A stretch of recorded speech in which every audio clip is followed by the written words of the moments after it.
there's no point in you betraying your future self to gratify your present self. It's a stupid game.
This is from 12 Rules for Life. I don't want reality.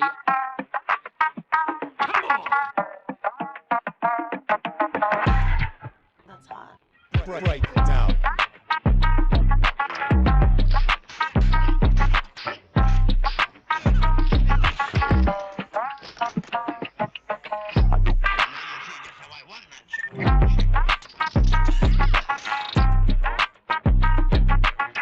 I see that you know your judo.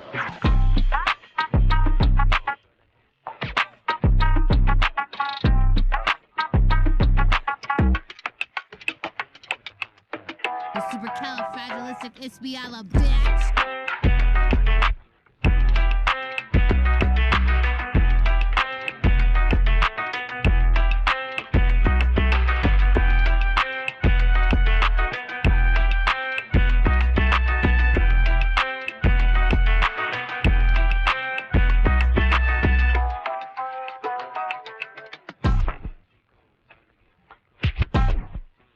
Welcome to the resistance.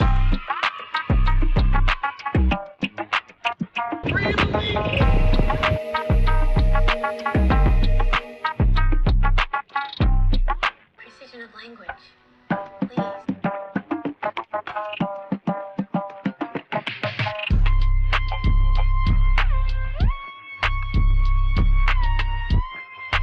Winter is coming.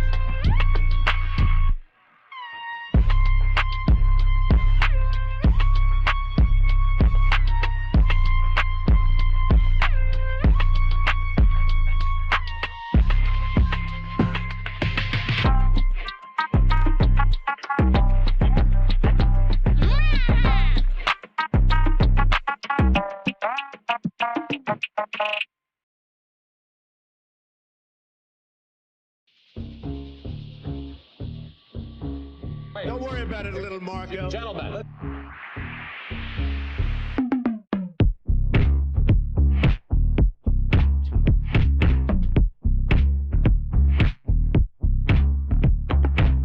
So I just want to address something. I was wrong.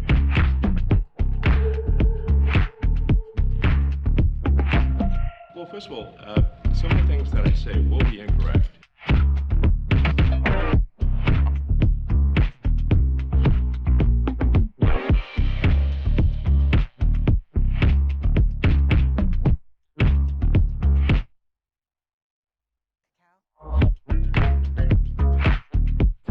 I made a huge tiny mistake. Oh, what now? Oh, girl, baby girl.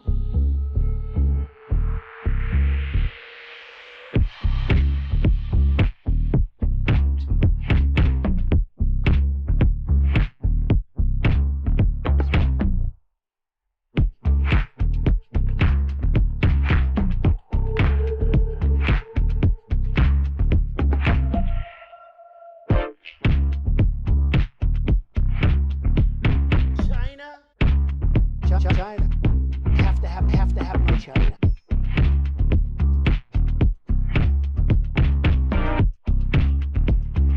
Awful, awful, awful. Weak, weak, weak.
Well, here we are again. Floating somewhere between Earth and space on this here Saturday. Wondering what it all means. Got a lot to talk about here tonight, so I guess we better get right to it. Buckle up those seatbelts. It's time for us to take a little journey through the unknown.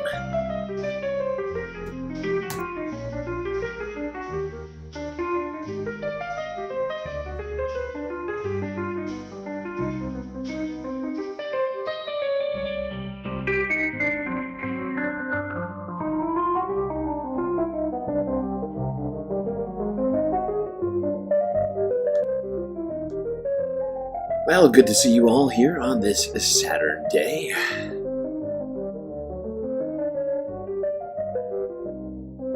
Hope you're doing well. I'll do some shout-outs before I get to the spiel of the evening. PB first, Moa Noab second, and Hermeteorologist third. Aaron W, a very, very, very close fourth. Kirkenstein's Monster is also here. Who else? Orb Frumer. Apache Aldo. Cheetah Man. Jet. Jerry McLean. Ozart. Scared Crow. Lovely Pariah. Nightbot's even in the chat.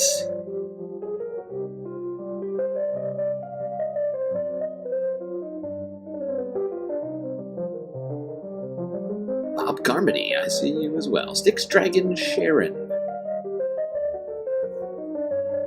Alright, well, good to see you folks. Shout-outs out the way. Now let me tell you what's about to happen on this here Saturday evening.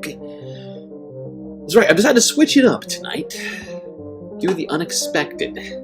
Not the normal stream where we cover absolutely everything I can think of, from sea to shining sea and all across the planet, including the galaxy. Today, we're going to be doing something a little different. That's right, we are doing a Bernie AOC Fight the Oligarchy stream. There is some more content I have, which I think I'm trying to watch the entire LA rally, which happened earlier today with all of you. Been a little stressed out, feeling a little under the weather, but cannot give you no stream on a Saturday. That's unacceptable. That's too much, man! You're right. You are right, Sarah Lynn.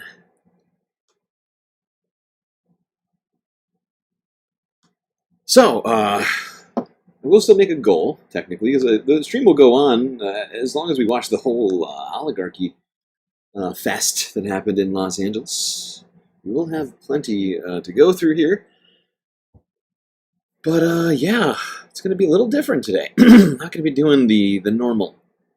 Why not? I mean, it's the weekend. Why not get a little bit weird with it?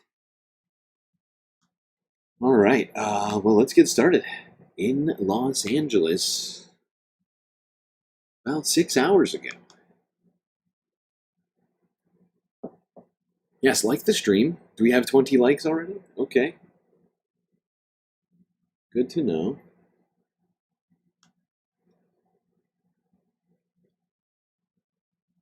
All right, I'll do emotional support characters first then.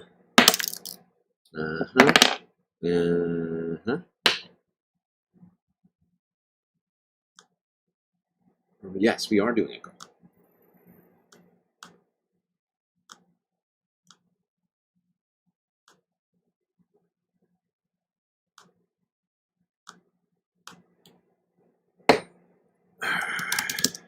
I'll finish that. I already got your emotional support characters. I'll do the goal while we're watching the stream. We'll have plenty of time to do that. Okay. Let's go. Let's do this, huh? Okay. Starting off with a little soul, huh? Okay. Love keeps lifting me. Love keeps lifting me. Keeps lifting me higher and higher. Your love keeps lifting me. So how's everybody doing? Doing good in there, chat?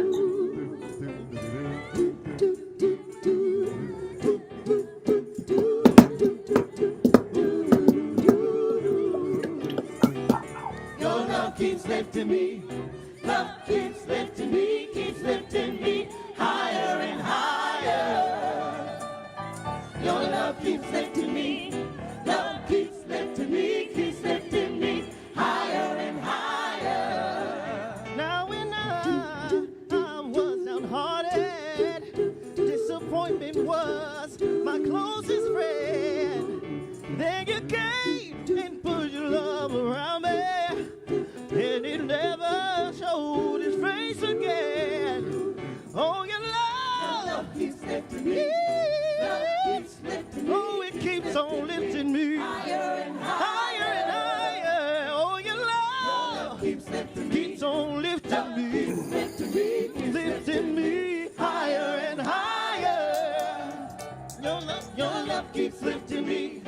Love keeps lifting me. Keeps lifting me higher and higher. Your love keeps lifting me. Love keeps lifting me. Keeps lifting me higher and higher. Oh, your love keeps lifting me. Love keeps lifting me. Keeps on lifting me higher and higher.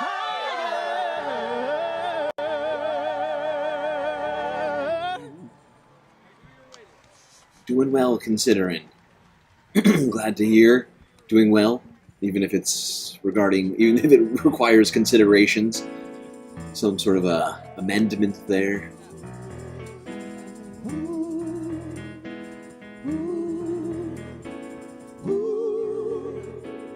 We started the gold, right? Yeah. Nice. Okay.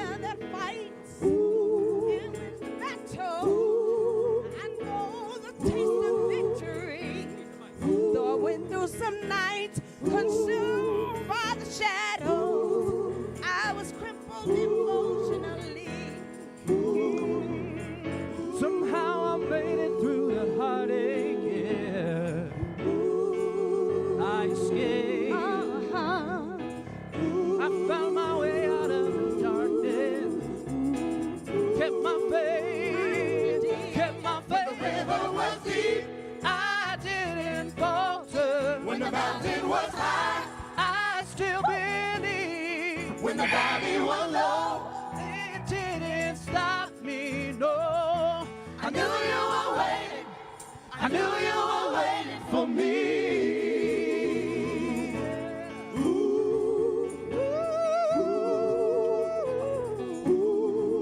Yeah. With an endless design, I kept on searching. Sure, in time, eyes with me, like the bridges on fire. The highs over. One touch change set me free. I don't regret. Uh-oh. What just happened? You lost the feed? There we go. There we go. Uh-oh. Nope, not quite. I just when the river was deep, I didn't falter. When the mountain was high, I still believed. When the valley was low, it didn't stop me, no. I knew you were waiting. I knew you were waiting for me. So we were drawn together through destiny. I know this love we shared was meant to be. I knew you were waiting.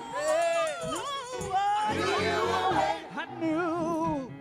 I knew you were waiting. The river was deep. I didn't falter. When the mountain was high, I still believe. When the valley was low, it didn't stop me, no. I knew you were waiting. I knew you were waiting for me.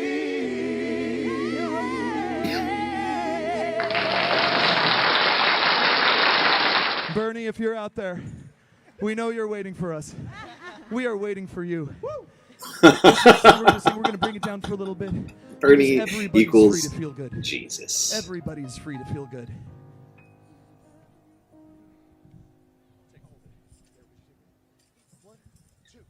Everybody's free. Everybody's free. Everybody's free. Everybody's free. Everybody's free to feel good. To feel good. Bernie's not coming? Wow, Jerry, no faith. Ye of little faith. Wow. Shocking.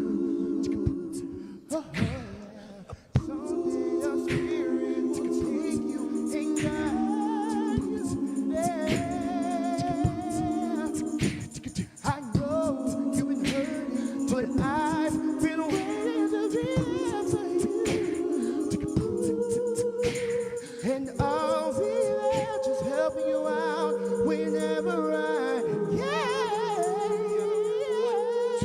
Everybody's free. Everybody's free.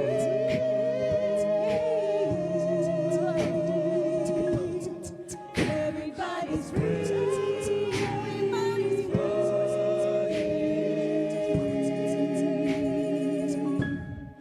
To feel good. That's it. Thank you.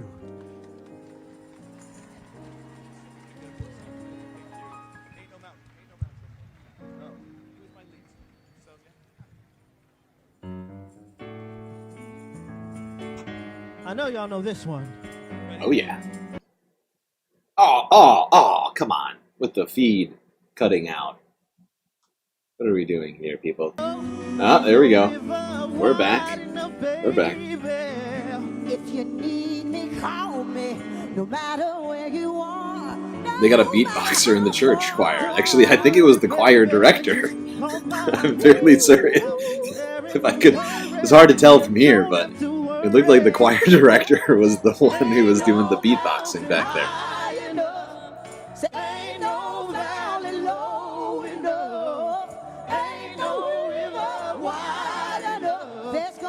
Remember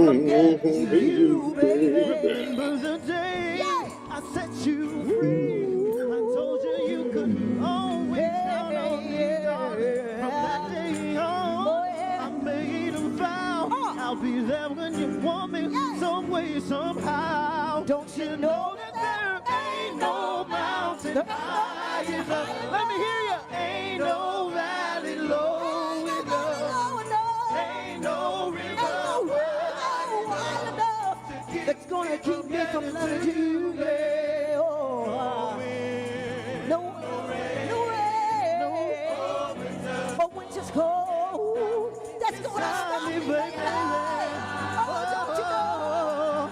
'Cause you are mine. Hey. Sing for me, baby. My love is alive. It's way down in my heart. Although we are miles apart. Hey. Need a helping hand. I'll be there on the double, just as fast as I can. Are you guys ready? Get your hands up, let's go. Ain't no mountain high. I can see you over there. Ain't no valley low. I want to see the sign. Ain't no river wide enough that's gonna keep me from getting you, baby.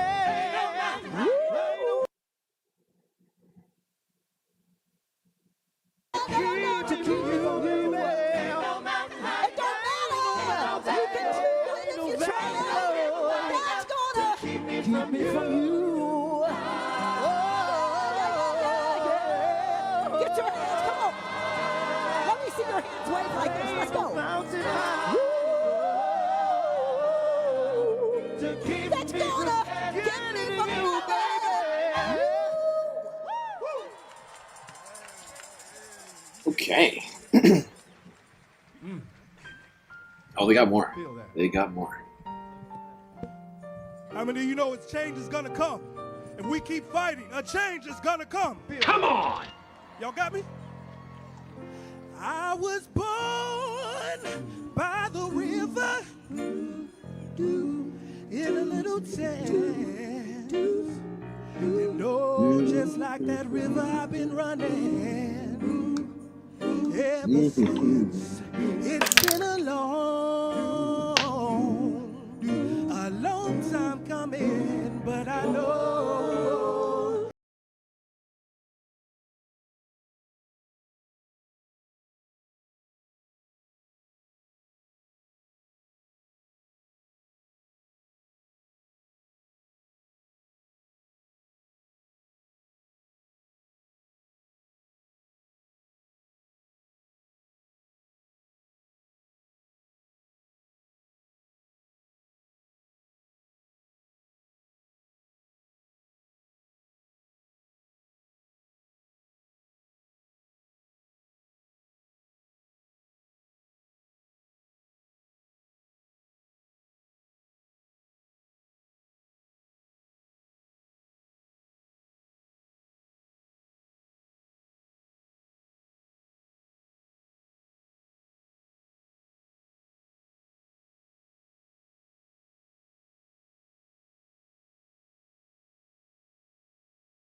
but I'm afraid to die.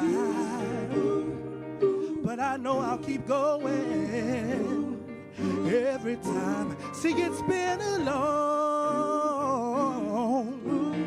long time coming, but we know a change gon' come. Oh, yes it will. Yes it will.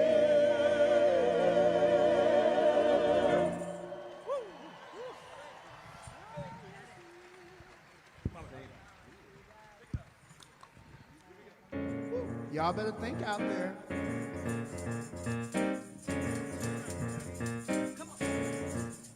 You better think about what you're trying to do to me. Oh, think. Let your mind go, let yourself be free. Let's go back, let's go way back then. I didn't even know you could have been too much more than 10.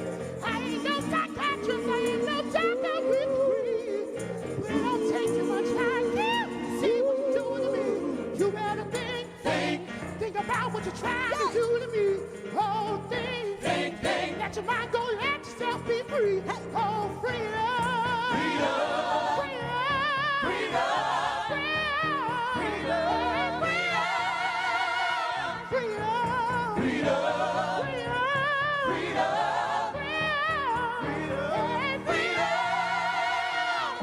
Hey, think about it. You think about it. There's nothing you could ask I can answer you, but I won't. But I was going to change, but I'm not. Sorry to pause this. What are these comments here, Scarecrow? Who? What are we talking about right now? Sam? What? What is this?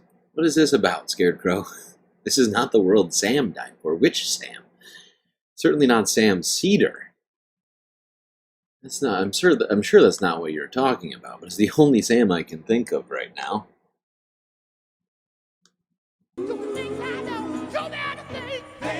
Think about what you're trying to do to me. Oh, think. Let your mind go, let yourself be free.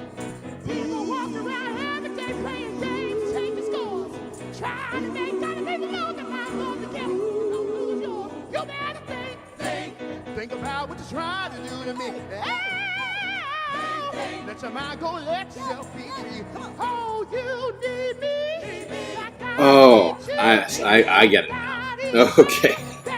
Thank you for clearing that up.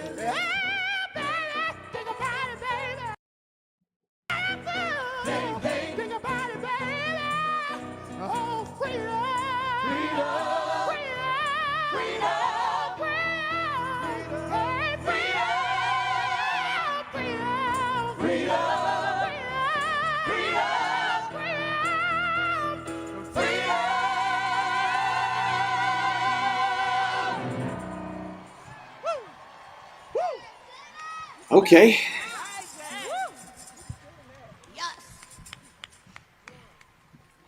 All right, let's roar.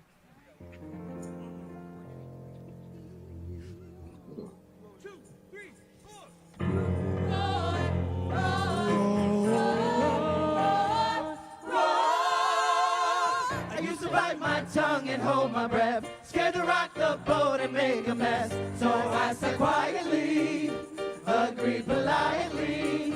I guess that I forgot I had a choice. I let you push me past my breaking point. I stood for nothing, so I fell for everything. You held me down, but I got up. Hey, already brushing off the dust. You hear my voice, you hear that sound, like thunder gonna make us sound. You held me down, but I got up. Hey, I'm ready, got not enough. I see it all, I see it now.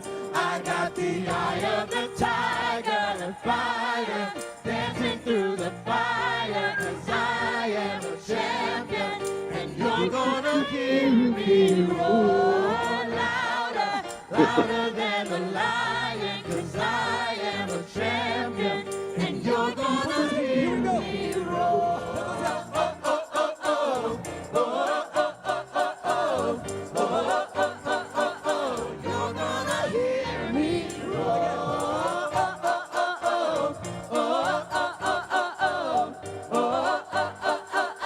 You're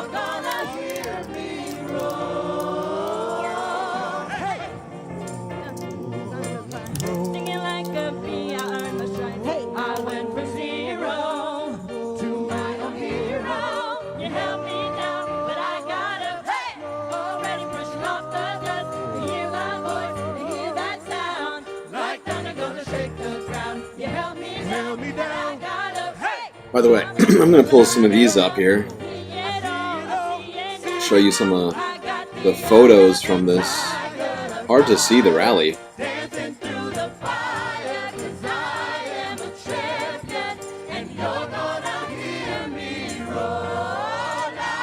This place is packed. Look at these photos. Look at this. There's so many people out here. It's incredible.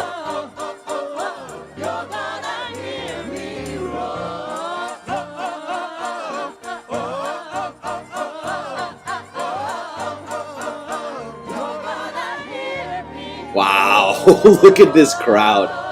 This is wild. That is a lot of people.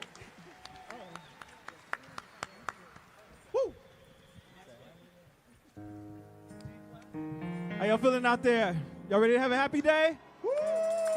Happy days ahead of us.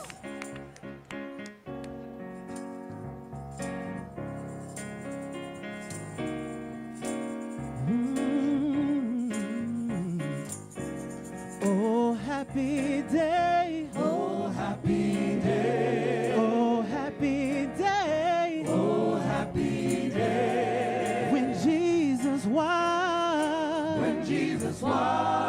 When Jesus won. When Jesus won. When Jesus won. When Jesus won. He washed my sins away. Oh, happy day. Oh, happy day. Oh, sing it with us, come on. La la la la la la la la la la la la la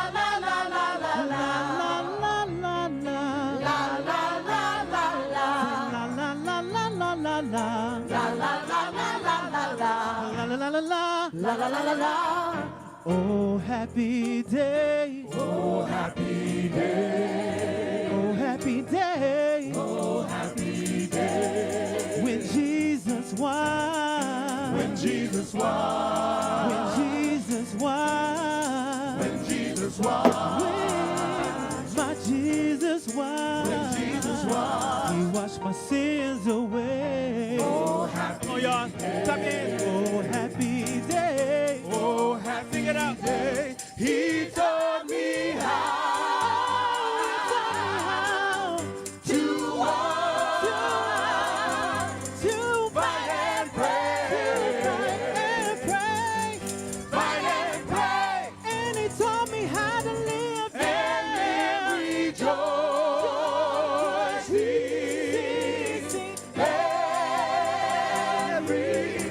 Every day.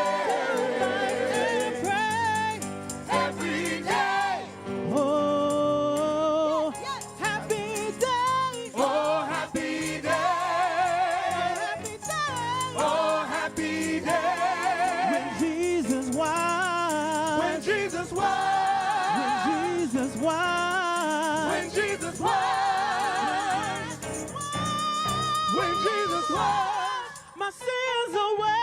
Oh, happy day.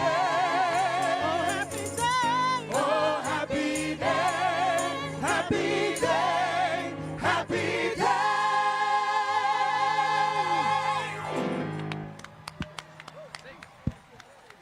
It's quite a voice, that lead singer right there. All right, yeah. That was great. We are Rays and we love you. Number of beautiful and soulful renditions from the Rays Gospel Choir here. Get this all started off in LA. Okay, all right, we hear you.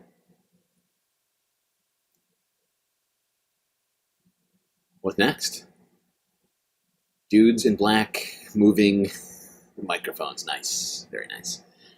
So yeah, how's everybody doing so far this evening? Hopefully good.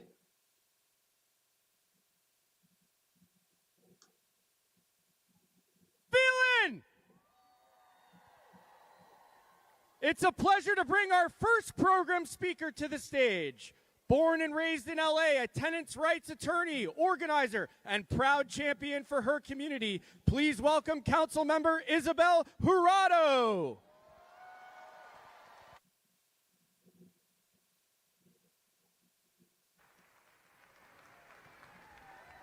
Good morning, Los Angeles! Why don't we have a view of the speaker? I am so There we happy go. to be here with all of you and There we welcoming you to arguably the best district in Los Angeles, District 14. We have an exciting day ahead of us. I think we're going to be 40, 50,000 strong. It seems like, to start, you know, last November was pretty tragic, right? When Tito Bernie remarked on election night and he said, the Democratic Party that has abandoned the working class found that the working class finally abandoned the Democratic Party. That was sobering. Sorry to hear you're But sick, here in Susie LA, Jones. In District 14, right Hope you get better here, soon. I became a council member under the most unlikely of circumstances. I'm born and raised Highland Park. I'm a daughter of undocumented immigrants. I was a teen mom on food stamps, a college dropout, and a tenants' rights attorney. And I ran in a race against 11 people. And yet, we won the primary, unseating. Oh, we won the whole thing. That's why I'm here, right?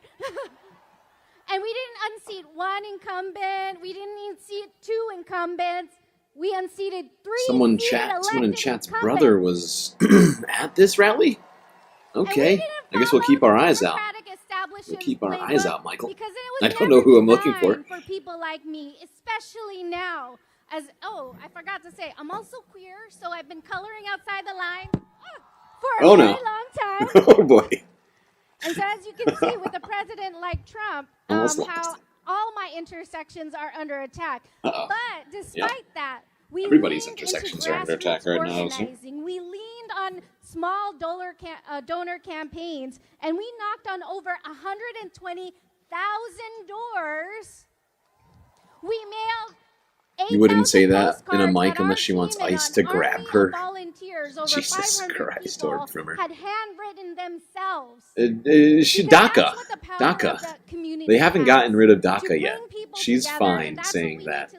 Right now, as we If anything, I'd worry more about her parents and whether or not they're administration who's throwing everything safe. they can, whether we're immigrants, we're queer, we're trans, because when they come after one of us, they're coming after all of us. It's science. And just this week, we saw federal agents show up at our schools coming after our kids. Fuck that! Fuck that! But here's the thing. We know that when we spend our energies grassroots organizing, we can get things done. That's why I'm even here in front of It's a video volume low. And we see Turn it it here up. in LA where we passed the sanctuary ordinance to protect our immigrant brothers and sisters, where we have successfully fought for higher wages for fast food workers, for hotel workers, so that our workers can benefit from the major events in our city. And where we keep building on tenants' rights, and just approved, as a former tenants' rights attorney, this makes my heart sing, a right to counsel for tenants here in LA, so you get an eviction defense attorney. So hear me loud and clear when I say this. They want us confused. They want us overwhelmed. They want us to go back home sad in our silo, fighting our own fight. And they want us doubting our ability to do anything about the horrors that they keep throwing at us. But today, being here with the Freedom Singers, y'all just took me to church. And we're out here, and we're all committed to service. So after today, think about how if this is just the beginning for you, I'm a little shorty, they're trying to help me out. That if this is the beginning for you, this shouldn't be the last time we see you, right? Go to that community organization, join your local Democratic Socialist organization. Come with us. This rally is just the beginning. We got some long years ahead of us. And get involved with a passion that you're passionate about, and lend your skills so we can win this because they may outspend us, but they sure as hell won't outwork us. So that's how we fight back. And when we fight, we win. One more time, bring it back. When we fight, hell yeah. And now I'd like to introduce someone who knows all about fighting the good fight, Ada Briceno with Unite Here. Thank you so much.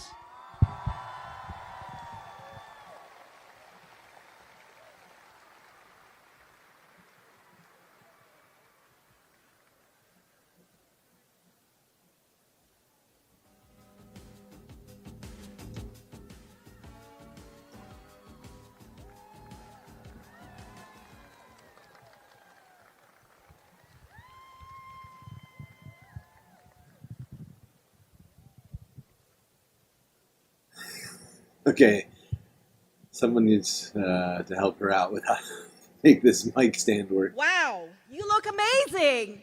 Give it up for yourselves. Woo. My name is Ada Briceno. I'm an immigrant, a former hotel worker, and today I serve as co-president of Unite Here, Local 11. I serve along with Kurt Peterson and Susan Minato. We represent 32,000 room attendants, cooks, and dishwashers across most of Southern California and Arizona. My story is our union story. Countless immigrant women who work back-breaking jobs. And with the union, we learn how to stand up for ourselves and become leaders in our communities. That kind of training is critical now more than ever. Our members know how to fight back against billionaires and win. Just last year, in the largest hotel strike in the nation's history, more than 10,000 workers struck 175 times and beat the hell out of the billionaires. I want to recognize Senator Sanders, who joined the striking workers at the Hotel Figueroa. Just days later, the workers won a life-changing contract. We are in troubled times, folks. We hear from our members with DACA, TPS, and mixed status. I know firsthand what it's like to be under a dictatorship, and friends, I never thought that we would see that here. So do we give up? Hell no. We can't give up. We can't back down when billionaires attack Medicaid and Social Security. We can't back down when they come for workers and women's rights. We can't back down when they come after federal workers. We gotta hit the streets. We have to strike, because when we strike, immediately, if not sooner. Like the courageous workers were Kaiser Mental Health, who just ended a 5-day hunger strike. Or the UAW, who rallied across the nation to kill the cuts. Or our brothers and sisters at AFSCME 3299 and UC workers who struck last week. Because, friends, when we strike, the billionaires plan to use fear to control us and take our rights away. But instead, we have to push back and make further gains. An unprecedented moment is upon us in Los Angeles. In 2026, the World Cup is coming, and right after 2028, the Olympics and Paralympics are also coming. A city has never hosted World Cup and Olympics back to back. Here in Los Angeles, we have a choice. Will the Olympics line the pocket of billionaires? Or will they bring Olympic-sized gain for workers? It's up to us to make sure that these games aren't like the ones in Rio or Paris, where poor people were pushed out and workers exploited. The City Council of Los Angeles has taken steps Yeah, I don't know. towards passing. I don't know if everybody's familiar with this, but there was multiple problems with both of the Olympics games that she just mentioned. We talked about what happened in France, where they basically socially cleansed, like Paris, not the whole thing, but basically all of the surrounding area, so that people coming to see the Olympics didn't have to see all the homeless people living on the streets of Paris. An Olympic wage for tourism workers, the highest minimum wage in the country, to reach $30 an hour by 2028. It will ensure that those who welcome millions to our city keep up with the cost of living. I want to especially recognize council members Hugo Soto Martinez, Kern Price, Eunice Hernandez, and Isabelle Hurado, who have consistently called for an Olympic wage. But I'm calling on you today to help us pass that, to guarantee the games will benefit not just the wealthy, but working people. So take out your phones now. I know you got them, so take it out. In the next, we want you to text out to 88789. That's 88789. We want you to text the word wage to 88789. When you text wage to 88789, you'll receive a link. And with that link, you can send a message to the City Council urging them to no longer wait, to give those workers a fair wage, an Olympic wage, and they should not have to wait. ¿Se puede? ¿Se puede? Thank you so much, everyone, for helping us with that. Next, we are in for a real treat. The red pears from El Monte. You may have read about them in the LA Times in 2023. They use their music to speak to us, their extended family. Please help me welcome the Red Pears. We need crowd volume. I wonder if there's another stream feed. There's no crowd volume from this. I'm going to look for another feed.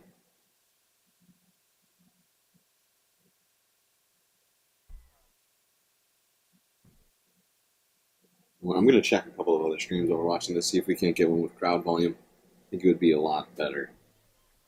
I don't think there's anything wrong with this, but I don't know. I would prefer it. I'd like to hear what the crowd... Oh, I think I know where we could probably wind up getting it. I'll bet you money. I'll bet you money.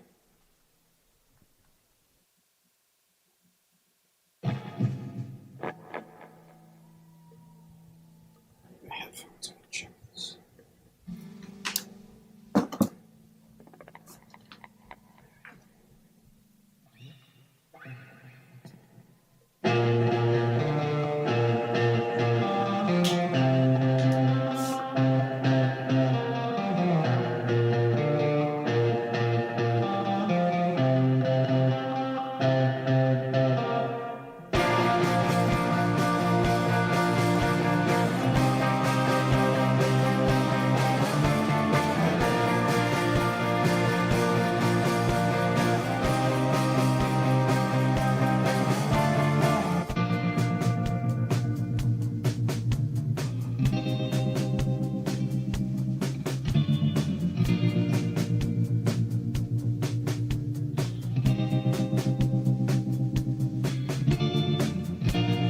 Everything about it doesn't come as new.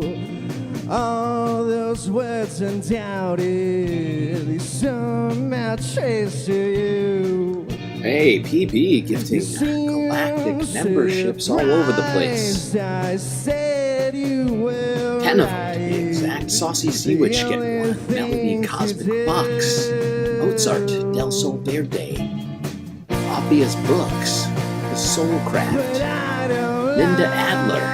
Dude Night. Miskatonic Petrol and Soda Fountain, as well as Christmas. Is that a full 10? 3, 16. Much appreciated, PB. That completes the book.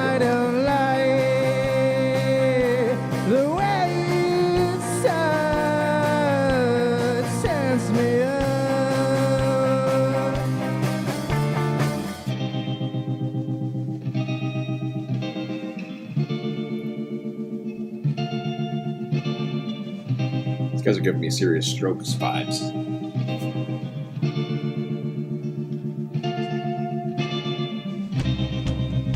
You seem surprised I said you were right. You seem surprised I said it was fine.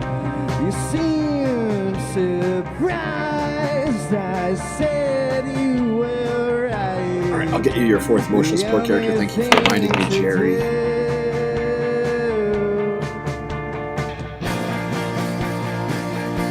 But I don't like the way it sends me up when you're upset. No, I don't like the way Is it lagging? it sends me up.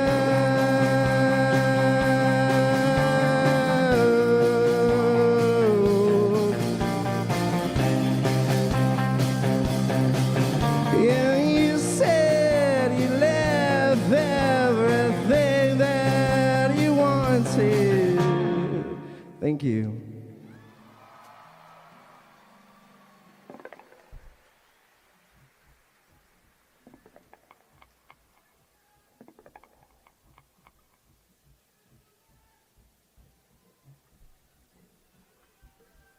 It is choppy, isn't it?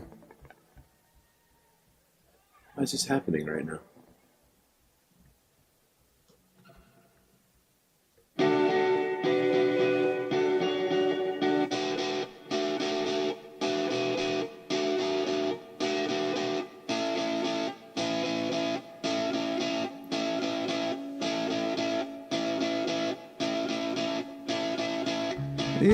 Anyway, you see the sun go down. Hope you know wasn't for you after all. It was what it was. Make mistakes, you learn. That's wisdom. If you think it's wrong to answer questions that don't really matter, I just want to stay alone right here.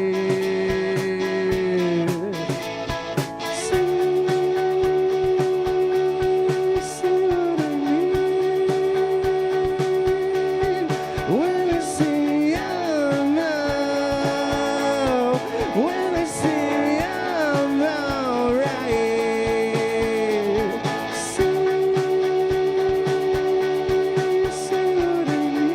You might have to pause this.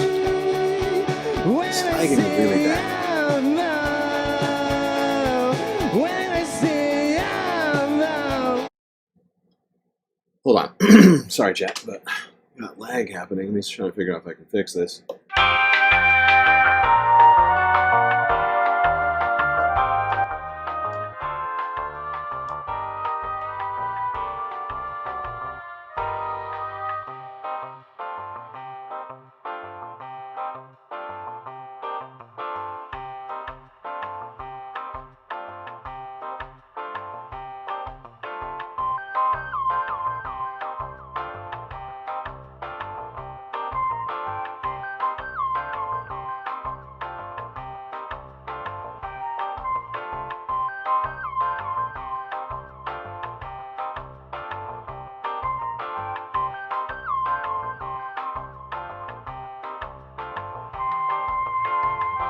Okay, I think I did it.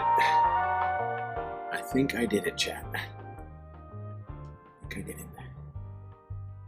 Fingers crossed. Ready to carry. Knock on wood.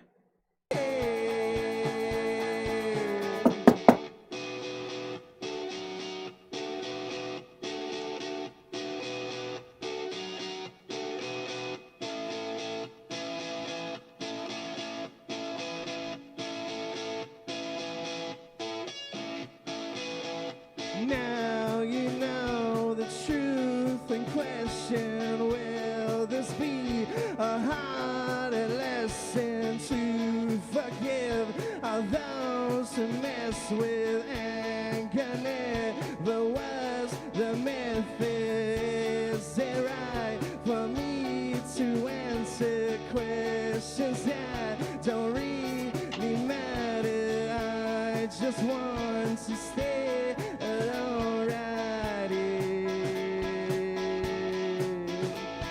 See what I mean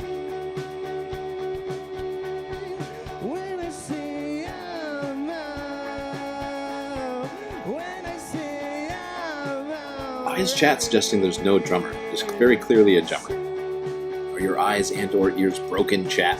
That is drums. I'm just looking at the other drum set. That drum set was from the choir, I assume, or from some other band.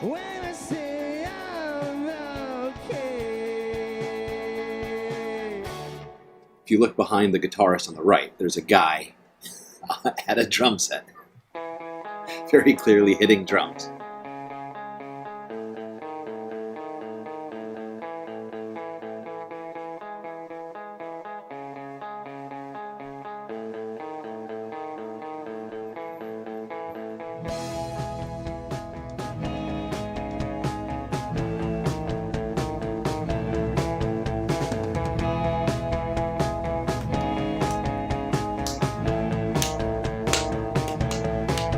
Well, change your ways if you know you lost the war, and change your days if you can't go anymore.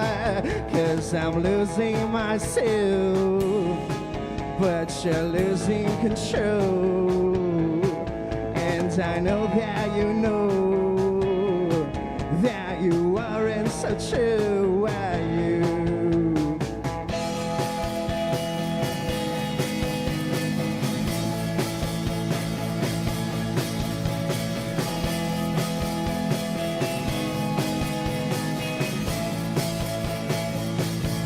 Well, 'cause I'm tired of you, tired of the things that you do, tired of the way you say my name when you're angry, mad, or just drunk. But I'm thinking of you, but you're way down below.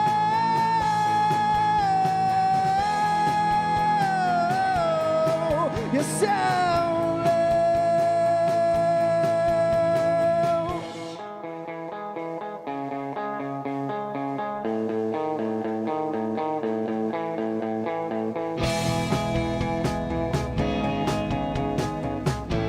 Oh my god, it's lagging again. This is so weird. I don't know why this is happening today. Yesterday we had perfect stream. 11 hours, no lag. Or however long it was. 10 hours of stream yesterday, no lag. And now today, 30 an hour in, we're lagging. This is so weird. my way, but forever losing pace. 'Cause I'm going my way, and I'm winning this race. But I know that you know that you aren't so true, are you?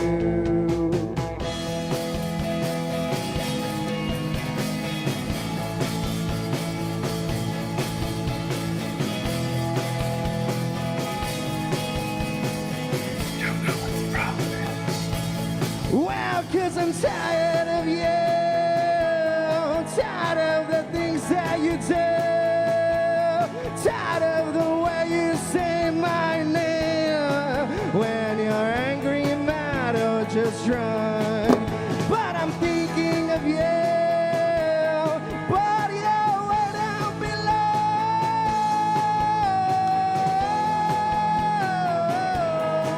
You're so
I guess welcome to Burnchella or Burning Man.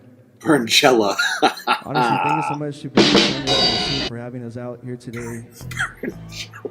We're a band called the Red Pears from Monte California. It's an honor to be here. Thank you. It's exactly like that. It's exactly like that.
Okay, completely switching the vibe.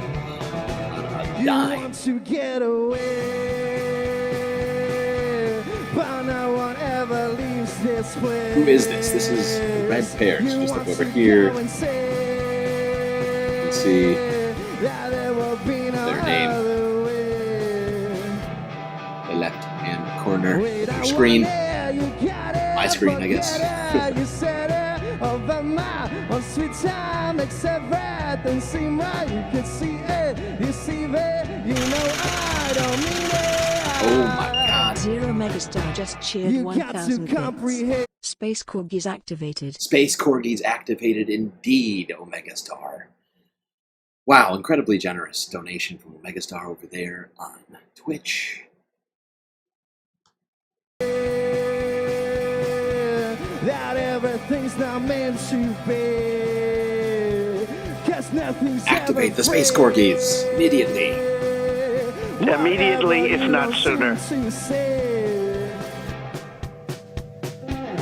I want it, you got it, forget it. You said it over my one sweet time makes everything seem right. You can see it, you see it, you know I don't mean it. Wow!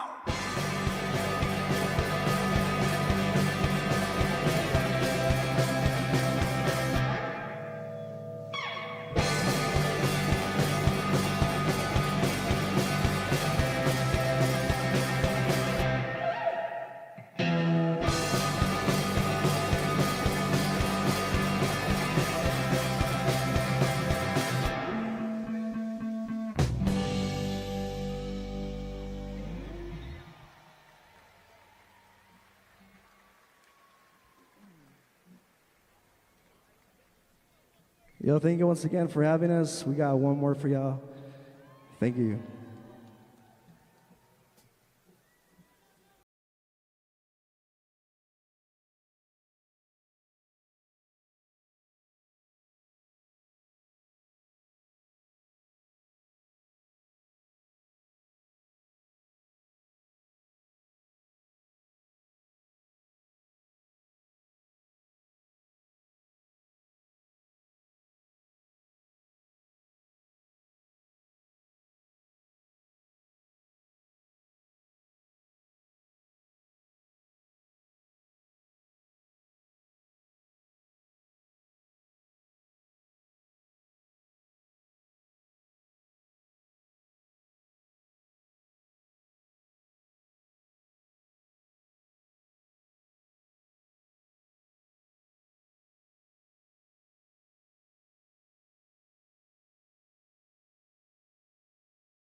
Seems to be some contention in chat around the vocals.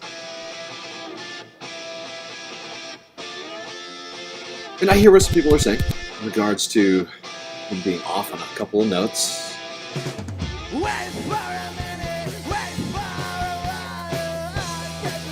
Oh, and Noah just resubscribed for 11 months.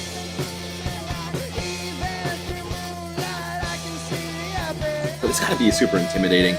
It's a huge space.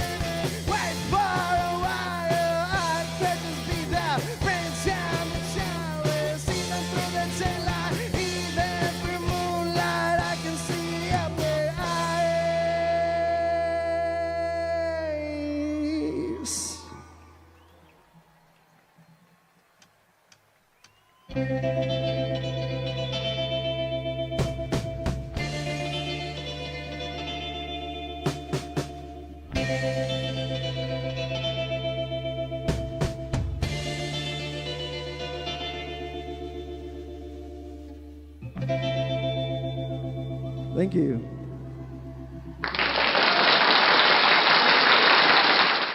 I still think they did a good job up there in front of 40,000, however many people are out there right now. You know, I would like to hear. I saw people in the chat saying, "Oh, we should hear the studio album." We should. Welcome our next speaker We to really the should. stage, the first Gen Z and Charlie Jen Meir with a super chat on elected to the YouTube. I mean, a super United sticker. States Congress, a Getting us champion some for civil sour hour rights, action. education, Thank and you, gun Charlie. violence Look at those two prevention. citrus fruits Congressman loving each other Maxwell so beautifully. Alejandro Frost. Lemon How lime we love. feeling, Los Angeles? How we feeling? When I say people, you say power. People, people, people, people, people. How's everybody doing today? Well, it is such a blessing to be here with everybody. Look, we all know what's going on. We see that in Washington, D.C., there is a billionaire takeover happening of our country, facilitated by the president. Illegal. We're witnessing an insidious rise of authoritarianism and neo-fascism and white supremacy. They want us to completely surrender total power to these people. But we say no more. Uh-oh. In this moment, we all have Lagging a again. choice to make. And yes, I realize Hold on, Maxwell. I might not be in the party that has the majority. Hold on, Maxwell. We're lagging again.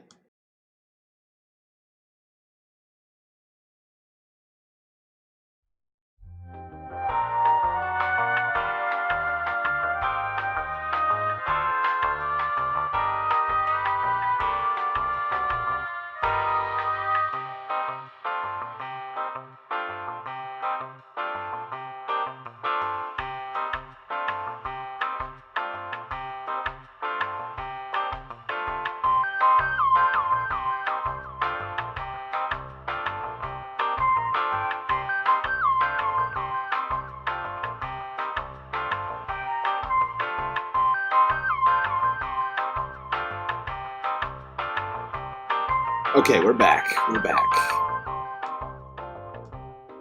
But I sure as hell am not going to be in the minority. I'm going to be in the opposition. We don't always have all the power we want. I didn't have all the power I want when I ran for Congress. But I did it.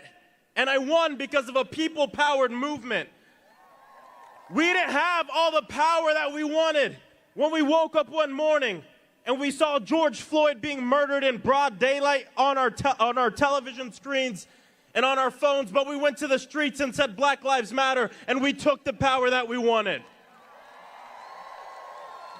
They didn't have all the power when a gunman walked into Marjorie Stoneman Douglas. And the students, after that shooting happened, came out, said, "We call BS," and had the largest youth movement in this country's history. Because when you don't have all the power that you want, you use all the power that you got. And as I look around here, we got a lot of damn people power, which far outweighs any billionaire, any corporation, any authoritarian, any fascist. See, throughout human history, the fascists And the authoritarians have a simple playbook. Make us blame each other for our problems instead of looking at the billionaires and mega corporations that have been leaving us crumbs for generations. Help, help, I'm being repressed. They're the ones hoarding wealth beyond imagination. We have to tell people the reason you can't pay your rent has nothing to do with trans people. The reason you don't have health care has nothing to do with immigrants. And it has to do with billionaires like Elon Musk. That is true solidarity. And my friends, I'm here today to say solidarity without action is just empathy. Solidarity for our movement, for everybody here and across the country, has to be a verb. And speaking of that verb, today we have many organizations tabling. Make sure you go and you speak with them. Don't let yourself leave this park without signing up to do the next thing. Can you do that, Los Angeles? Can you do that? Immediately, if not sooner. Because listen, Bernie isn't hosting just so you can hear him speak. He's hosting it so we can continue to fuel this people-powered movement across the entire nation. That's not about Democrats or Republicans, independents, any party. It's about the people versus the problem.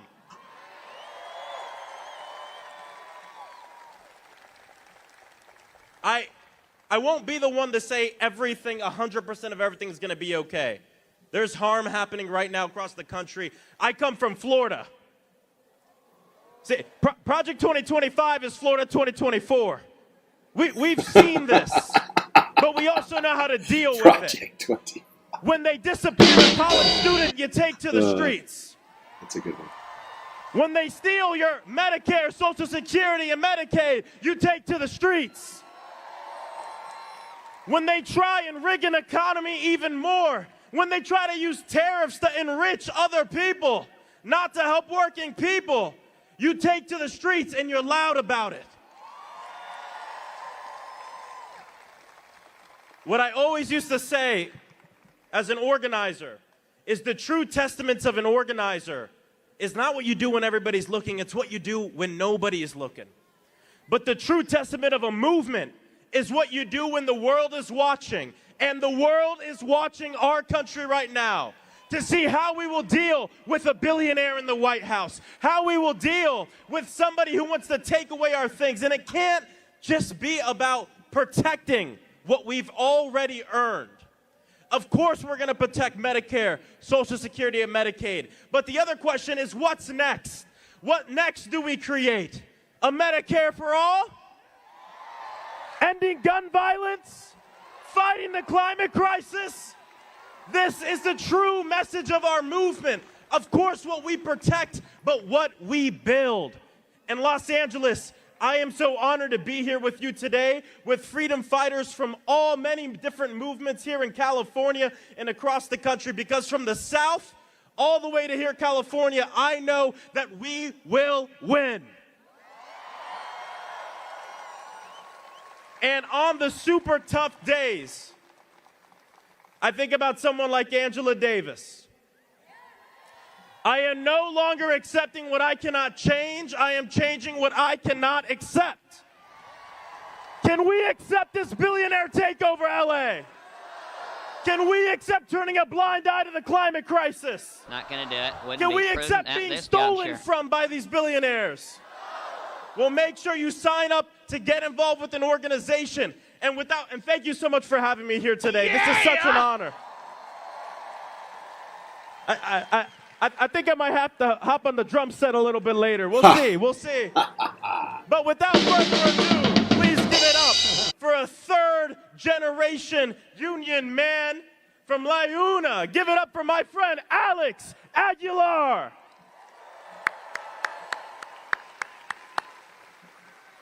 People! People! People! People! People! People!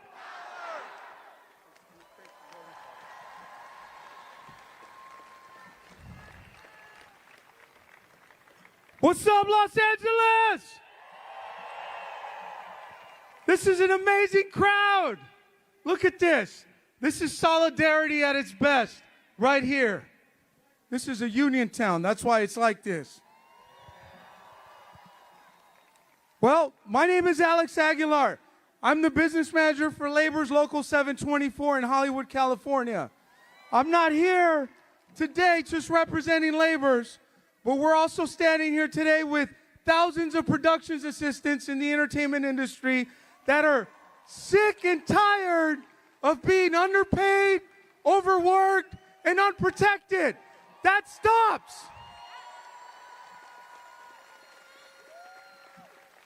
PAs are the glue that keep productions running and hold them together. They often work and beat the shit out of themselves. They go through mental toughness. Stability's rough. They often work long hours and don't get recognition the way they should. That's why we're here today. We're organizing them. Our fight is about fairness. It's about dignity and about building a career for these folks that when they retire, they can retire with pension and health benefits and dignity to support their families. So, make some noise if you support our fight. Hey, they pumped in the crowd volume. Now I want to introduce one of our organizers, Ethan Ravens. There we go, finally. Hi, I'm Ethan. I've worked hard as a production assistant here in Hollywood and now as an organizer. Some of Hollywood's biggest players are the largest, most profitable companies in the world.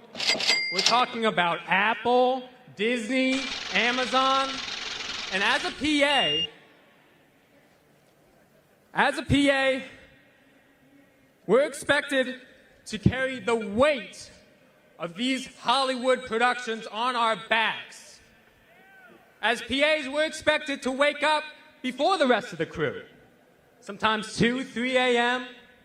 Why does this keep work happening? 16-hour days plus, get 5 or less hours of sleep. Sorry, everyone, but we keep lagging. And I'm just going to keep going to the standby screen, see if hopefully that fixes it.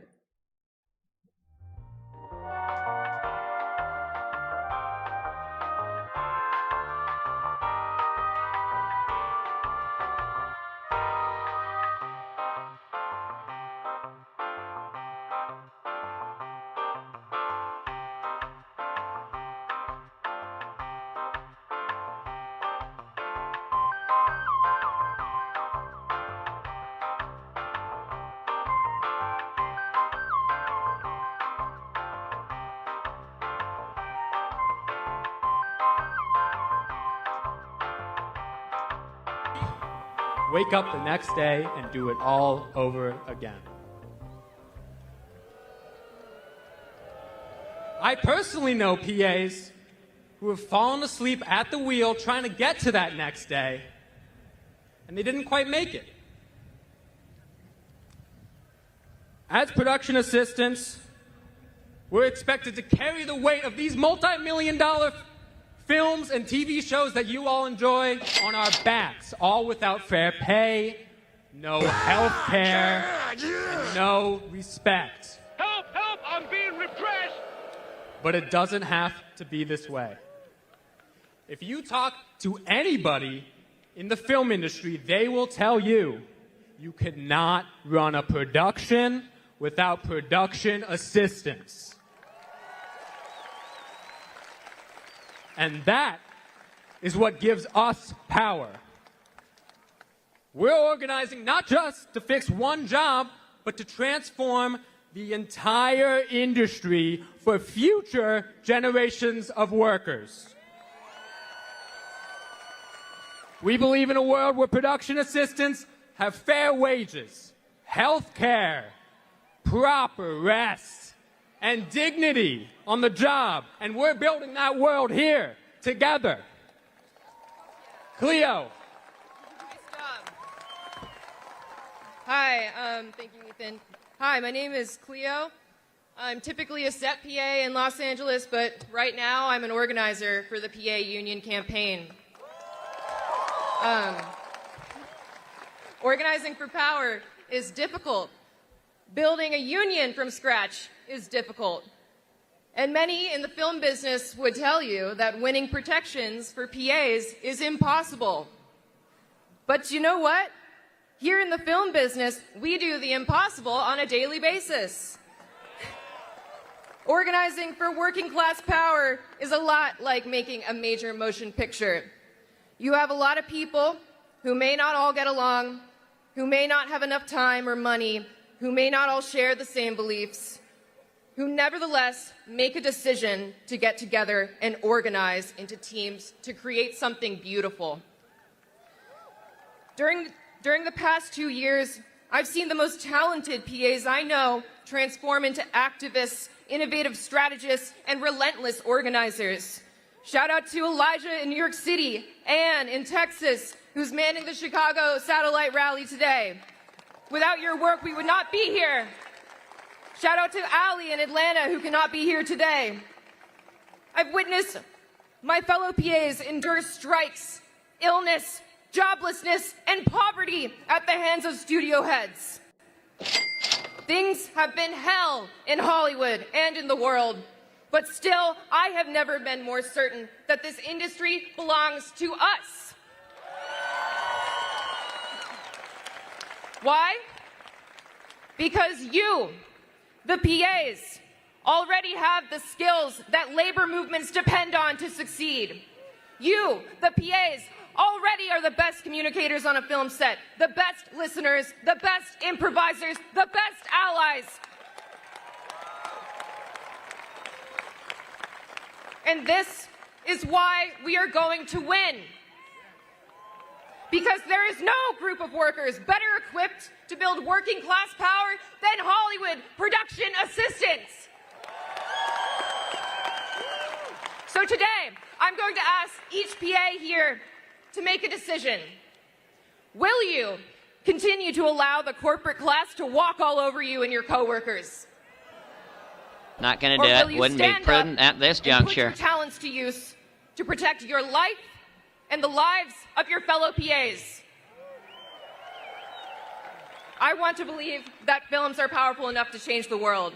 But to the PAs here, to the PAs who came here by the fire of their deep burning love for the art of filmmaking, to the PAs who've only worked one day on set, the PAs who've worked for more than 25 more years in this business, what I know for certain is that you are a gift to this world and to this art that is cinema. It is you, production assistants, who will change the world. Yeah! Hi, I'm Nalani. We know the studios will push back. They'll spread fear. They'll tell you you're just lucky to be here, that things will never change, and it is what it is. They'll tell you that you should be happy to be living the dream. But of course they're going to say all that because that's who they are. You and your fellow workers must resist giving into fear. Feel your fear, accept it, and then continue doing the work of building power with your coworkers, your neighbors, and your loved ones. It will be the studios, it will be the corporate leaders, it will be the oligarchs in the government who will be afraid of our collective power.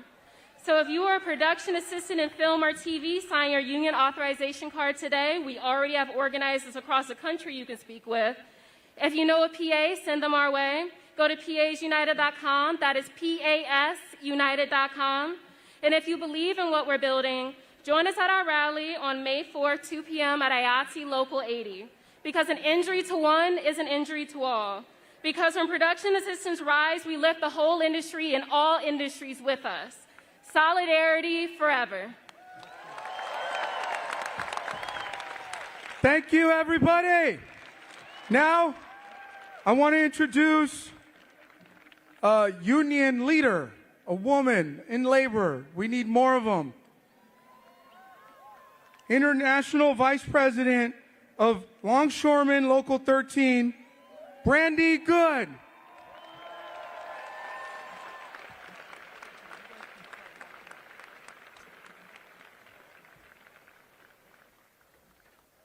There you go, group of PAs here to tell us about the importance of solidarity, fighting against The Thank movie you, studios. Alex, and the Just Liuna walk all Local over. 724 members for the warm introduction. We know your fight. Thank you, everyone here, and thank you to Senator Bernie Sanders for this platform. Being incensed with his fight, and Representative, my girl, AOC. I truly admire your work. I've been following your journey and truly look up to you for your dedication to social justice and equality. Thank you both for being inspiring leaders, for standing with workers, for fighting against the grip of oligarchy, and for reminding this country that our power lies in solidarity. My name is Brandy Good, and I'm a proud longshore worker and a union leader. I am the Vice President of ILWU Local 13, and I've spent over 20 years on the docks, fighting for fair wages, safe jobs, and the right to retire with dignity.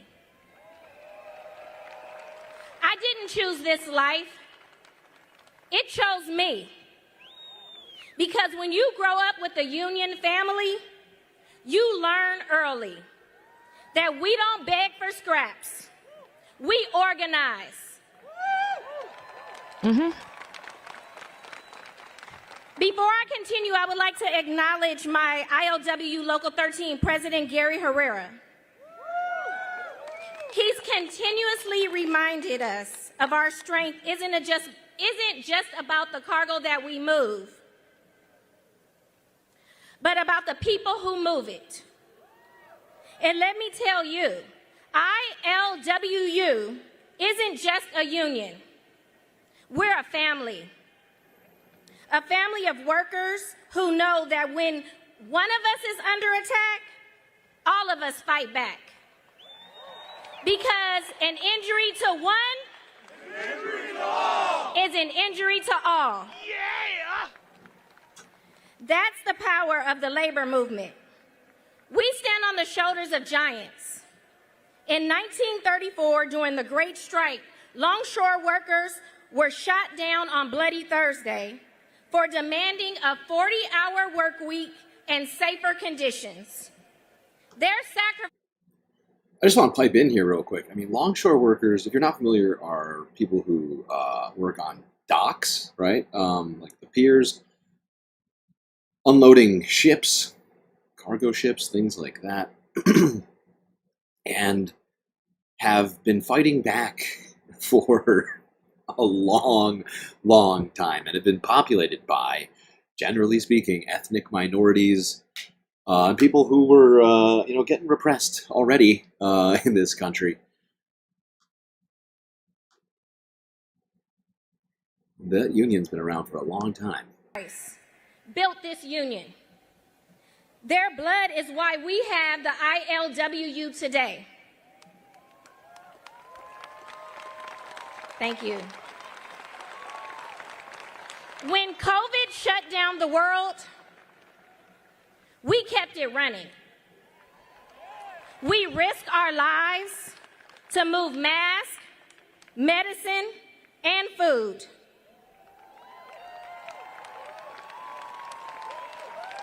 We were called essential. But essential doesn't pay the bills. Essential doesn't stop automation. It's our union that gives us health care, fair wages, and a voice. But today, our fight is not just against the greedy companies. It's against their robots. They're pushing automation and claiming its progress. But let me tell you, these machines aren't cheaper. They are not safer. They're tools to erase our jobs.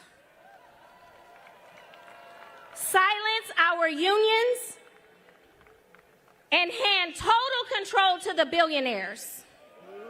Follow the rich white man. And don't buy their lies about efficiency.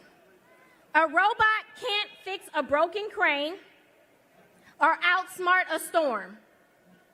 It can't organize a strike.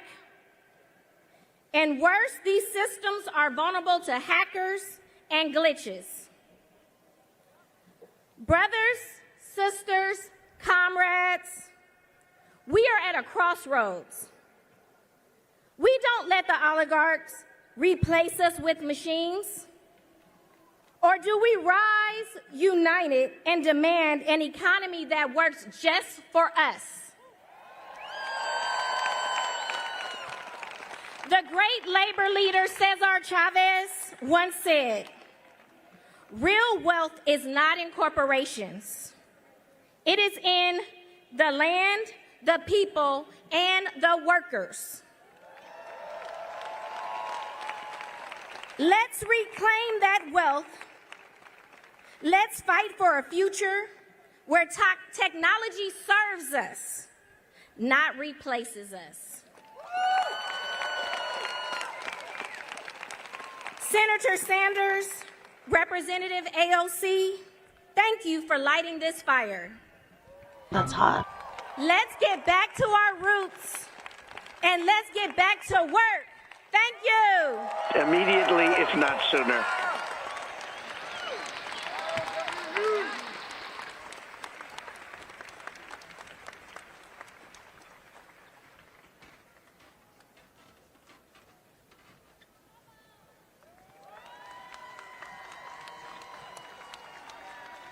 Here you go. Group of longshoremen, workers also appearing at this rally.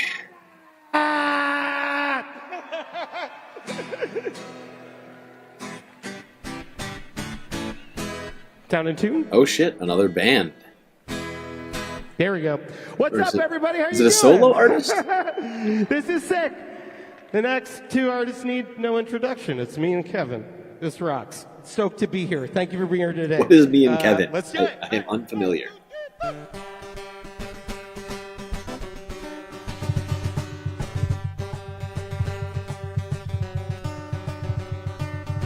As we charge swiftly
So what if you die? So what if you don't die? So what if bubbling haze rains ash from the sky? Cause the world doesn't owe you.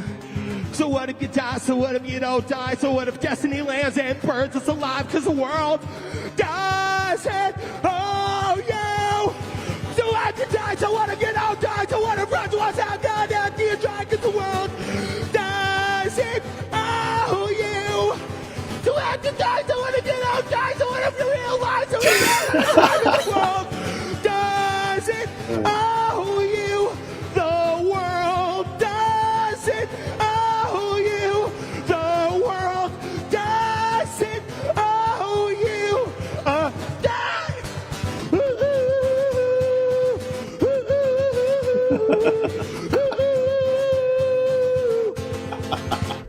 I like this guy's energy. The music, maybe not as much.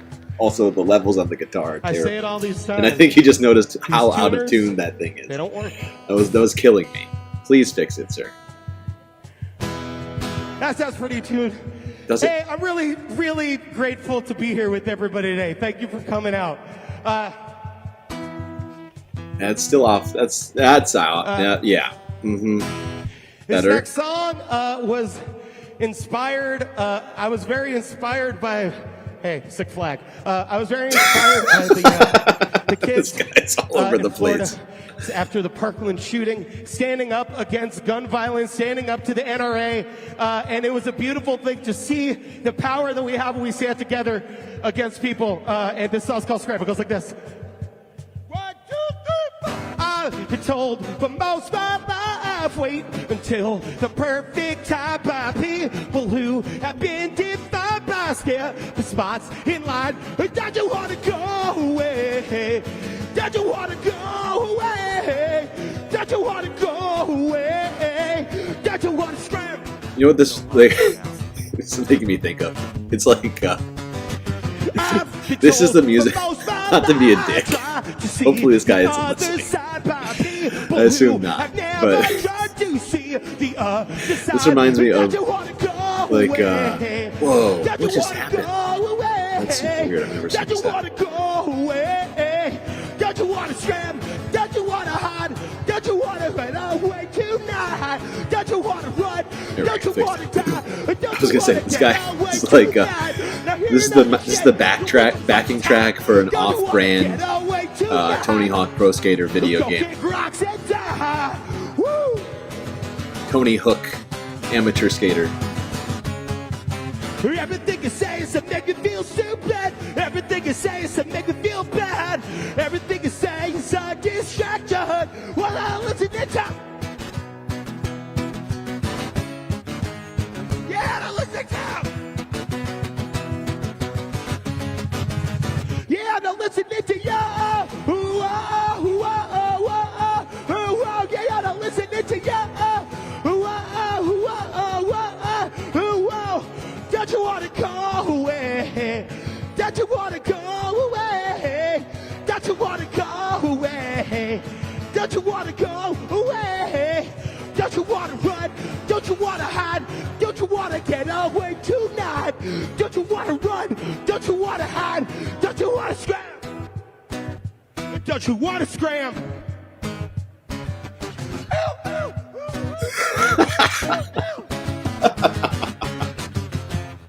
Where did they find this?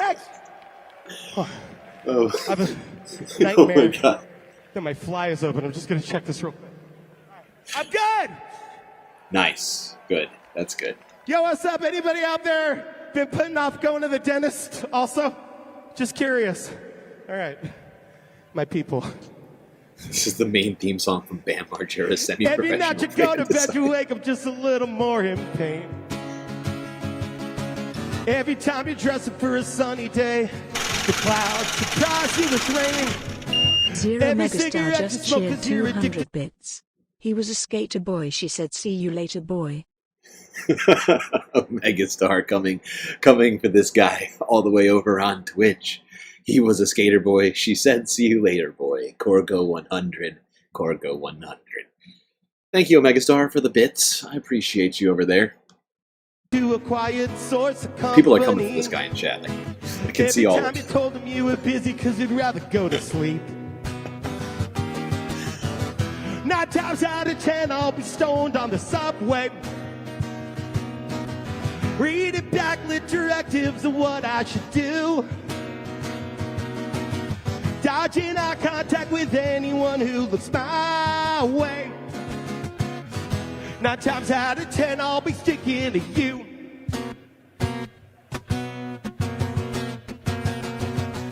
Every little victory don't matter when nobody seems to care. Winning $10 on a scratch-off lotto ticket, the keys you thought disappeared. Every vacant moment you've exhausted all the options that you thought could fill the hole.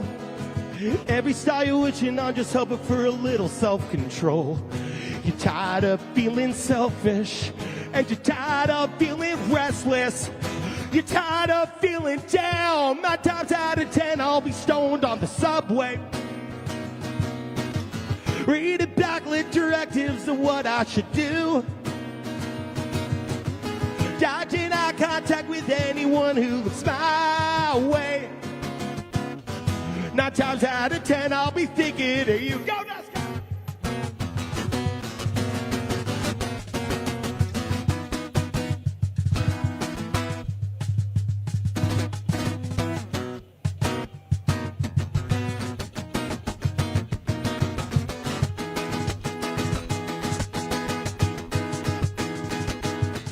So out of place when I can't be with you.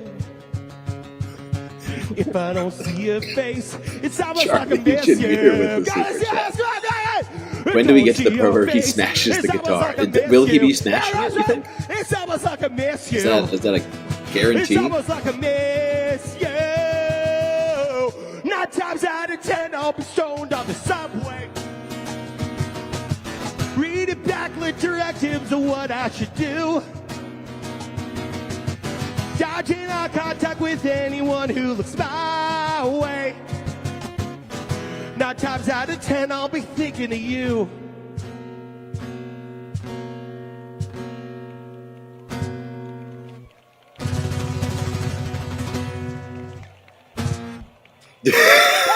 Okay. Oh god, we're lagging again. Damn you. Why are we doing this?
Action, please welcome Aiden Cullen.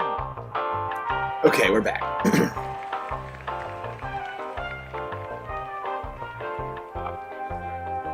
What's up, guys? We're gonna start with Malin. Hello, everyone. We're here from 24LA and Parent Care. I'm Malin Smith. This is Kenny Armitage, my partner. Thanks, Aiden. So we're best friends of 15 years, both born and raised right here in Los Angeles.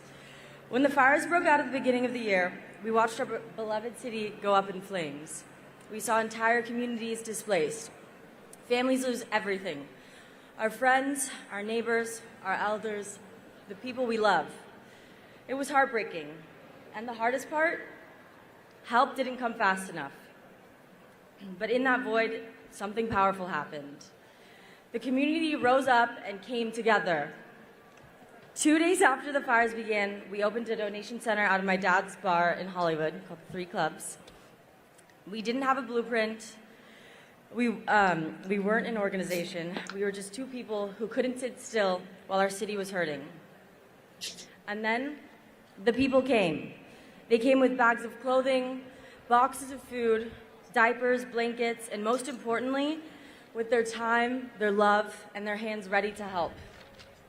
That small bar turned into a lifeline, a place of hope, of warmth, and of action. It became very clear early that we had to scale up and evolve. So a few weeks in, we joined forces with Parent Care. And in these past 3 months, we've collaborated and shared resources with similar grassroots operations throughout the city and moved our operation 3 times over, evolving with and for the community. And thanks to overwhelming community support, we've now been able to help over 6,000 Angelenos affected by the LA fires through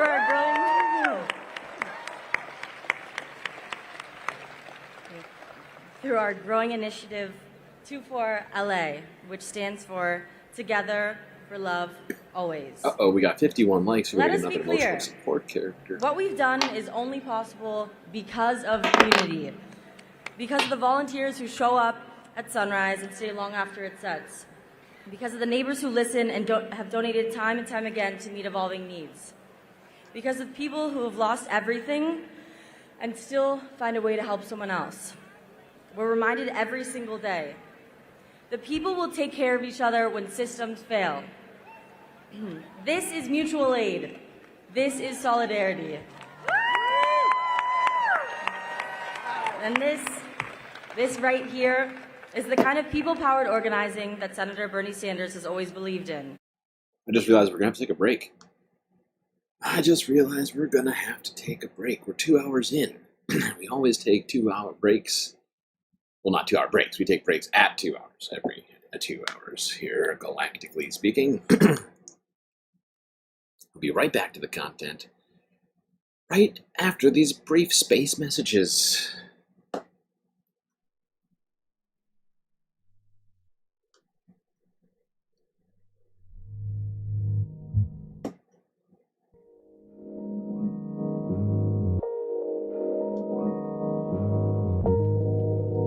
Well, I hope everybody's been enjoying the stream so far. If you haven't already, hit the like button and don't forget to subscribe.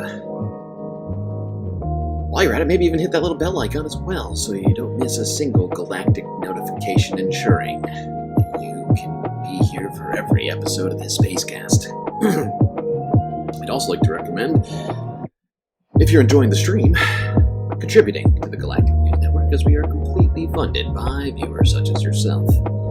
So many great ways, of course, for you to show your support. YouTube, Super Chats, Super Stickers, memberships, Twitch with the bits and the subs, Cash App and PayPal if you prefer. All of your donation go directly to funding this stream rather than funding Jeffy Bezos' wallet.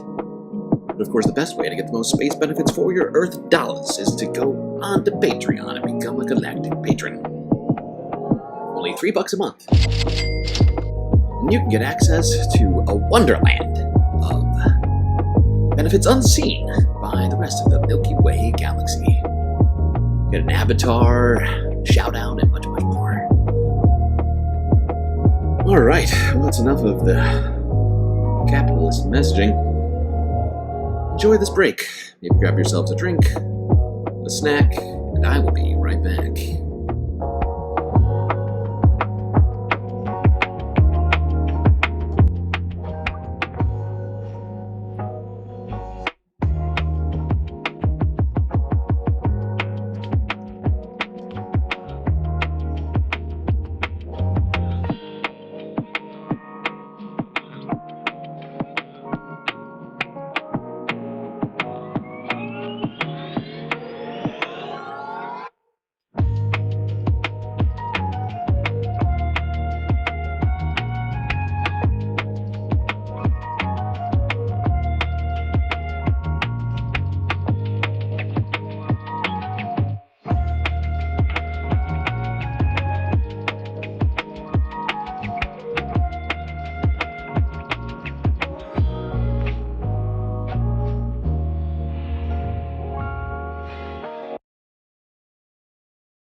Well, chat, you know what that sound means. It means it's time for us to get back to the stream. So get back into the seats or else you're gonna miss it.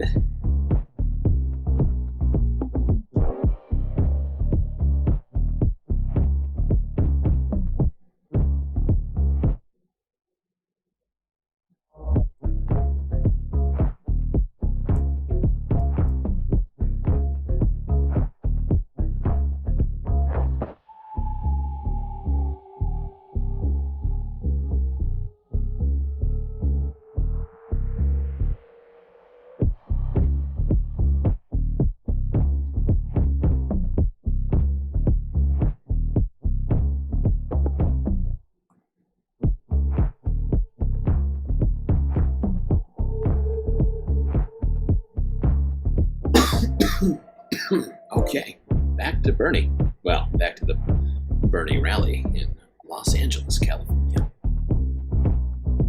Building movements from the ground up, rooted in justice and sustained by love. As we continue our fire relief efforts, we're holding tight to one truth. The future belongs to communities that refuse to abandon each other.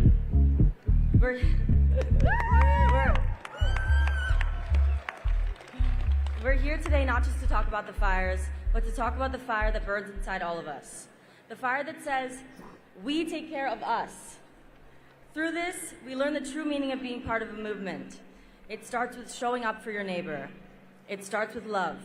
And it starts with believing that we deserve better, and then working together to build it. Thank you for being here. Thank you for believing in community. And thank you for standing with LA. Thank you. What up, guys? My name's Aiden Cullen. I'm the founder of Nova, which is a platform to connect freelance creatives. I also grew up in Santa Monica and Venice my whole life, and connecting people is at the core of what we do. And the biggest thing we were disappointed by when the fires rose up was help was not coming fast enough. And at a time when things are so overwhelming and you're looking everywhere and it seems like no one has the answers, the best thing that we felt is start with doing one thing for one person in need. Look to your neighbor. How can you help them? I wasn't expecting him to bring up the LA fires, but we talked about this. We talked about it all year, but in terms of help not coming fast enough, one of the reasons why that was happening is because there are fire truck conglomerates. Like, just not many of them, because they've all the fire truck making companies have been consolidated by corporate forces and have made it almost impossible for local municipalities to have their equipment serviced. Illegal. That's what we did to start Parent Care. And there was like thousands of people. There was like 20. There was like 24 fire trucks just sitting for that reason during those fires. Could have been working, but corporations put people in danger. And loved, lost everything, and hundreds of our friends wanted to help and didn't know where to go. So we built a system that connected volunteers with those in need, and since then we've helped 6,000 Angelinos, and we've gotten product from over 400 local brands, companies. So many amazing people have come forward. We've had over 1,500 volunteers to deliver $2 million of donations directly to the hands of those in need.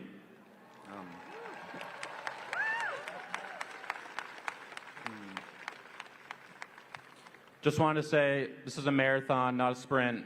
We're still running the operation out of Culver City. If anyone wants to help, we're there every weekend. It's called 24LA, and there's also Parent Care on Instagram. We're still helping thousands of families over the next few months, and yeah, appreciate you guys being here. Want to keep spreading the love for everyone that lost their houses in fires, those that are displaced. People are going to be feeling this for years, and please show up for each other. Thank you. This is Luca. I just want to let everyone know that our operation is still up and running in Culver City. For more information, please check us out on Instagram at 24LA Project, where you can sign up for volunteering and receive our services. Now it's my pleasure to introduce Councilmember Eunice Hernandez.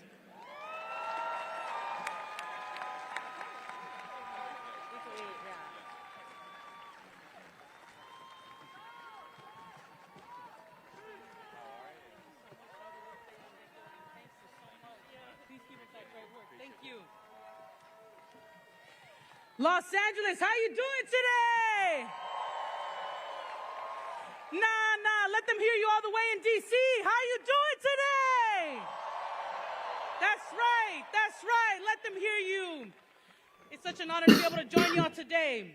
And we are here today because we are living in dangerous times. We are watching our country descend into a fascist oligarchy right before our eyes. Our right to free speech, our right to our own bodies, our entire futures, all of it is under attack. But let's get something straight. This didn't happen overnight. If you think Trump and Elon just snapped their fingers and started destroying our democracy, I need you to wake up. They didn't break the system. They're operating it exactly as it was designed. This administration and the chaos they've unleashed are the product of decades of policies that protect corporate profits over people, policies that let billionaires buy elections, policies that crush working people under the weight of debt, poverty, and exploitation, all while the rich get richer. I love this city. I was born and raised in this city, and I ride for my city every day. But if you think LA doesn't feel the impact of those policies because of our so-called progressivism, I hate to break it to you. Look around. Ask the person next to you if they have a savings. Ask them if they're buried in student debt. Ask them if they can afford rent, if they have health care, if they think they'll ever be able to buy a house in this city. This administration wants you to believe that the reason you can't buy eggs is because of your immigrant neighbor. They want you to blame trans folks for your troubles, blame unhoused people for the housing crisis, blame anyone but the people actually profiting from our pain. You know what I say to that? Bullshit. We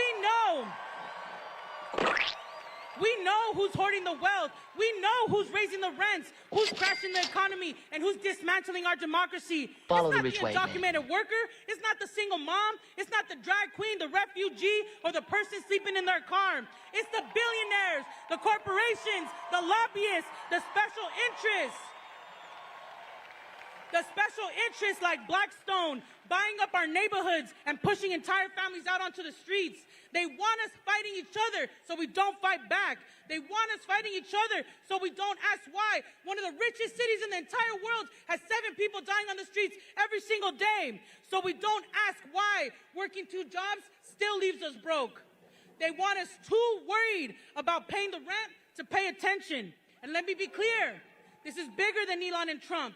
This is about the fact that 3 people own more wealth than the bottom half of this country combined. It's about a nation, a city, where the rent goes up, the wages stay flat, and the politicians bought by luxury developers tell tenants to be grateful for the scraps we throw them.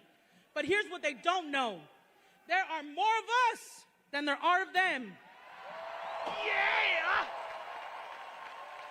And this city, this is a city of survivors. Our ancestors survived colonization, war, famine, forced displacement. They crossed oceans, borders, deserts for all of us to be here today.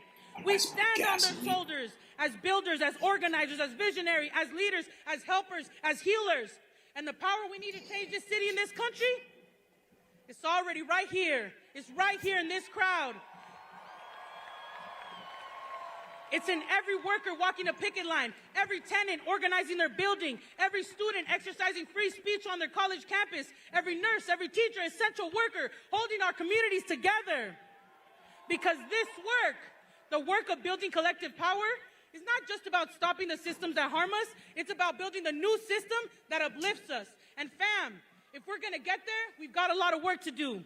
We're facing a historic $1 billion budget shortfall right here in LA, and the programs and departments that keep us safe are in danger. And just like the national crisis, we didn't get here overnight. This is the result of years of decisions that led to a lopsided budget where 43% of our general funds are spent on the police department, and a budget where we spend twice as much on LAPD uniforms than the entire youth development department. We have defunded from the systems that care for us and overfunded the ones that harm us. This isn't just a local reality. This is reflected in our county, our state, and our federal budgets as well. For decades, we have poured billions into policing, incarceration, and military spending. Why is there always money for another LAPD helicopter, but not for senior meals or streetlights? Come on! Why is there always money for jails, but not after-school programs? Why is there always money to bomb children in Gaza, but not enough to make sure every kid has a safe place to sleep in this country? We don't have a budget crisis. We have a crisis of our values. And if we are serious about fighting fascism, we have to dismantle the systems that uphold it. Because budgets are not neutral. Budgets are blueprints for the world we are building. They're a statement of our values. And most importantly, it's your money. It's your money. And we deserve better. And according to some people, that makes me and you radical. But it's not radical to say one job should be enough. It's not radical to say people who work here should be able to afford to live here too. It's not radical to say we deserve clean air, clean water, clean food. What's radical is spending billions to fund failed policies while telling working people to tighten their belts. So the question is, fam, are we going to keep feeding the systems that harm us, or are we going to build the world our people deserve? We can show the country that a different kind of city is possible. That when fascism knocks on our door, we don't just resist, we rise and we fight back. Right now is our time to choose. And I believe that we will choose each other, our communities, and our loved ones. But that means it's time to dig deeper. Because let's be real, regardless of who's in power, we still got to deal with greedy developers, racist zoning laws, crumbling infrastructure, and the fact that the rent is too damn high. That's why local power and politics matter. That's why we matter. And I know you're tired. Trust me, I have to work in that building. I am tired too.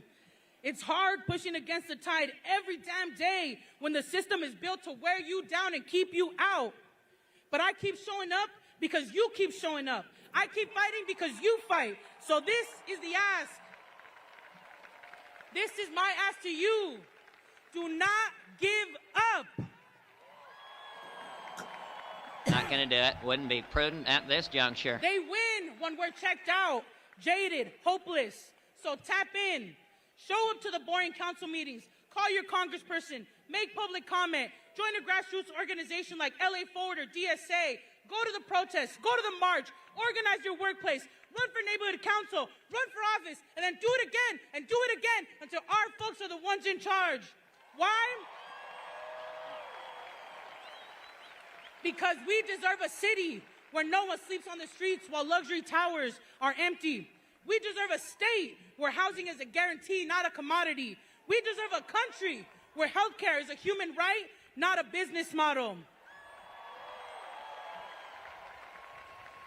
Where education doesn't come with lifelong debt, where immigrants are welcome, where our trans siblings are safe. We deserve to thrive, not just survive. This country belongs to the people, not the billionaires, and this moment belongs to us, all of us who dare to dream, to fight, to keep fighting until we win. And when we fight,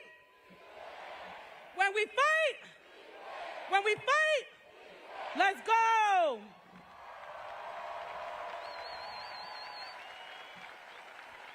Thank you. Thank you. Arguably the greatest work of nonfiction of the 20th century. Thank you for showing up today. Now it is my great pleasure to introduce Congressman Jimmy Gomez. Thank you. Mish with a super sticker. Cute little fox. Giving a little clappy clap and a bravo. Let's give it up for Eunice Hernandez! Thank you, Mish. I appreciate you. One more time. Let's give it up for Eunice Hernandez!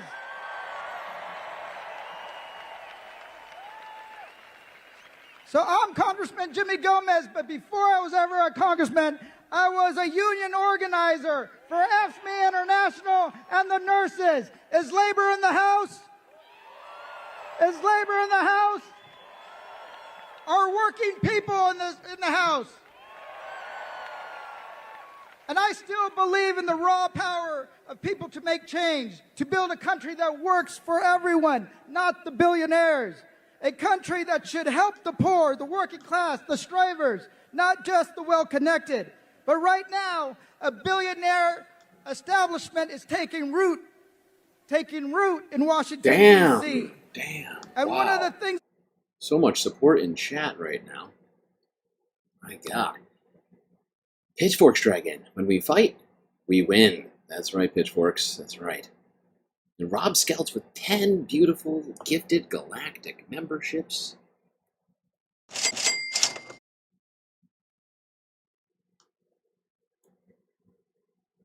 Wow. Look at all of you in chat today.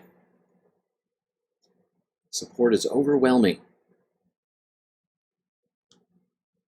Rob Scouts, who got the gifted mems from Rob? Art Vandalay, Styx, Dragon, Sharon, Antifa, Got More Soul, Kindness Crew, Logan Hill, Minuteman, Ponzi Dragon, 1, 2, 3, 4, 5, 6, 7, 8. Are we missing two? I think we're... What the heck? YouTube, don't play us. Do not play. That's too much, man!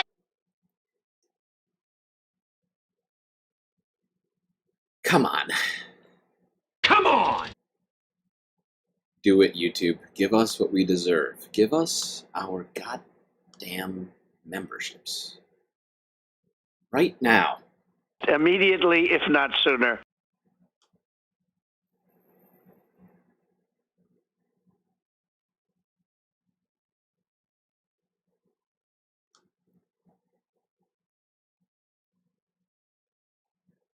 What the hell?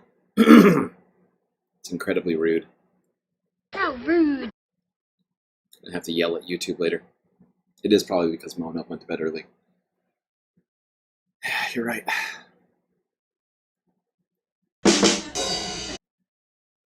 JK.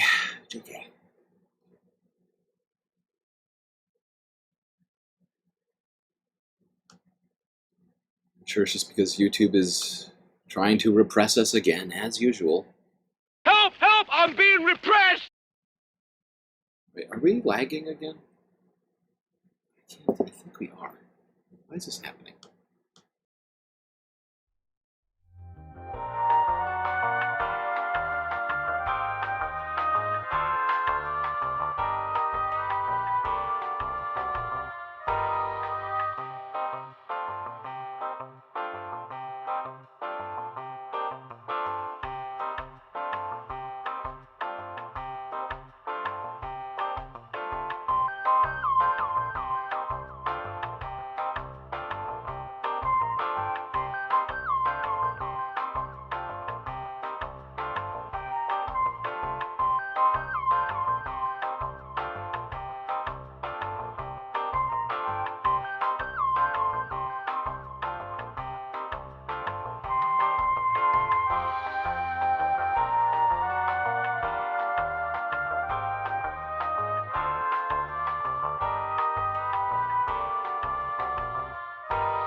What we got to do is fight back.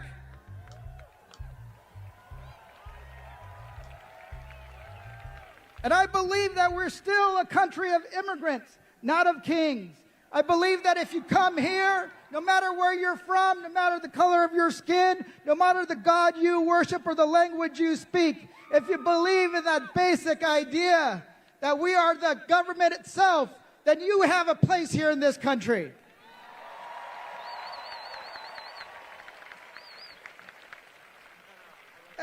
And let's make sure we call it what it is. They're trying to attack our democracy and attack every single one of us.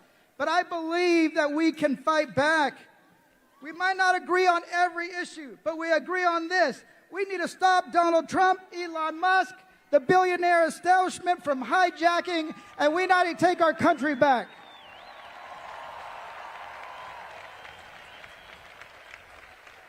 They got a simple plan: defund, defraud, and lie. They're going to defund Social Security, defund Medicaid, defund education, defund science, defund anything that helps the man and woman who's trying to get by, to put food on the table or to pay rent.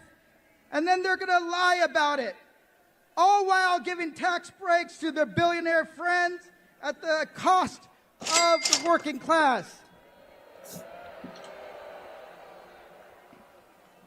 They are robbing this country in broad daylight, and they're counting on us to stay quiet.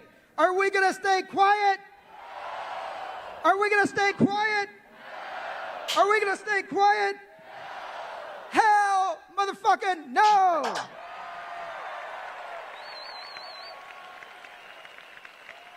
We're going to fight, we're going to organize, we're going to show up, and we're going to continue, because this is not just about one election. This is about reaching people who have been turned out, who have given up, people who don't see themselves in this building, in Congress, or in the state capitals across the country. We're going to make sure that we go and organize everybody we need to talk to. But here's the thing. They don't watch the cable shows we watch. They don't read our newspapers. They do not listen to our podcasts. So the only way we can do it is the old-fashioned way, by going door to door, making the phone calls, making sure that they know that they're getting screwed over by the Trump administration and the Republicans.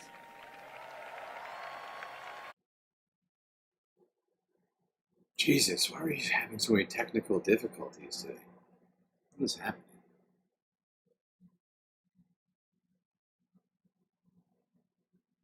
Did people think I was serious when I suggested I was just agreeing with Soul Life as a joke? I don't actually think it's Mo's fault. I don't understand why we're lagging like this again. This is so annoying. Why today? I don't understand.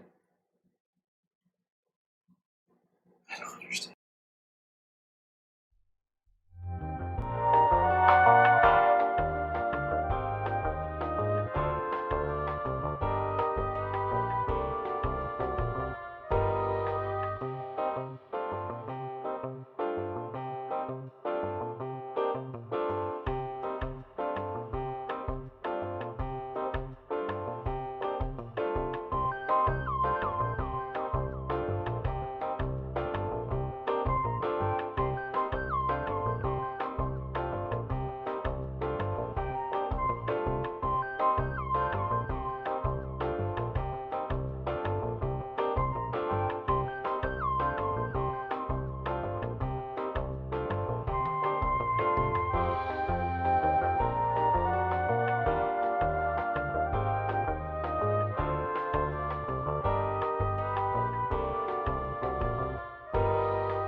And we're gonna continue to fight. We're gonna fight them in Congress, we're gonna fight them in the courts, and we're gonna fight them in the streets. We're gonna do whatever is necessary, because soon, Donald Trump will defy a Supreme Court ruling, and he will break the law over and over again. And when he does that, we will all face a choice. Are we going to sit back and let the coronation of a king happen, or are we going to stand the hell up? Are we going to stand up? Are we going to stand up? Are we going to stand up? And here's the thing. It doesn't matter if you're young, old, or Gen X, Gen Z. I don't give a shit.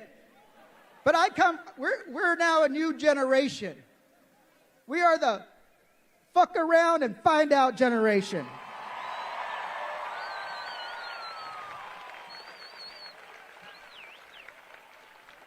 Fuck around? Fuck around? That's the energy we need. Thank you so much. And now we have a great musical artist. Thank you. We have a great musical artist performing, Indigo Duza. Thank you.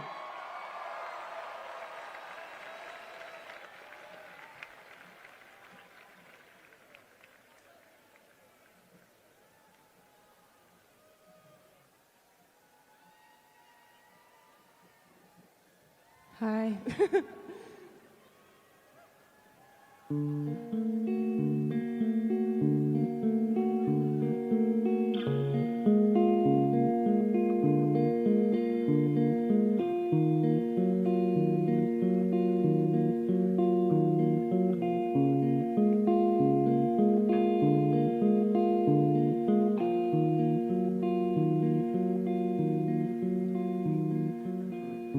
In the end, it all makes sense that love is all there really is. Death is only total bliss, a burial of skeleton. Go on, go on, go on, go.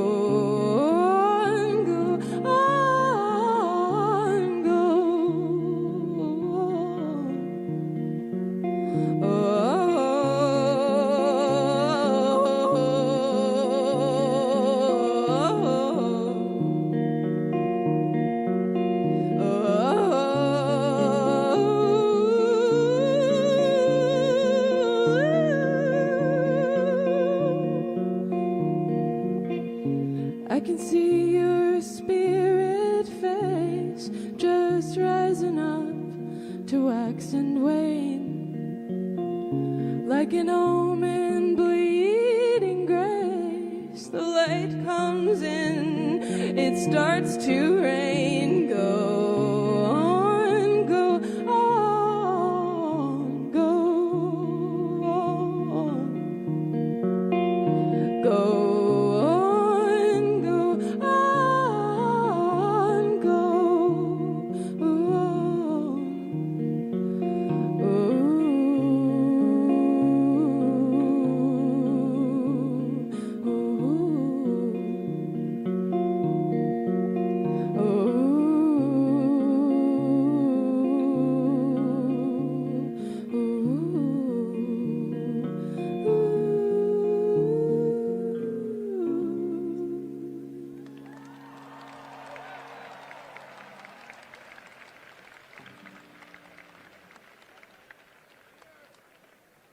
Thank you.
not standing, I'm after. Well, sometimes it looks that way.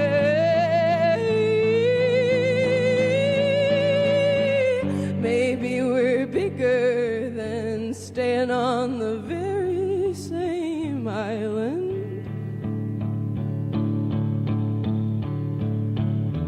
Maybe we're bigger than staying in the very same place.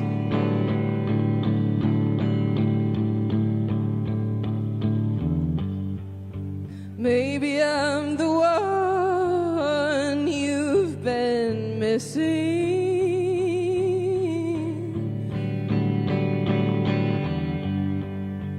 I won't be cruel when you find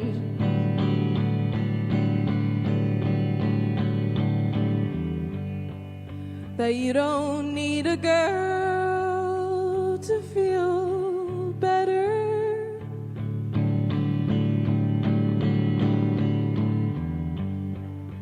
You can ask yourself what's on your mind.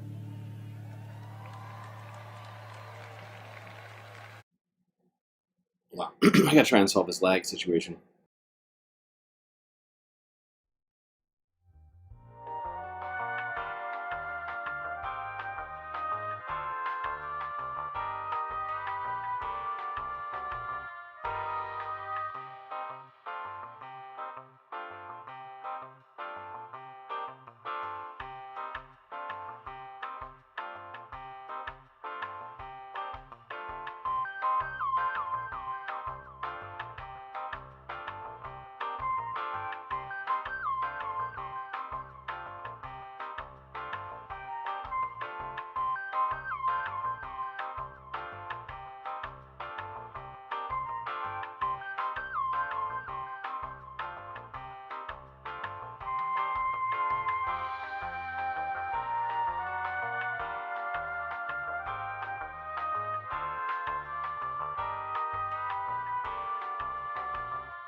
Thank you.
Made me somebody.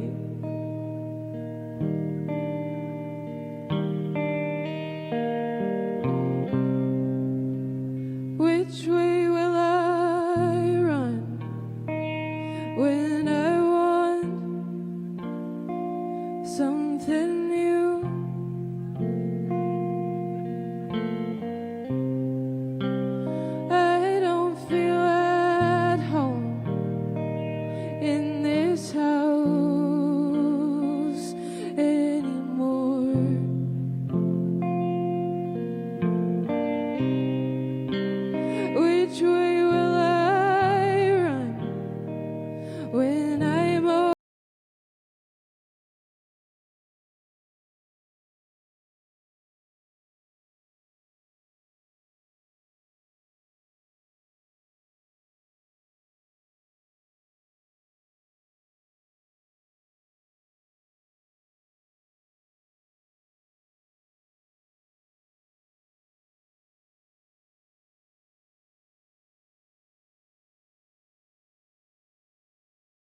something new.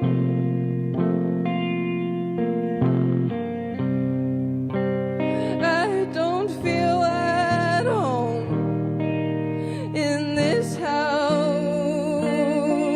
anymore.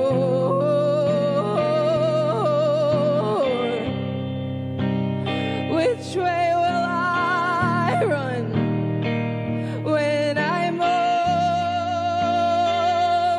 you?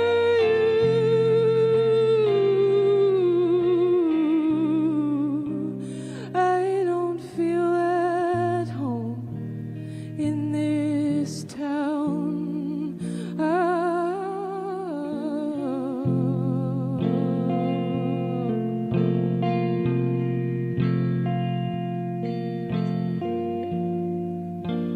When I was younger, younger and dumber, I didn't know better.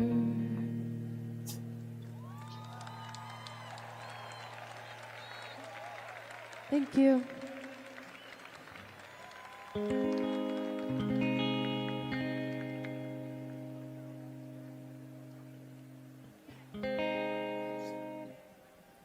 Cool. I think I'm going to play one more. Okay. Thanks for having me. She's got quite a voice.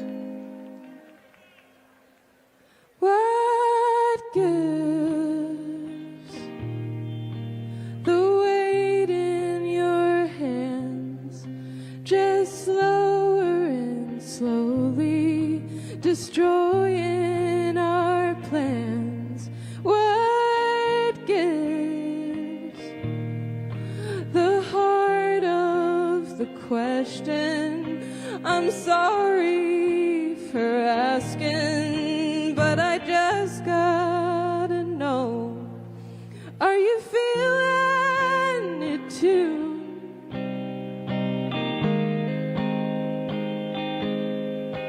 Are you feeling it too?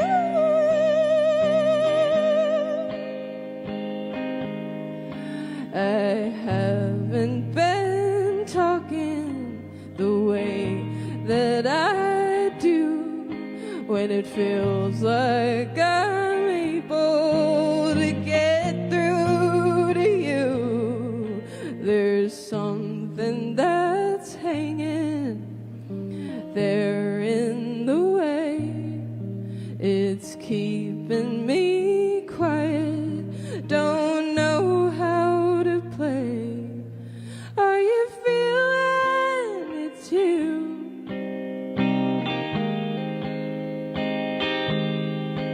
Are you feeling it too?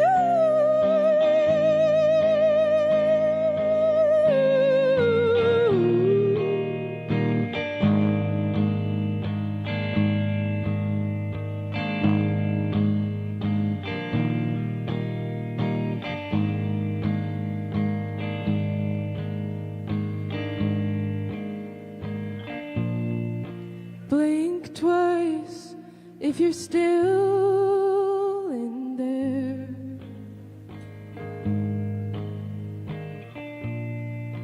Like you were when you came to me.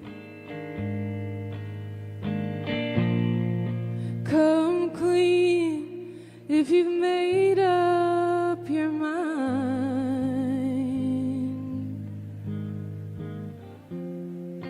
Don't leave me guessing. What now that everything's changed faster than I could put out the flames? What now? The point of the lesson, I wanna be present. Won't you just lay me down? 'Cause I'm feeling it too. 'Cause I'm feeling it too. Oh my god.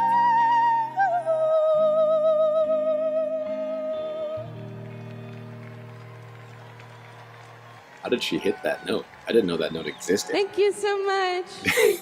Jesus Christ.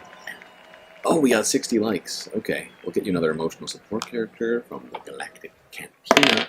How we feel in LA? I said, how we feel in LA? She spent her life on the front lines fighting for patients, nurses, and healthcare justice. As president of the California Nurses Association and vice president of National Nurses United, she leads the largest union of direct care nurses in the country. A fearless voice for what's right. Please welcome Sandy Redding. Hello, LA. It's so great to be here. And let's show them this is not AI, right? This is real. So happy to be here today. My name is Sandy Redding, and I'm an operating room nurse working in Bakersfield, California. And so I'm well acquainted with a lot of things, and I love LA. I'm a proud member of the California Nurses Association and president. It's truly electric to be here today, to feel our collective power. We have some power out here. And to imagine what can be possible when we protect one another and fight together against our common enemies. Thank you to Senator Sanders and Representative Ocasio-Cortez for bringing all of us together. We needed this today, right? I won't mince words. As an OR nurse, sometimes I just say it like it is. We are in the fight of a lifetime against the corporate takeover of Medicaid, Social Security, and the Veterans Administration. These are programs that have allowed hundreds of millions of Americans going back multiple generations to receive the housing, medical treatment, and social support required to live a life of dignity and stability. The funding and resources these programs bring to local communities like ours allow nurses like me and the ones behind me the care we know our patients deserve.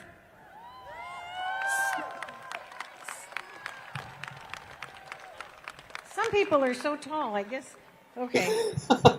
There we go. Sometimes you just got to adapt, right? Yes, that's true. So we must be firm that our elected representatives make zero concessions. Zero. Can everybody do this? Zero. I can do that. Zero concessions. No cuts to our Medicaid, no cuts to our veterans' health care, no cuts and no defunding of the public health system, for heaven's sakes. No to the elimination of workers' rights. Are you with me? Yeah, I kind of thought so. The billionaires and the politicians who work on their behalf, that's the corrupt system we call oligarchy. I didn't even know that word until a few years ago, till some gray-haired man started talking about it. They say people should be responsible for themselves.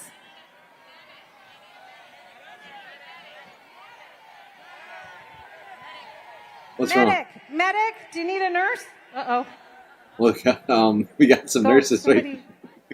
Yeah. Is there a medic? Perfect In the timing. meantime, our nurses will go. That is perfect timing. I'll cut off You some need of a the nurse? speech. Let me check. We got a whole group of them up here. Forget the speech. Save the people. Immediately, if not sooner. That was fate right there. And I love how the nurses just all left the stage. Like, fuck it. Speech was going to be good, but let's save somebody right now.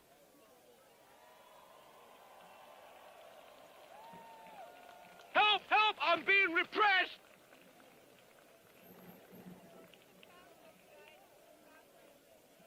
Could not have timed that one better. This is why we need the nurses, by the way. Here's a real-life example of why we need the nurses. Write that down. If you have a pen, perhaps maybe just make a note on your phone. Hold on, I'm gonna get copyright struck, I'm pretty sure, for whatever this music's gonna be, so I'll just sit here and talk to you for a moment. Yeah. Yeah, that's definitely gonna get me copyright claimed. How's everybody doing in chat right now? You holding up okay in there? Y'all doing okay? Do you need a medic?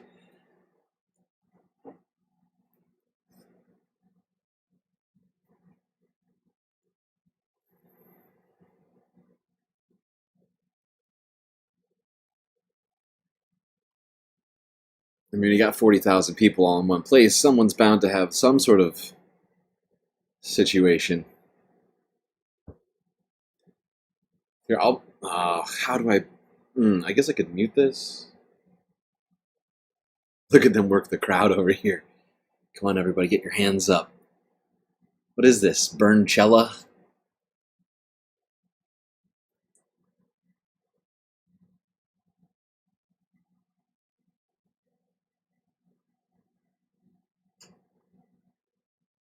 What would Trump do? Get him out of here!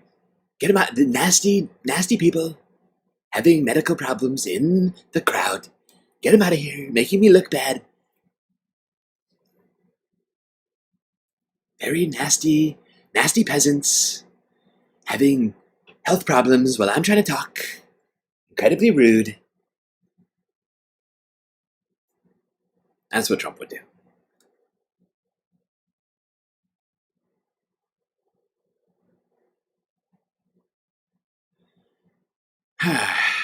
Alright, I think I'm going to mute this. I'll play you some music in the background while we wait. I guess I could just move it forward. I'll do that. I'll do that. Hold on. Please hold. Please hold.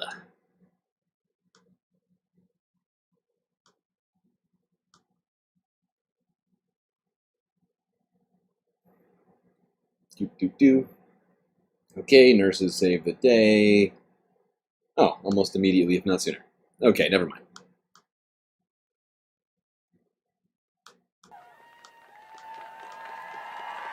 Immediately, if not sooner.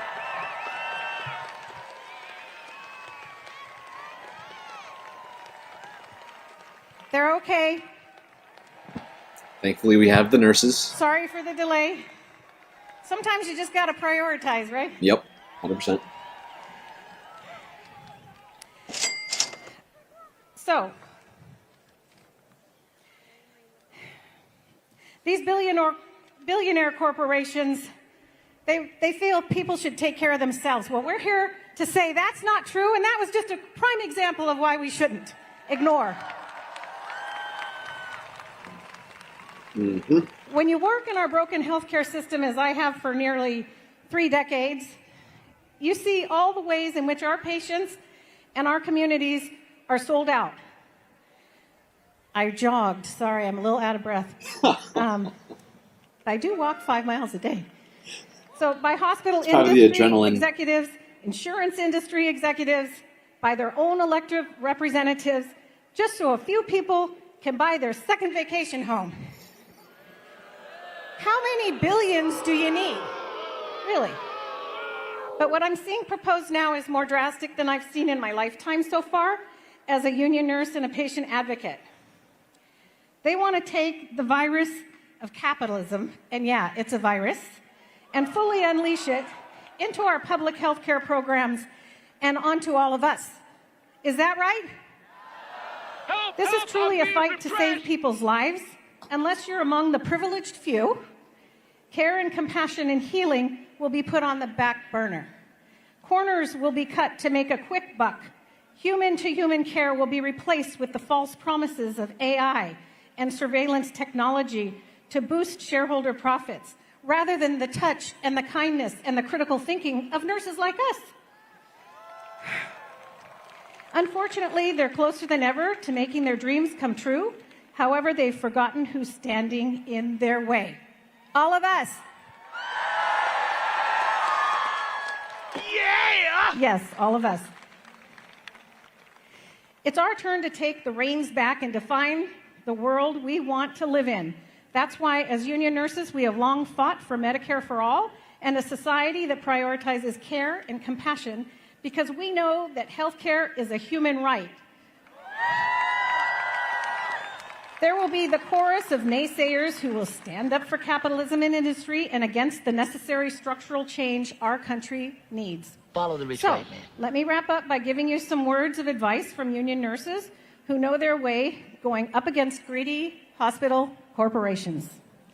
When we go to the bargaining table, we don't just ask for crumbs or even a slice of bread. We demand the whole loaf. And why do we do that? Because we're here to look out for all of you. And it takes a loaf to feed a family, not a crumb. Because we know that billionaires are made on the backs of thousands of underpaid and overworked people who are systematically denied union rights. Never forget those billions do not belong to them. So, we stick to our demands with resolve, moral clarity, and unity, and we fight visibly and loudly and don't compromise on the safety of our patients. We remember that there are more nurses and patients and community members like all of you than there are of them. We practice solidarity and stay focused on our values of care and compassion, and that's why, time and time again, union nurses in LA and across California win record-breaking contracts that improve not just our working conditions, but the patient care conditions. So, to wrap up, to everyone here, we can do this. We can win this fight. We can stop these attacks, because when our communities are under attack, what do? Stand up, fight back. When our communities are under attack, what do? That's absolutely right. So, thank you for having the patience for our nurses. Did you get that little play on words? And now, it is my pleasure got jokes. to introduce NUHW. Thank you.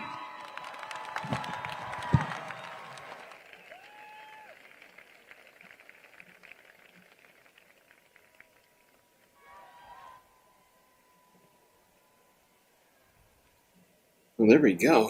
All sorts of people showing up. Musicians. Hello, how's everyone doing? I was going to say more words, but I'll let her say words. I'm Rachel Forgash, and I'm one of the organizers with NUHW. Here in Southern California, we represent workers at Kaiser. We represent psychiatric RNs, therapists, addiction medicine workers, medical social workers, psychologists. And these workers in Southern California have been on strike for 25 weeks. That's right. That's a long time. So I am so honored to have behind me some of our members who just came off a 5-day hunger strike and our bargaining committee. Jeez. That's right. So let's give it up for Nick Nunez.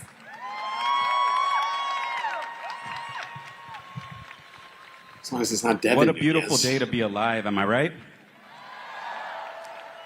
Good morning, my name is Nick Nunez. I'm a mental health therapist, and I'm a proud member of the National Union of Healthcare Workers. We are essential mental health care providers and on the front lines of the mental health care crisis facing our nation at this time. We provide life-saving work to our patients, but unfortunately, we find ourselves in the middle of a battle fighting for the heart and soul of mental health care. We work for Kaiser Permanente, the largest healthcare provider in California, who, like many other healthcare insurers across the country, is playing a dangerous game. They're playing a dangerous game, putting profits over people by denying and delaying healthcare. Illegal. Hospitals and clinics are understaffed, and mental health workers are stretched thin and burnt out, and patients, unfortunately, are suffering for it.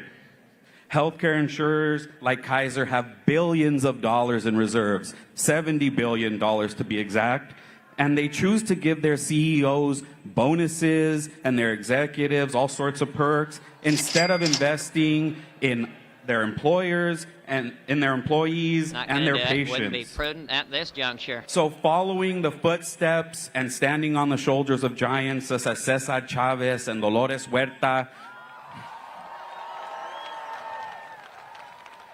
with the help and support of our colleagues and clergy and the community and our families, we just completed a 5-day hunger strike just yesterday.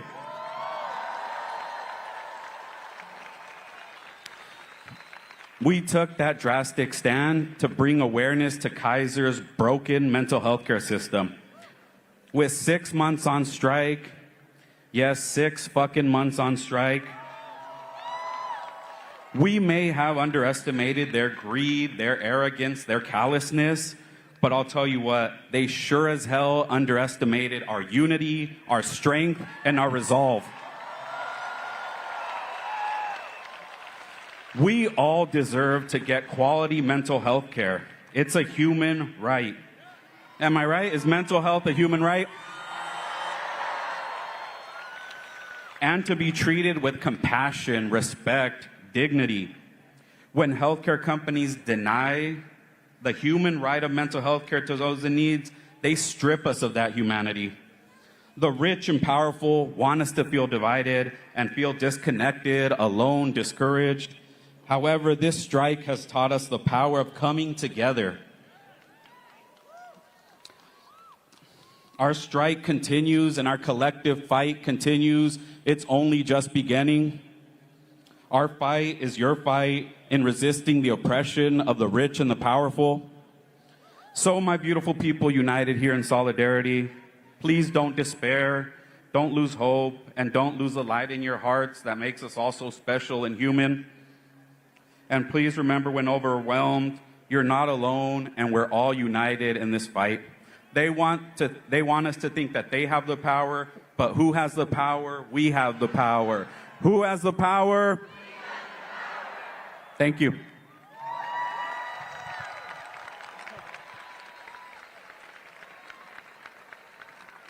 Hello, LA! Woo!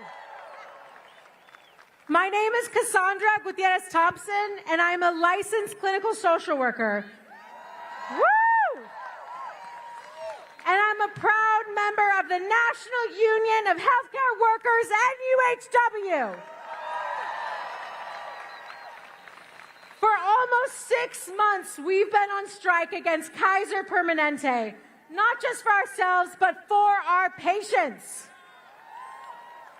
Kaiser is a $100 billion corporation that is denying people access to mental health care. Illegal. The care they need and the care they deserve. In fact, yesterday, we officially became the longest mental health strike in U.S. history. That is not an award we are proud to get, but I am proud that we are still out here. In fact, Kaiser is the perpetrator of the 3 longest mental health strikes in U.S. history. You do the math. It is Kaiser's choice that we are still here. Right. Kaiser hires just 1 therapist for every 3,000 patients in Southern California. Wow, that doesn't seem like enough. Right? Patients are waiting weeks, even months. That is not care. That is corporate negligence. That is corporate greed, and that is dangerous. So let me ask you, how many of you or someone you love has struggled to get mental health services at Kaiser? Raise your hand. Yes. I'm so sorry to see all these hands raised, but that is why we are still on strike. We are demanding more time to provide ethical care, more time to do the work that matters so we can truly heal our patients. We're demanding timely appointments that meet state laws and clinical standards, and an equitable contract that respects its workers and protects patients.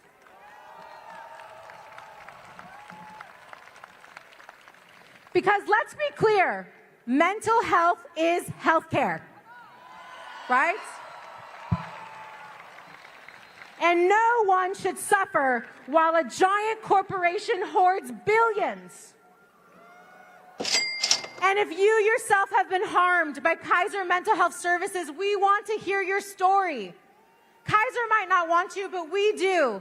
Please go to kaiserdon'tdeny.org and share your story with us. Because from the picket line to this stage, this fight is about care that puts people before profits and the power of a union that refuses to give up. And so, now say it with me like we do on the picket line. When we fight, we win. Yeah. When we fight, thank you, NUHW strong. So many different unions showing up. PA's unions. And now I'd like to introduce Georgia MLW. Flowers Lee and Julie Van Winkle from UTLA.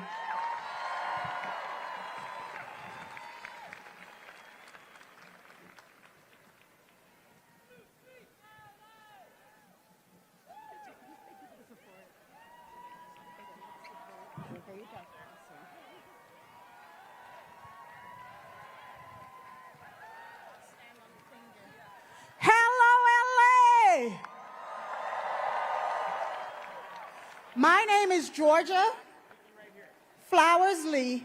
I'm the NEA Vice President for United Teachers Los Angeles.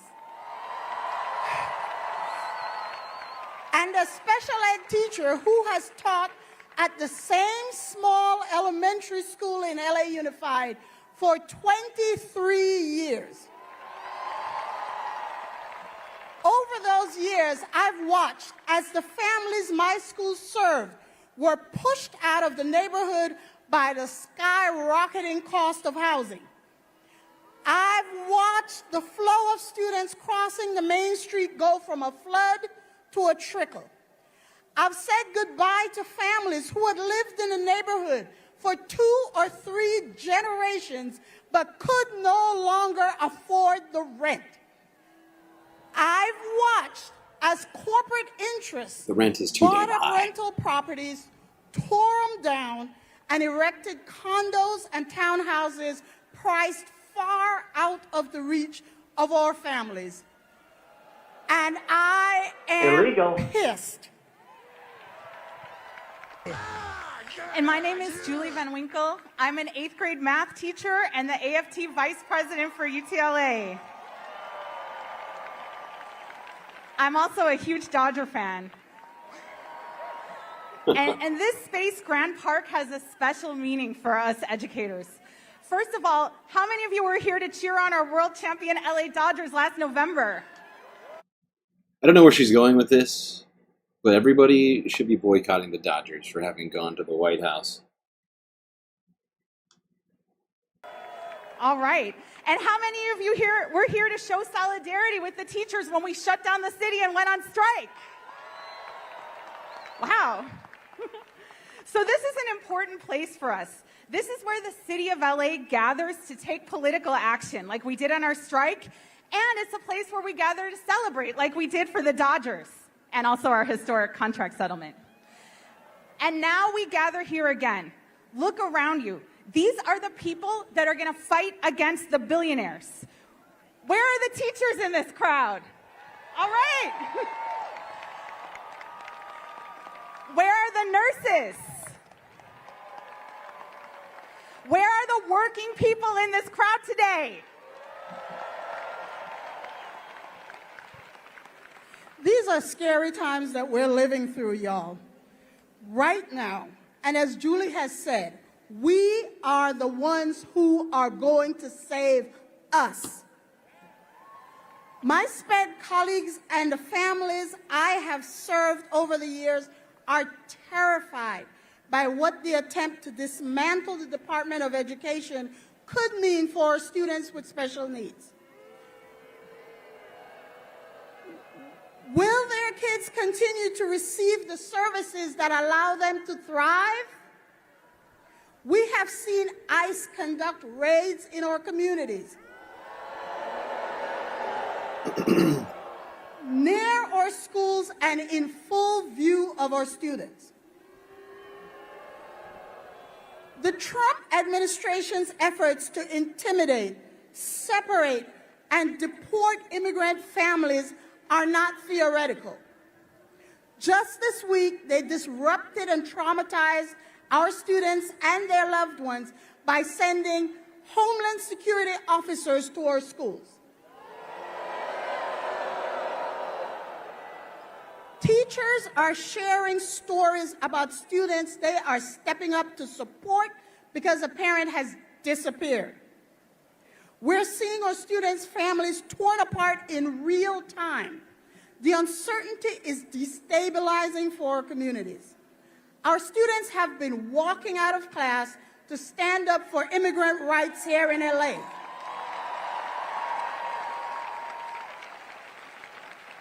They have been organizing to push the district to continue to support programs that repair harm, like the Black Student Achievement Plan. And they are doing this despite threats from Washington. We're learning from our students. We cannot passively comply with the Trump agenda. As a teacher, I recognize what Trump and his oligarch buddies are. They're bullies, right? They target the most marginalized in our communities. They target undocumented folks, students who have the courage to protest, and our neediest students. So what do we do when the bullies come for us?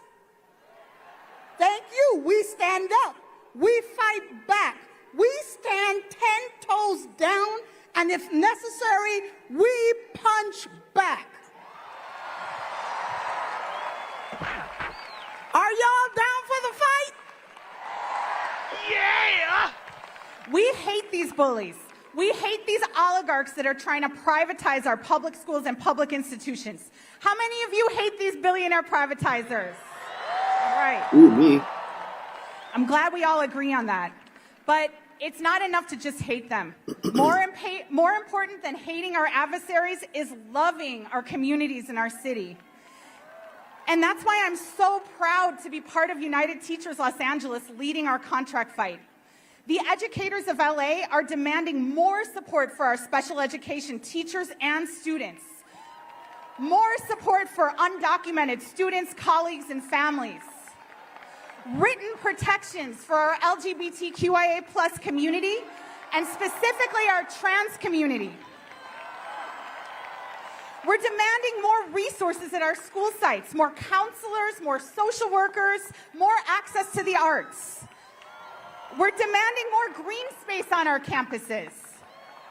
And we're demanding that the district step up and help the city of LA figure out our housing crisis to get affordable housing for communities and free childcare for young families in LA. Come on! Now, we started working on our contract before Trump got elected, but it just so happens that the Win Our Future campaign, our contract campaign, is a direct counterpunch to the Trump-Musk agenda. And people are going to tell us we're being unreasonable, that we're asking for things that are unrealistic. That's too and much, these people who tell us they're not just going to be MAGA people. They're going to be Democrats that claim to be our allies. We cannot settle on austerity. We cannot allow corporate Democrats to do Trump and Musk's bidding. We're in the biggest city, in the richest state, in the richest country in the world. Our families deserve to be able to afford to live in the city of LA. Everybody here deserves to be able to live here. Our elementary students deserve to have access to the arts. Our black students deserve to see themselves in the stuff they're being taught. Our special education students deserve to have all access to all the programs our schools offer with the supports they need to be successful. These are not unreasonable demands. These are the things you would want your loved ones to have at their schools. And that's the thing. To get us through this, we need to love each other. We need to fight for those in our communities who are being attacked, who are being imprisoned without due process, even if we don't know them personally. If you love this city, now is the time to fight for it. We're asking all of you to stand here with the teachers of Los Angeles as we fight for our students and communities. We're teachers, so we're not going to dismiss without an exit ticket, also known as homework. We're asking all of you today to connect with an LA Unified educator. They're in the crowd. Find them, check in with them, ask how you can support as they bargain for better working conditions for themselves and better learning conditions for their students. Because when we struggle together, we all win. A rising tide lifts all boats. And if we really want to defeat the oligarchy, we need to create an alternative. That means having all the things that we all need. We're fighting for all those things, and you can join us in the fight on May 17th. Thank you, LA. Let's keep up the solidarity. We'll see you next month. But now, we are happy to introduce the next speaker. He's a lifelong fighter for working people and a champion for union power. Now, as the elected director for UAW's West Coast region, he's leading the change for justice, dignity, and a better future for every worker. Please welcome Mike Miller.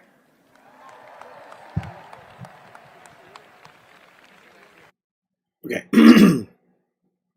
Okay, we've gone 3 hours on this thing. I think I'm gonna scoop it ahead a little bit. Hopefully no one's offended by this decision. But I want to get to AOC and Bernie. A lot of people came here and spoke, but this thing is 5.5 hours long. It's going to take us a long time to get through it if I don't do this. So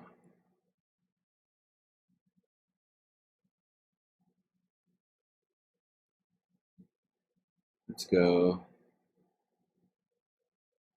right about here.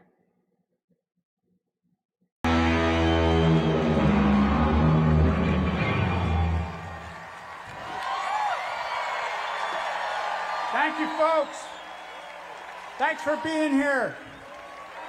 And thanks for being somewhere next weekend and the weekend after that until we get this straight. Just keep coming back, people. Right now we got OAC, Alexandria Ocasio-Cortez.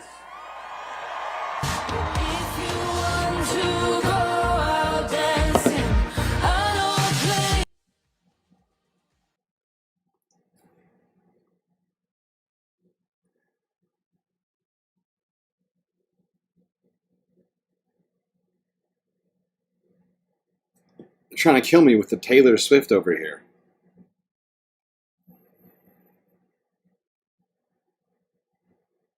At least I think that's Taylor.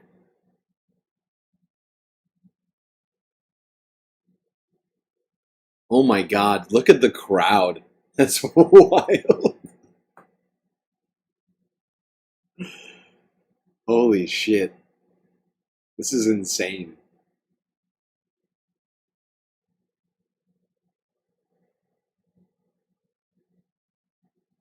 Oh.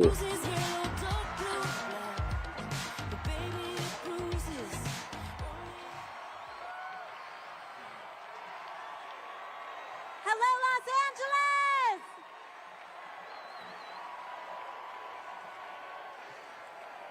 How are we feeling, LA? Thank you, thank you, thank you. People upset for me skipping the musical acts? So much for joining us today.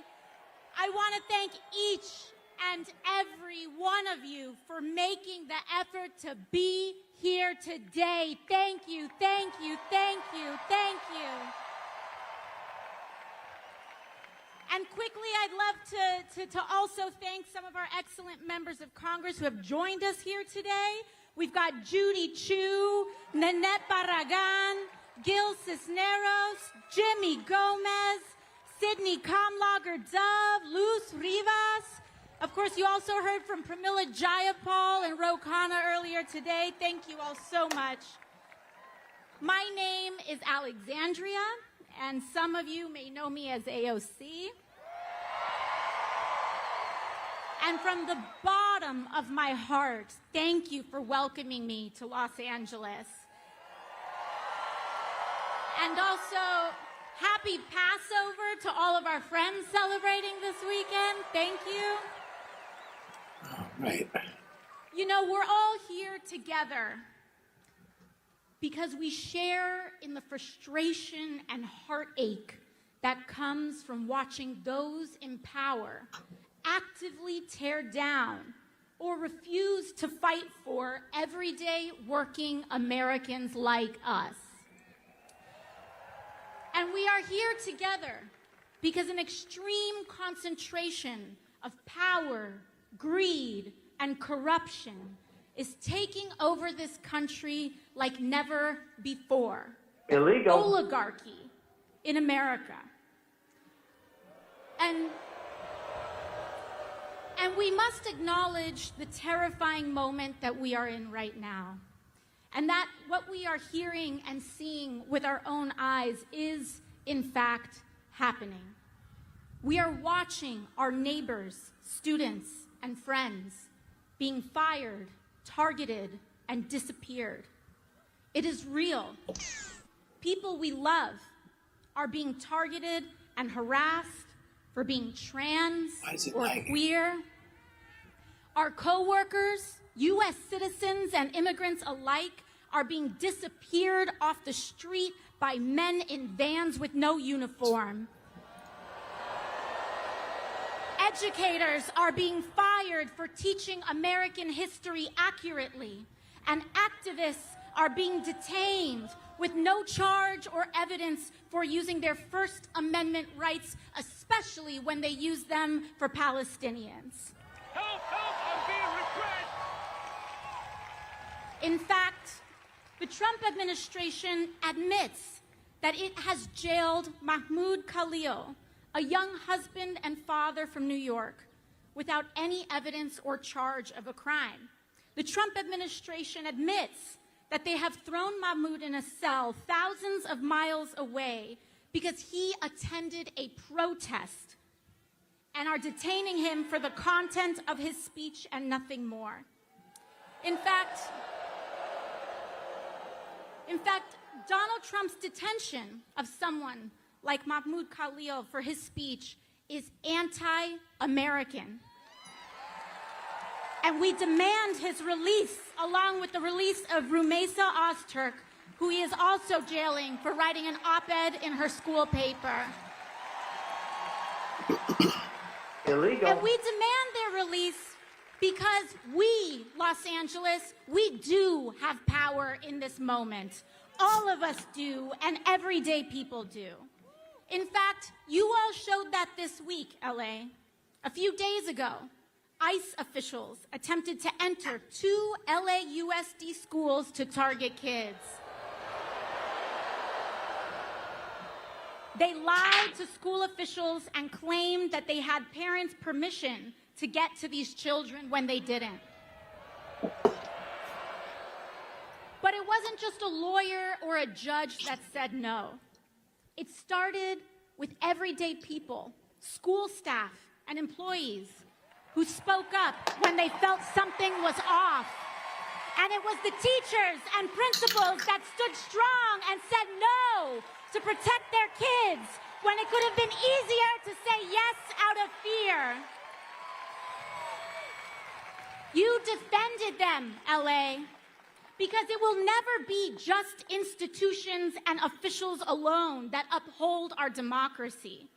It will always be the people, the masses, who refuse to comply with authoritarian regimes, who are the last and strongest defense of our country and our freedoms. Because we know, Los Angeles, that a better world is possible, and we are willing to do something about it. But to get there, we need to be honest about how we got to this place. Because this moment did not come out of nowhere. It has been a long time coming. The destruction of our rights and democracy is directly tied to the growing and extreme wealth inequality that has been building for years in America. It is not a coincidence that billionaires like Elon Musk dumped billions of dollars in this election to elect Trump. And I'll tell you, LA, he sure as hell isn't doing that out of charity. For years, we have known that our political system has slowly but surely become dominated by big money and billionaires. Time after time, we have seen and experienced how our government and laws are more responsive to lobbyists than to the will of everyday people. And we also know that the agenda of dark money to keep wages low and to loot our public goods to give to the rich is deeply unpopular with people of all backgrounds, all parties, and all places. Just look at what Republicans have been quietly doing in Congress. They have been voting just this week to advance cuts on hundreds of billions of dollars from Medicaid and veterans benefits and Social Security so that they can take that money and give it to the billionaires who elected them in the form of tax cuts and sweetheart government contracts to companies like SpaceX. And you know who voted for that from California, by the way? David Valadao of California's 22nd, Young Kim of California's 40th, and Ken Calvert of California's 41st. They know that that's not what you want. They know that it is deeply unpopular. They know that it hurts you, but they are not here to serve us. They are here to serve themselves and the billionaires who have paid them, oligarchy. And they know that the only chance they have to get away with such an unpopular agenda, to get away with stealing in plain view, Illegal. is to stoke deep divisions among us along lines of race, identity, and culture, to keep us fighting and distracted. This has been the big money playbook, not just now, but for decades. And that is why Donald Trump is not an aberration. He is the logical, inevitable conclusion of an American political system dominated by corporate and dark money. And if we are here to defeat him, we must defeat the system that created him. Money in politics is the hands of oligarchy, Los Angeles. And we are at a crossroads. We can either have extreme wealth inequality with the toxic division and corruption that it requires to survive, or we can have a fair economy that guarantees health care to all for working people, along with a democracy and freedoms that uphold it. Oligarchy or democracy, but we cannot have both. Los Angeles, I've made my choice. We must fight the oligarchy that has created this nightmare. And that is why I have never taken money from lobbyists or corporations, and it's why I never will. Not going to do it. Wouldn't be prudent at this juncture. You know, when I first got to Congress, I was genuinely shocked by how this place worked. Even having run against dark money and on a campaign against it in the first place. The everyday influence of corruption and dark money was astonishing, how normalized it is.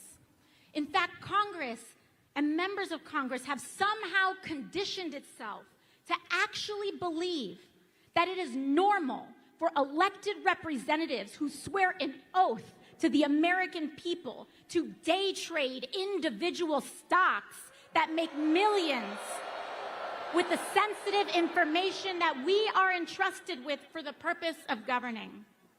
How can anyone possibly make an objective vote on healthcare, energy, or war when their personal money is tied up in pharmaceutical, oil and gas, or defense company stocks?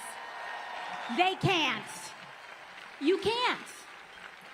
Now, I don't want and we reality. saw this play out this week with Trump's corrupt and disastrous tariff scheme.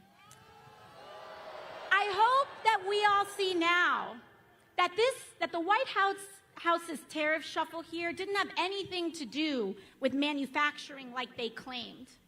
It was about manipulating the markets. It was about hurting retirees and everyday people in the sell-off so Trump could quietly enrich his friends who he nudged to buy the dip before reversing it all in the morning. Donald Trump is a criminal. A criminal found guilty of 34 felony counts of fraud. Of course, he is lying and manipulating the stock market too. He is at his best making himself, the billionaires who back him, and the members of Congress who trade with him rich. Not you, not me, not the people. And to be clear, I don't care what party you are, Democrat or Republican. I don't care what position one holds. Members of Congress and elected officials holding and trading individual stock is wrong. It must end, and we must ban it. Immediately, if not sooner. But I'll give you another example of how shocking and casual this all was when I was first elected. Just this year, I was named and appointed to the powerful Energy and Commerce Committee. This is one of the most powerful committees in all of Congress. And for years, lobbyists worked to keep me off this committee.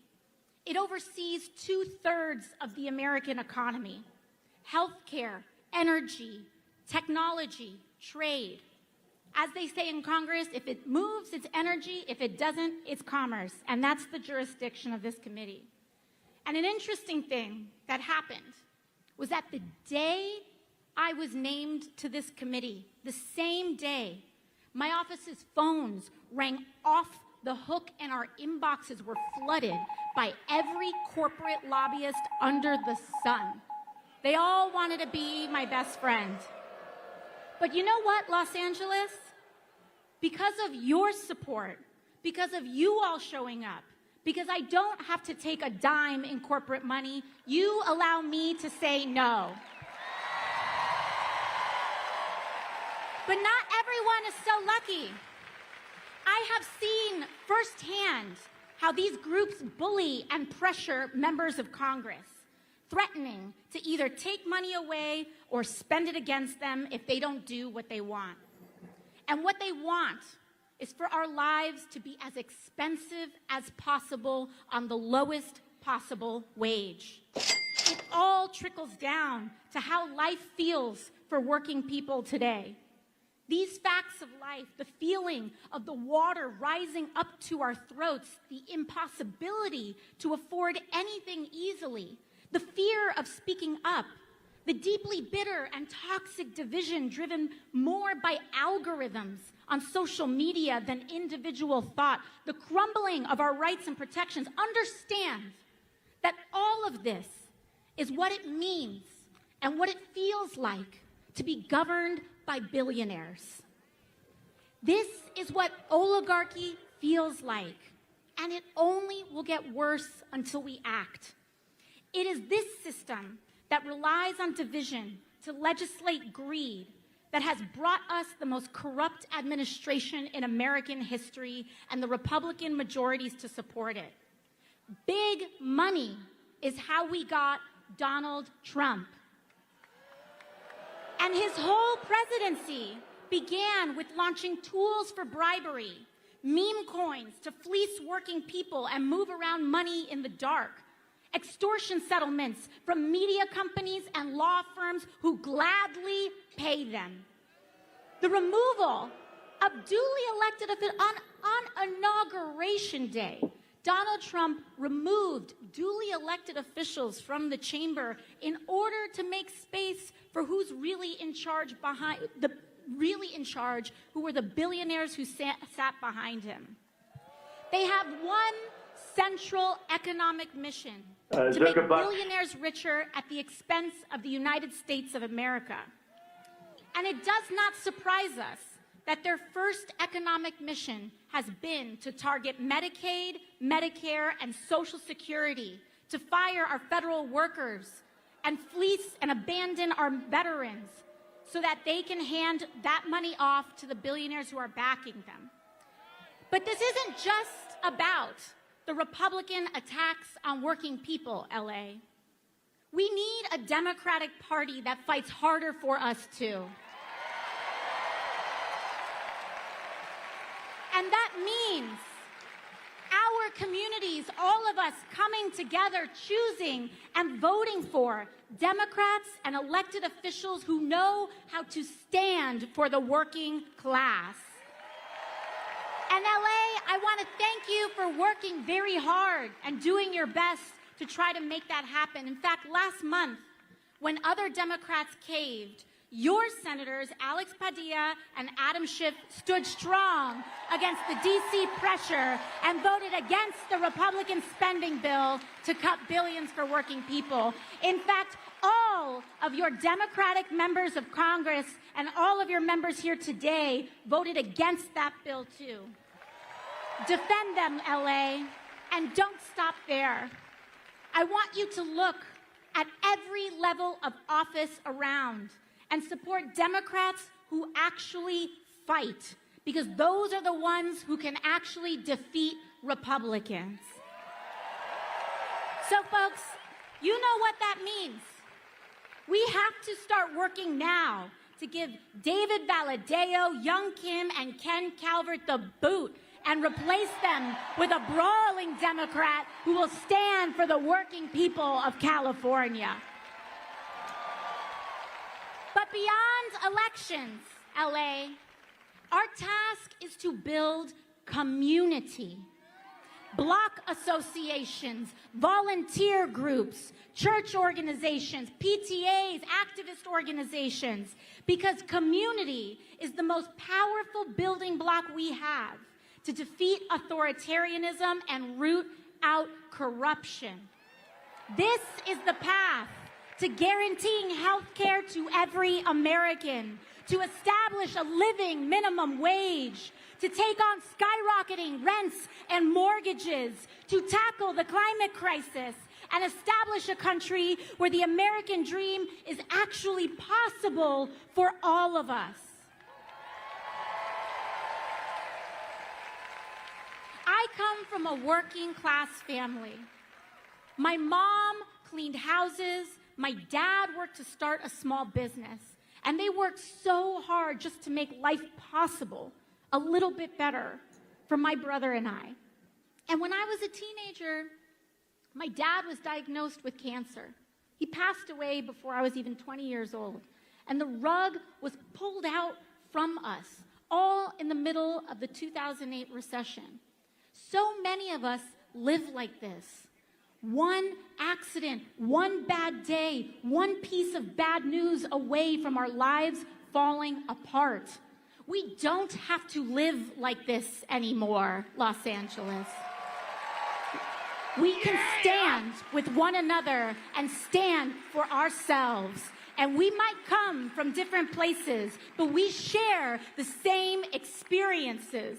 So to all who came here today unsure of whether this is where you belong, I want to say that you do. No matter if you have all the right words to say, no matter your race, religion, gender identity, or status, no matter if you disagree with me on some things. But if you are willing to fight for someone that you don't know, you are welcome here. If you are willing to fight for working people regardless of who they are, how they identify, you are welcome here. Because here, everyone is valued. But we have to stand together. AOC is killing it right now. Killing it. I'm struggling to do anything but listen to her right now because of how, how impassioned this speech is. We cannot be tempted to turn in our neighbors or be fooled into thinking that we are really that much different from a trans kid who wants to get accepted by their friends. That we're that different from a dreamer who worked to go to college and try to provide for their family. That we're that different from anyone who's not like us. Hate is a trap that sinks us all. And it is standing together without exception to reject division. That is the only way we can win. It's the only way we can win. So I hope you see that this movement is not about partisan labels or purity tests, but it's about class solidarity. It is about the thousands of you who came out here today to stand together and say our lives deserve dignity and our work deserves respect. No matter who we are here to make a sacred promise to each other. And our goal today is to commit to building the kind of country we all deserve. And we will make that promise to take care of each other on our worst days and to share in the successes of our best. Thank you so much, Los Angeles. And it is my honor here today to introduce someone who has dedicated his life to... I think we all know who she's introducing, but we're at 4 hours. So I think we're almost at 4 hours. So I think it's the best time for me possible to take this break. We will come back with the burn at the end of the break. But first, some galactic messages from yours truly.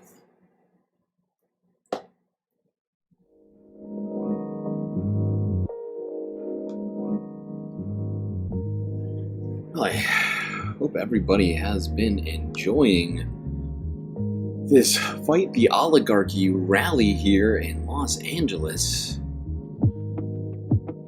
If you haven't already, hit the like button and don't forget to subscribe. Hit the bell icon too if you want to make sure that you don't miss a single stream. While you're at it, do also consider contributing to the Galactic News Network, as we are completely funded by viewers such as yourself. So many great ways, of course, for you to show your support. YouTube, Twitch, Cash App, and PayPal, but the best way to get the most space benefits for your Earth dollars is to go on to Patreon and become a Galactic Patron. Only $3 a month will get you access to an incredible number of benefits, but I think the best one is getting an avatar on the stream where you can have an embodiment of yourself here, whether it be an actual picture of you or whatever makes you happy. And you can see it every time we go to break screens. At the pool, at the bar, the lake, or on the streets. Really, it's all up to you. Just go on to Patreon and find out what other benefits are waiting for you. Anyway, chat, enjoy this short space break. Grab yourselves a drink, maybe a snack, and I will be right back.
Well, chat, I think you know what that sound means.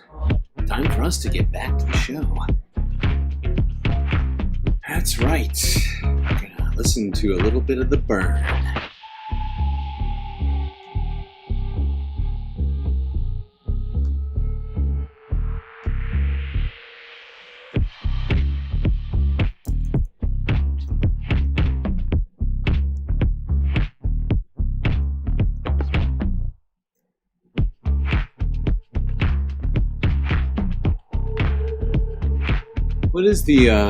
What is the contention in chat right now? I see a lot of back and forth going on right now.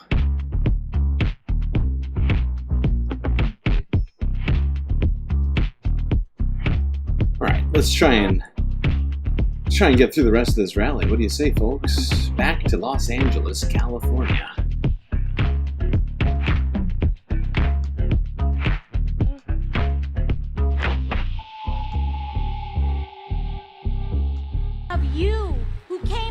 Today to stand together and say our lives deserve dignity and our work deserves respect. No matter who we are here to make a sacred promise to each other. And our goal today is to commit to building the kind of country we all deserve. And we will make that promise to take care of each other on our worst days and to share in the successes of our best. Thank you so much, Los Angeles. And it is my honor here today to introduce someone who has dedicated his life to bringing us together. So let's get loud and let's be grateful because Senator Bernie Sanders is in the building. This is wild, just how many people are out here. Those cameras turn back at the crowd. I'm just like, holy shit. Power to the people. Power to the people. Power to the people, right on. Power to the people. Power to the people. Power to the people. Power to the people, right on.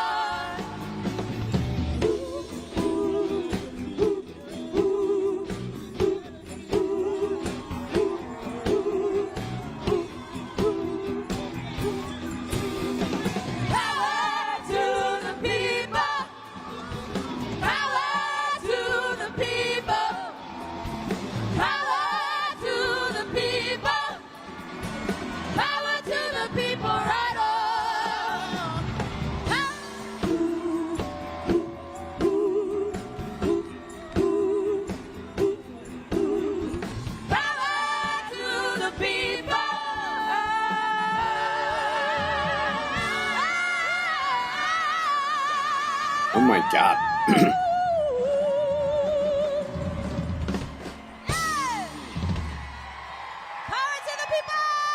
Unbelievable! Yeah!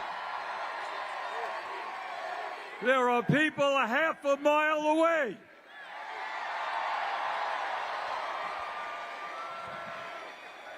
Let me... Oh, man. Nope. Nope. Nope. It's not Bernie, it is you. Let me thank our brothers and sisters in the trade union movement for being here. Let me thank Unite Here, Liuna Local 724, ILWU, the Longshoremen, CNA nurses, NNN nurses, NUHW Kaiser nurses, UTLA, UAW, California Labor Federation, AFL-CIO. Yeah! And today we pledge with our brothers and sisters in the trade union movement we are going to grow the movement. Millions of workers want to join unions because they know they're going to get better wages, better benefits, better working conditions. Let's do it.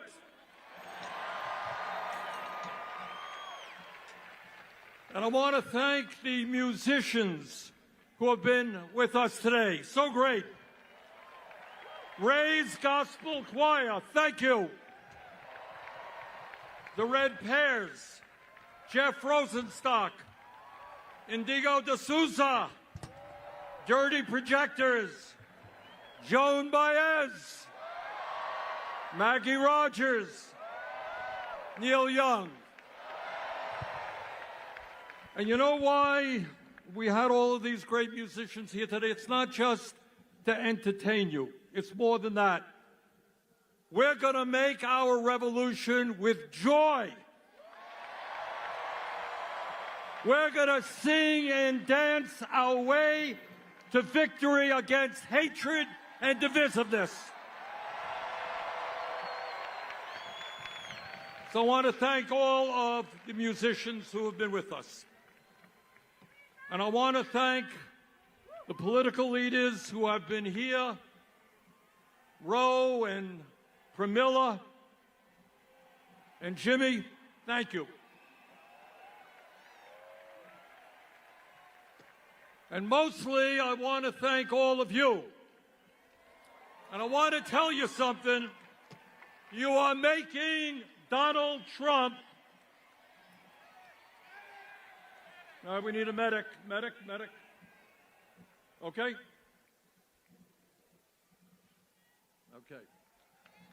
Your presence here today, and by the way, there are some 36,000 of you. What? The largest rally that we have ever had.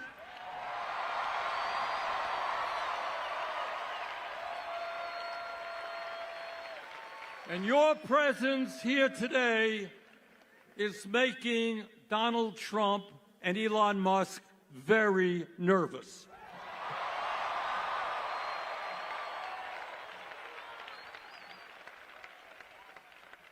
Last time we did a rally in Denver, a little bit smaller than this. Thank you, LA.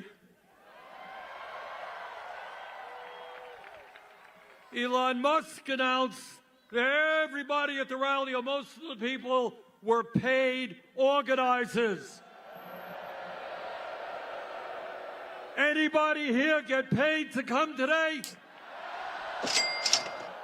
And Donald Trump, very envious of sizes, he said, well, Bernie has rallies of 2,000 or 3,000 people, can't compete with Trump. He lied. So I invite the president to come to LA. Tell the people here why you think it's a great idea to cut Medicaid and nutrition and health care so you can give tax breaks to billionaires. The people of LA would love to hear that. Not going to do it. Wouldn't be prudent at this juncture. So why are we here in LA today? And the answer is obvious. We are living in a moment of extraordinary danger.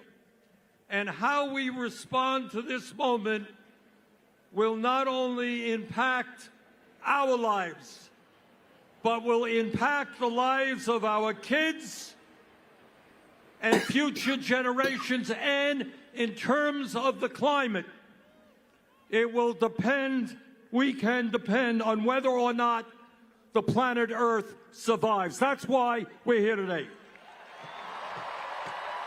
Climate and everything are the We're same living word. at a moment where a handful of billionaires control the economic and political life of our country.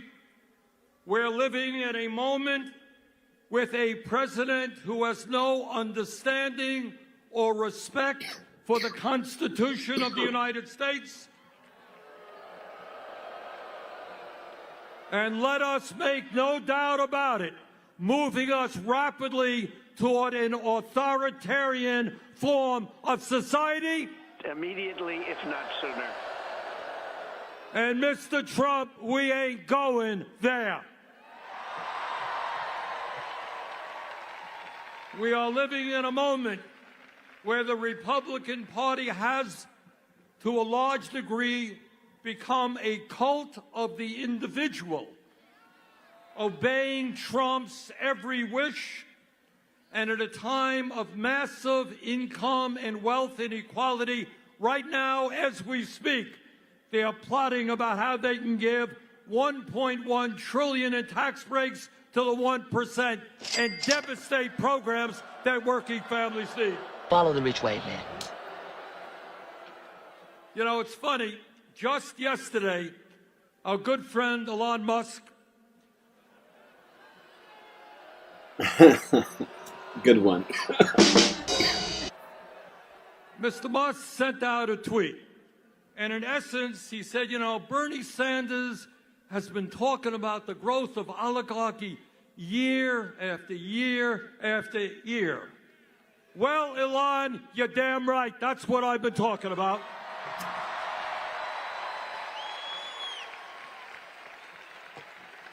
The difference is, I'm no longer talking about how we're moving to oligarchy. I'm talking about how we are living today in an oligarchic form of society. 3 months ago, when Trump was inaugurated, standing right behind him during his inauguration were the three wealthiest people in this country, Mr. Musk, Mr. Bezos, and Mr. Zuckerberg. And right behind them were 13 other billionaires who Trump had nominated to head up major federal agencies. Illegal. And that, brothers and sisters, is what oligarchy is all about. You know, lately, given what's happening in America, I've been remembering the history lessons that I learned when I was in the 6th grade. And I remember, and I think many of you will recall, when you think about your education, you'll remember hearing about Abraham Lincoln on the fields of Gettysburg in 1863. And that was just a few days after 20,000 Union soldiers had either died or been wounded fighting against the nightmare of slavery. And Lincoln looked out on that field, and this is what he said, and you will all remember it. He said, quote, we here highly resolve that these dead shall not have died in vain, that this nation under God shall have a new birth of freedom, and that government of the people, by the people, for the people, shall not perish from the earth.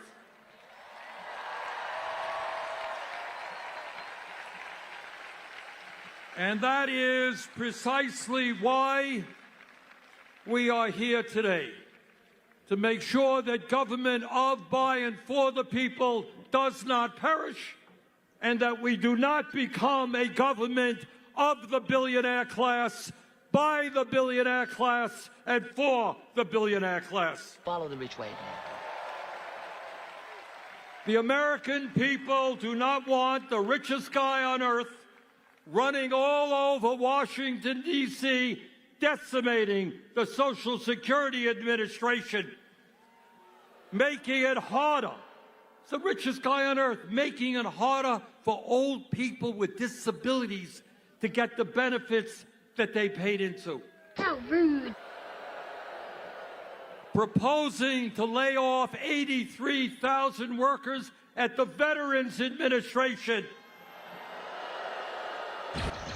Denying the health care that the men and women who put their lives on the line to defend us deserve.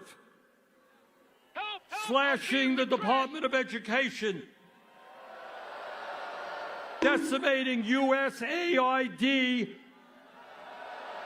which, by the way, means that hundreds of thousands, if not millions, of the most desperate people in this world will die as a result.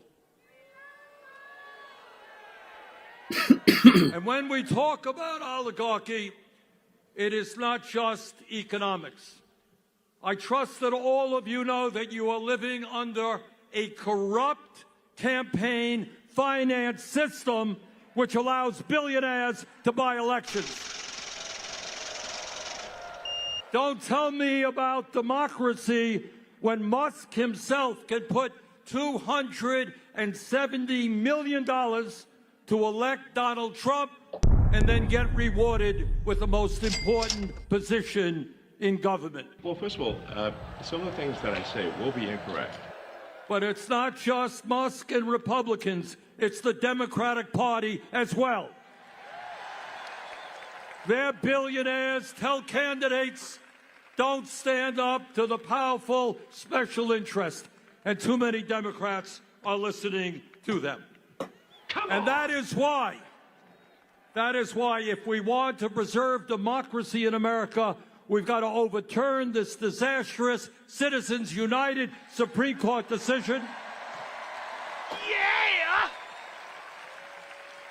And we got to move to public funding of elections. In America, one person, one vote, not billionaires buying elections. And let me tell you something about the oligarchs. They are very, very religious people. Jesus ain't but say their that. religion is not based on doing unto others as you would have them do unto you. Their religion is not based on love or justice. Their religion is based on greed, greed, and more greed. All over this country, in Vermont, California, all over this country, we have a serious problem with drug addiction, with alcoholism, with other forms of addiction. But in my honest opinion, the most serious addiction crisis we face is the addiction of the oligarchy toward greed. They got billions and billions of dollars. It's not enough. They need more.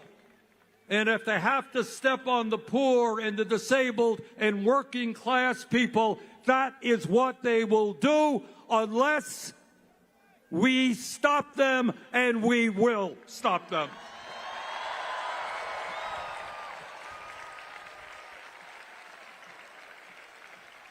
But it's not just oligarchy we are fighting. We're fighting, okay, EMT.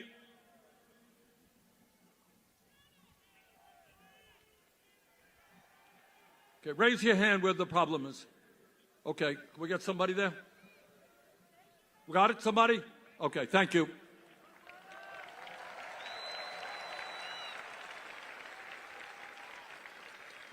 But it's not just oligarchy we are fighting. We're fighting a president who undermines our Constitution every day and threatens our freedom of speech and assembly, and whose agents are rounding up innocent people off the streets, Illegal. putting them in unmarked vans and throwing them in detention centers. That is what happens in dictatorships, not democracies. And we're going to stop that outrageous action on the part of the president. You know, our founding fathers of this country were no dummies. They wrote a constitution and established a form of government with a separation of powers. Remember we're reading all about that? You got a legislative body, Congress. You got an executive branch, president. You got a judiciary, the federal courts. And they wrote that document because they had just fought a brutal war against the autocratic King of England. And what they understood as they were forming this new country, that they never wanted to see a nation where one person had unlimited power. Well, Trump wants that power. We are not giving it to him. Exactly. Trump is suing the media because they say bad things about him. Oh, how horrible is that? He has sued ABC, CBS, Meta, the Des Moines Register. His FCC is investigating NPR and PBS.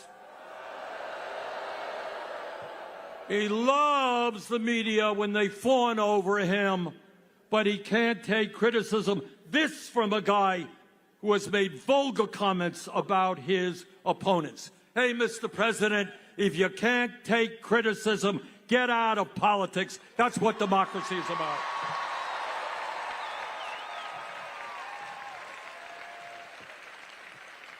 Trump is going after the powers of Congress.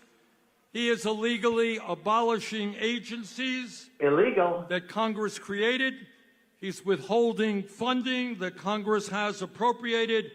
He is establishing tariffs that he has no legal right to do.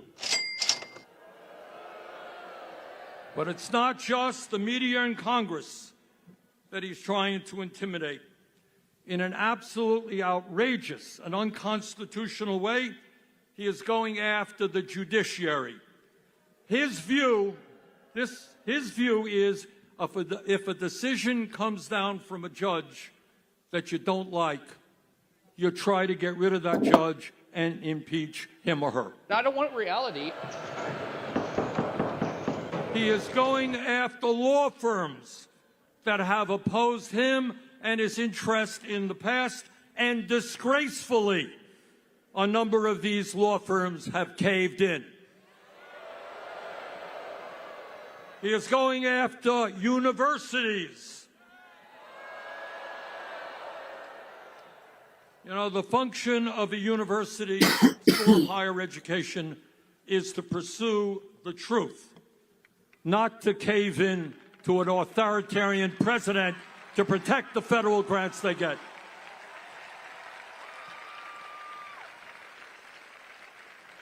But it is not just Trump's and his administration's domestic policy that we should be concerned about. For the first time in our 250-year history, we have a president who is aligning himself with dictatorship abroad.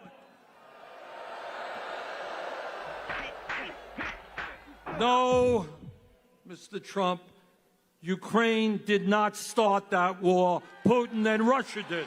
Give me a joke.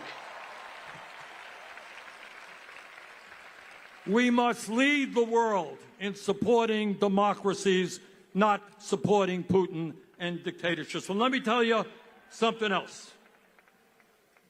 Trump wants over $8 billion more to go to Netanyahu's war machine. Illegal. Israel has a right to defend itself against terrorism, but it does not have a right to go to war against the entire Palestinian people. Yeah! It does not have the right to kill 50,000 people, injure over 100,000, and destroy the entire infrastructure. And as bad as that is, Trump wants to expel the 2.2 million people in Gaza in order to create a playground for his billionaire friends. Illegal. That is beyond insane, and we will never, never let that happen. I feel like I'm taking crazy pills.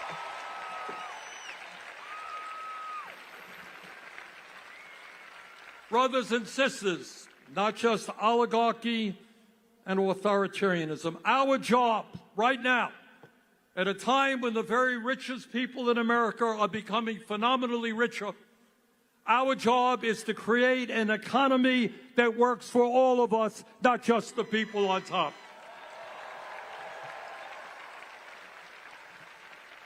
All right, I'm going to do something radical here. You ready? There's not a single place to stand in here. I'm going to tell the truth. I'm going to talk about what's really going on in America today, and that is we are living with two Americas. One America, the people on top, have never, ever in the history of our country had it so good. Today, we have more income and wealth inequality than we have ever had. The three wealthiest people own more wealth than the bottom half of American society, 170 million people.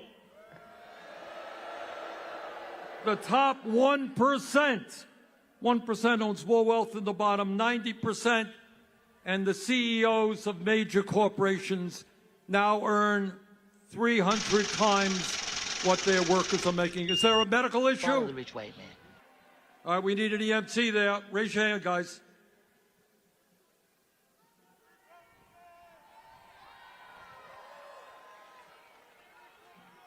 People are struggling in the heat out there right now.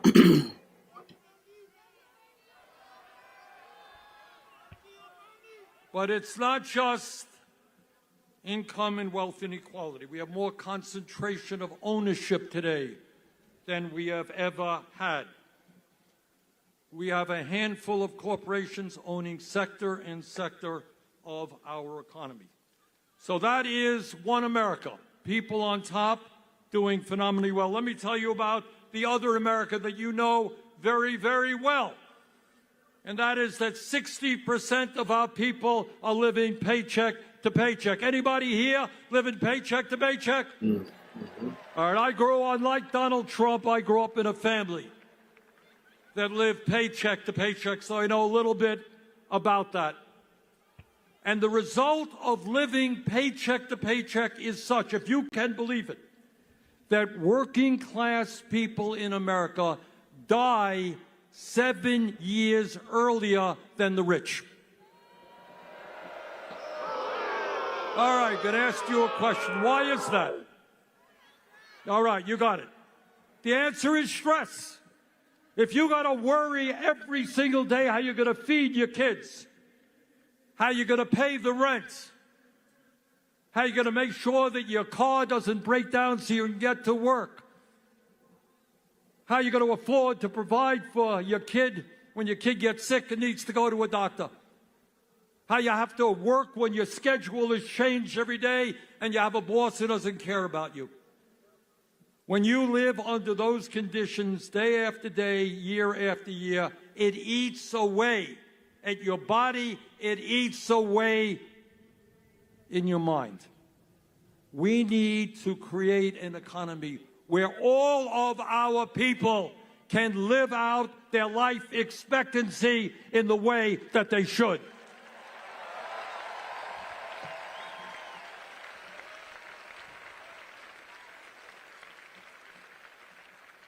And you know why people all over this country are angry? In fact, some of them end up voting for Trump.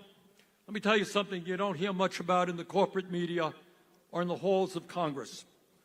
Today, if you can believe it, despite a huge increase in worker productivity, real inflation accounted for wages are lower today than they were 52 years ago. So workers are producing more and more, but all of what they produce, all of the benefits are going to the top 1%. And during that same period, we have seen a $75 trillion transfer of wealth from the bottom 90% to the top 1%. Help, help, I'm being repressed. Today in America, half of older workers have nothing in the bank as they face retirement. And 22% of our seniors are living on $15,000 a year or less. And 800,000 Americans are sleeping out on the streets. Illegal. Today, as I look at this great crowd, I remember another rally that I attended. I wasn't up here, I was way, way back. And that was in 1963. I was in Washington for Dr. Martin Luther King Jr.'s great I Have a Dream speech.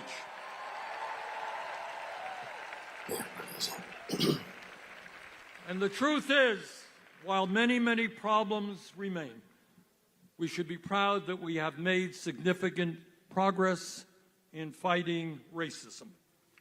And I can remember several decades ago that in the United States Senate, there were all of 2 women, virtually no women governors, no, very few women.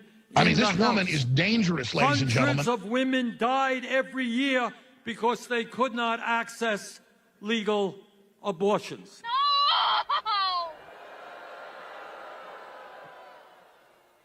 I can remember growing up when young people who were gay were ashamed to acknowledge that and suffered in their silence. And nobody back then would have dreamed that we would achieve gay marriage in many states in this country. So my point is that we have made and should be proud of the fact that we have made progress in a number of enormously important areas. But we should also be conscious that in perhaps the most important issue, the economic struggle that so many Americans are now engaged in, we have lost ground. Back in 1944, President Franklin Delano Roosevelt, one of the great presidents in the history of our country, he gave a State of the Union address. And this is what he said back in 1944. He said, you know what? We are a great country. We have a great constitution. We have freedom of speech, freedom of religion, etc. But what we need to add to that is to understand that economic rights are human rights.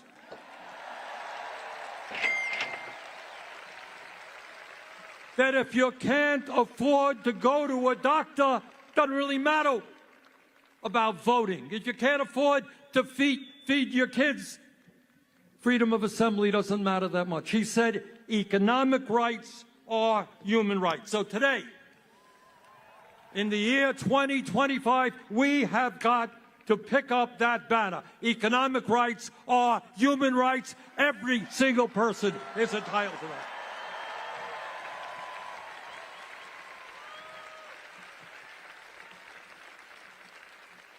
And this gets to a very fundamental issue. Musk and his friends see you as nothing more than workers to be disposed of. They got rid of tens of thousands of federal workers, and when information, artificial information, and robotics comes, they're going to throw you out on the street as well. They don't give a damn about you. They don't give a damn about your kids. And what we have got to do is say, sorry, we are human beings. And we are entitled to certain fundamental economic rights. So no, we are not going to give more tax breaks to billionaires. We're going to demand that they start paying their fair share of taxes.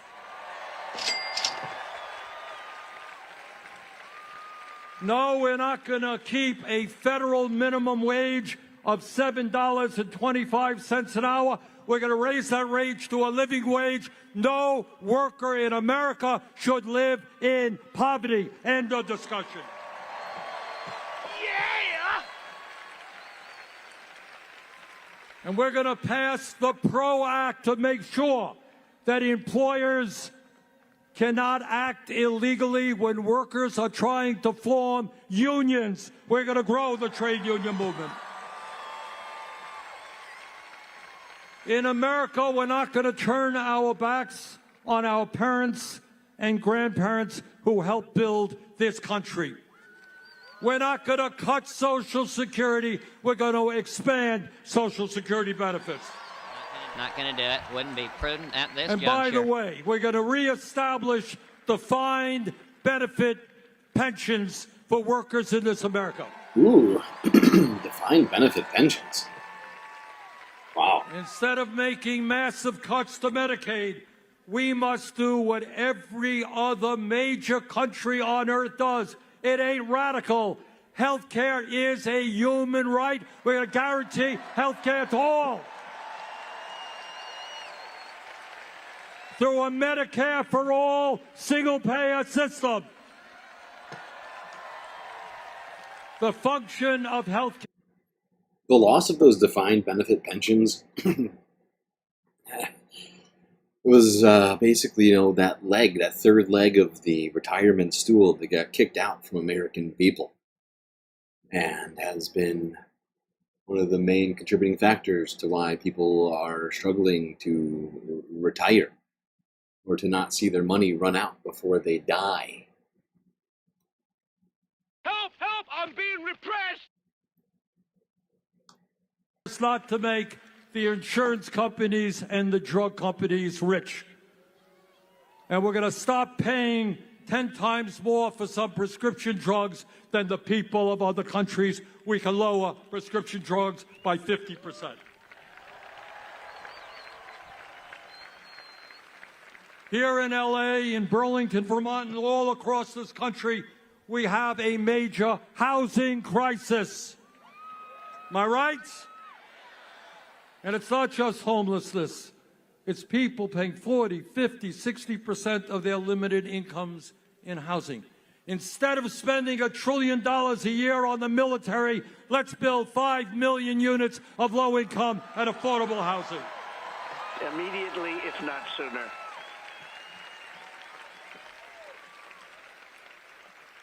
Brothers and sisters, we live in a competitive global economy.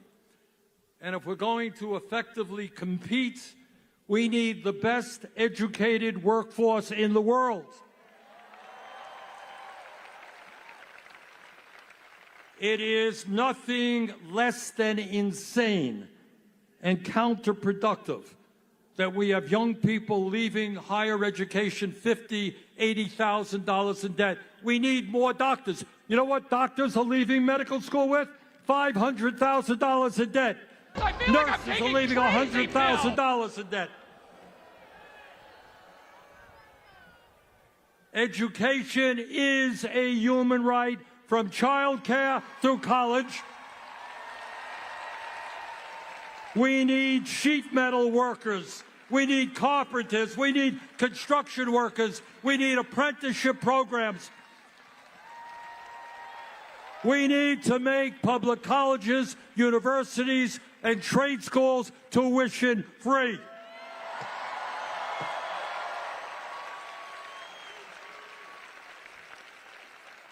Donald Trump thinks that climate change is a quote-unquote hoax originating in China.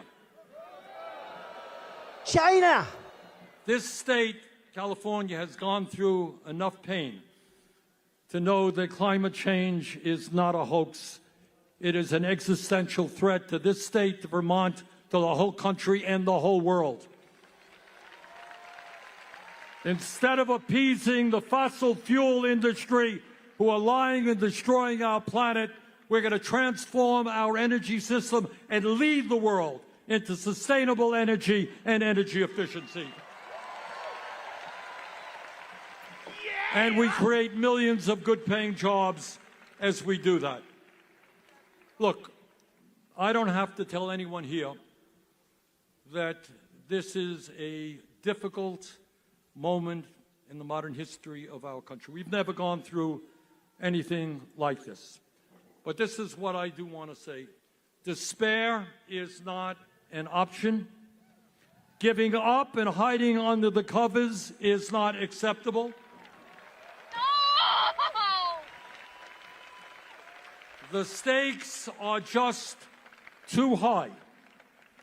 And let me tell you, when Donald Trump looks out at this crowd and they pay attention to this stuff, and Elon Musk does, you are scaring the hell out of them.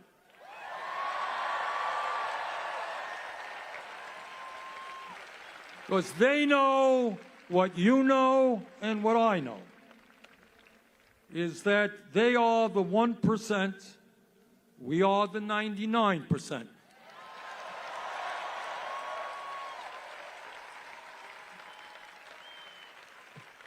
Back in 1857, when abolitionists were working day and night to end the nightmare of slavery, this is what Frederick Douglass, you all remember Frederick Douglass? Very great abolitionist. Listen closely to what he said, because it is as relevant today as it was back then in the fight against slavery. This is what he said, quote, "Power concedes nothing without a demand. It never did, and it never will. Find out just when any people will quietly submit to, and you have found out the exact measure of injustice and wrong which will be imposed upon them. And these will continue till they are resisted with either words or blows or with both. The limits of tyrants are prescribed by the endurance of those whom they oppress."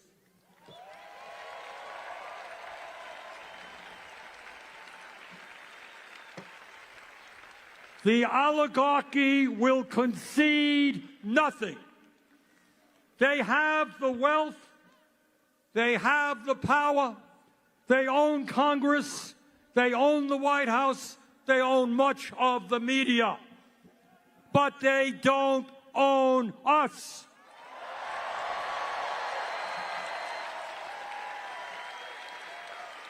Now, I'm not going to tell you that it's going to be easy. It's not. We're going to have to fight them door to door, workplace to workplace, school to school. We're going to have to educate. We're going to have to mobilize. We're going to have to stand up in a dozen different ways. But from the bottom of my heart, and I've been to every state of this country, I don't care whether you're Republican, Democrat, or Independent, the people of this country do not want oligarchy. They do not want authoritarianism, and they want a government that works for all of us, not just the 1%. Thank you all very much.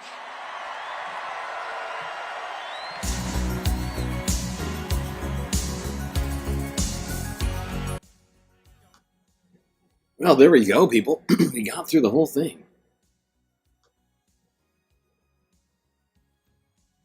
Pretty incredible scene here in LA. Tens of thousands of people all showing up in a non-election year.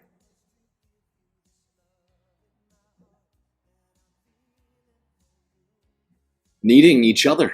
And this is honestly, in my opinion, what we needed in this. We need in this moment, not needed. We continue to need to do. Band together. Work together. Create energy in the fight against what Donald Trump and our broader society is doing. Incredible. All right. Well, we still have more content today.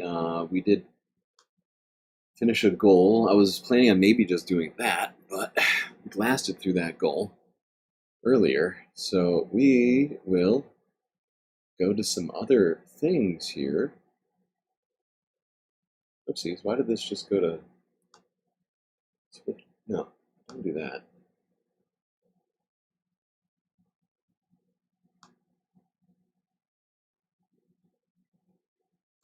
Okay,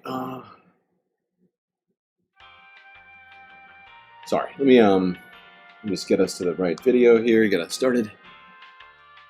Let's go to Hassan, who spoke with Bernie Sanders Townsend, she's currently and DC's AOC. Teacher of the Year and is one of the 4 finalists to be National Teacher this is not what I want. of the Year. Congratulations. She's a Democrat from Hyattsville. Please shut up, Anderson.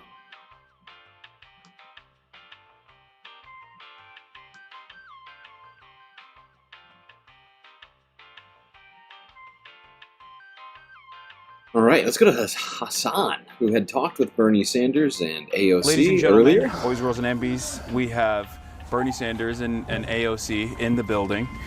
You guys are about to go up and speak at another one of the rallies that you've been doing, the Fighting Oligarchy tour.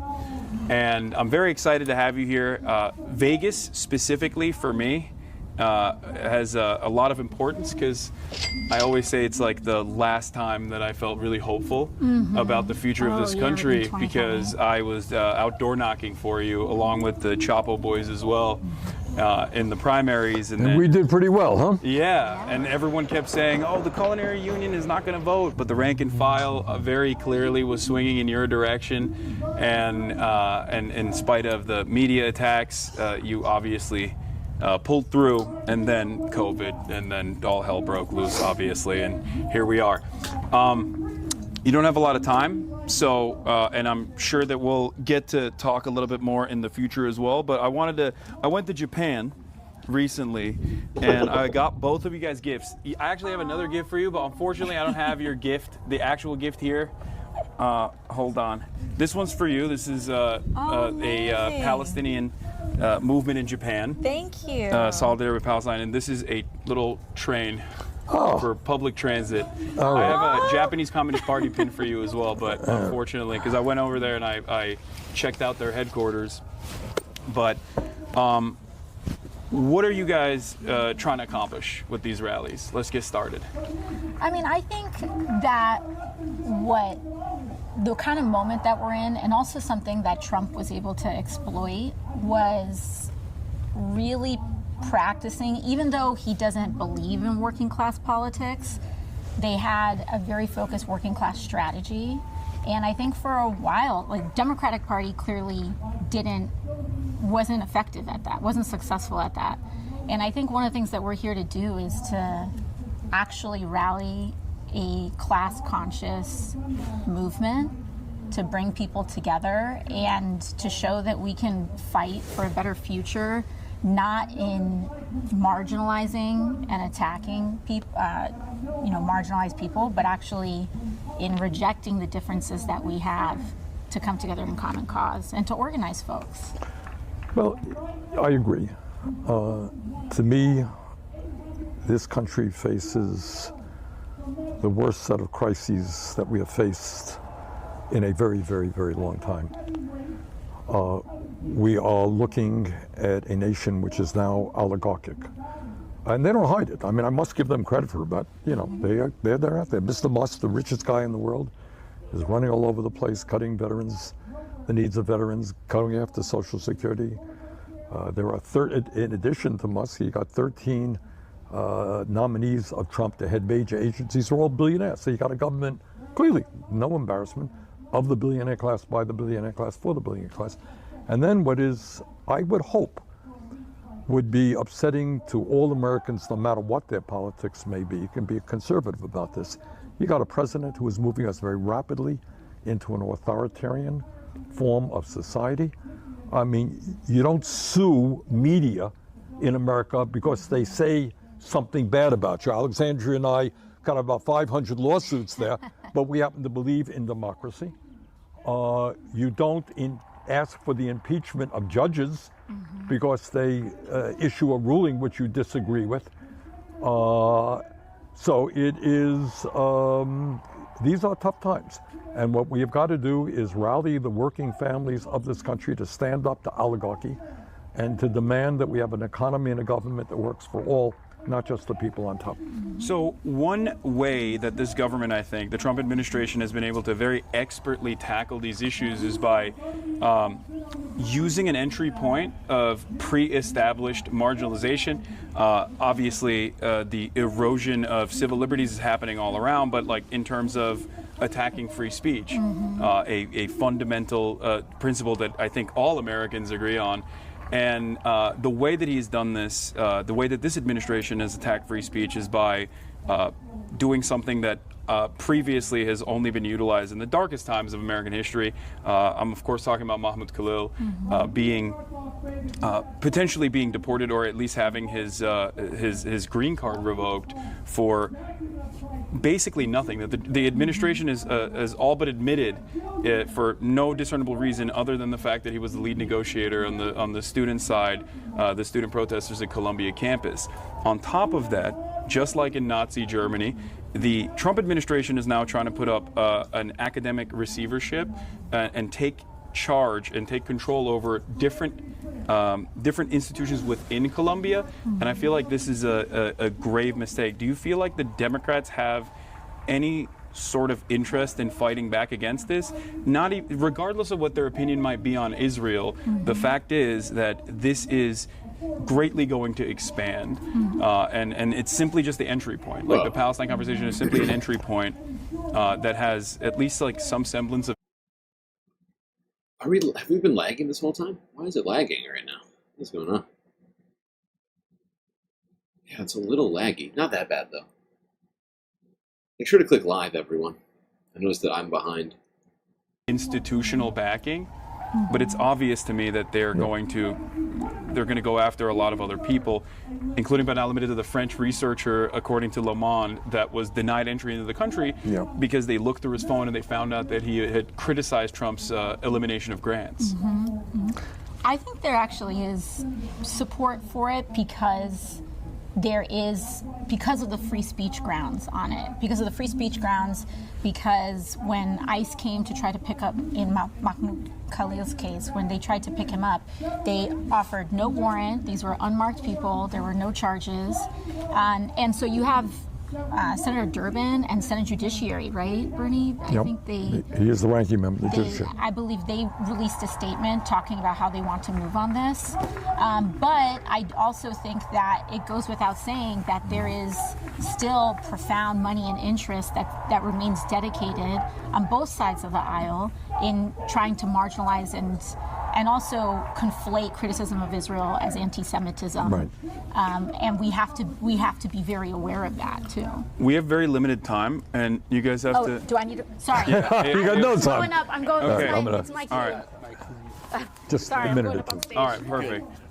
One question I actually wanted to ask you before we let you go is, you've also talked about, you've talked recently with the New York Times about what the future of the Democratic Party looks like and what maybe young enterprising individuals must do. And I believe I'm paraphrasing here, you said something along the lines of like running as an independent rather than utilizing the party for me, infrastructure. that's not a very radical concept because I am the longest serving independent in American congressional history, and I've always run as an independent. Look, I think the Democrats over the years deserve credit for the work they've done on women's rights, on gay rights, on civil rights in general, fighting bigotry. They deserve credit, and they've made progress. But I don't think anybody with a straight face can tell you that they've stood up for the working class of this country. And I think that's why so many working class people have drifted into the Republican Party, not because they believe in tax breaks for billionaires or they don't believe that climate change is real. It's they look at the Democrats and there's not much there. So what my view is people should think about running as they want. Progressive independents should run as progressive Democrats. But don't necessarily feel that you have to run within the Democratic Party. And I think as you may recall, in Nebraska, a fellow named Dan Osborne ran a really, really powerful campaign as an independent, running as a very proud trade unionist, running on economic issues, and he did extremely well, much better than anyone had anticipated. So that was my point, and I think it makes sense. Do you feel like there's any sort of momentum to break through the duopoly in this structure as someone who has run as an independent? It is. It's a long discussion. If you're asking me, do I think we could start a third party tomorrow? I don't, for a lot of reasons, having to do with restrictions in various states making it almost impossible. But I think what you're seeing is massive discontent with both the Republican Party and the Democratic Party. More and more people are looking for, I think, independent alternatives. Yeah. Oh, you? Yeah. Okay. All right. Well, all right. Listen, great to see you. There you go. behind-the-scenes talk with Hassan, AOC, and Bernie. Of course, that was from a couple of weeks ago when they were out in Las Vegas doing another one of these rallies.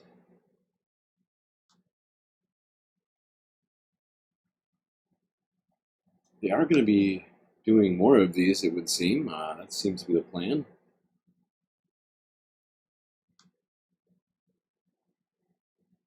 Like in Montana, Missoula, Montana,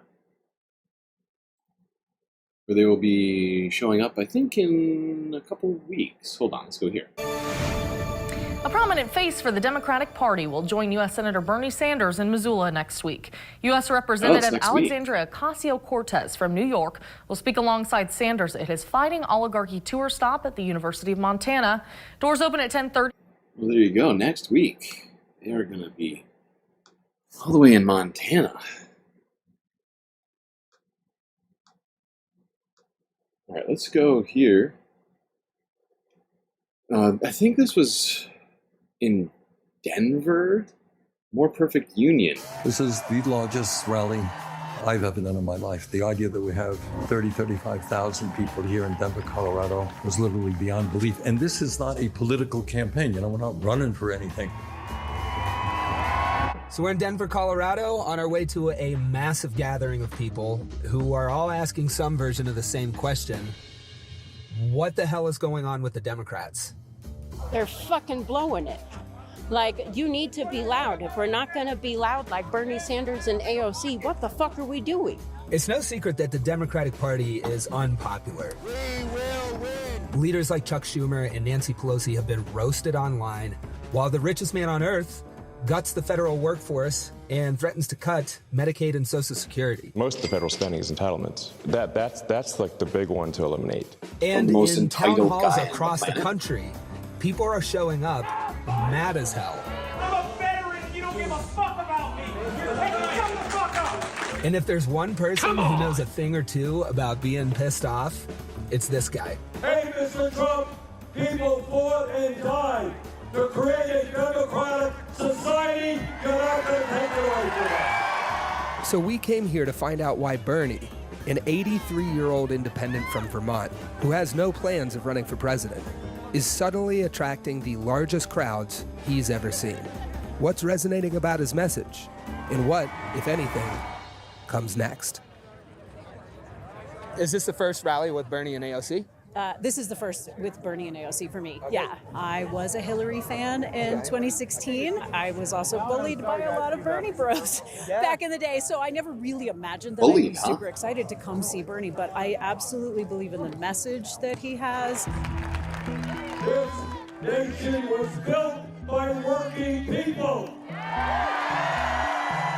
And we're not going to let a handful of billionaires run the government.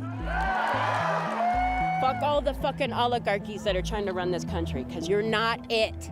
You're not the country, we are.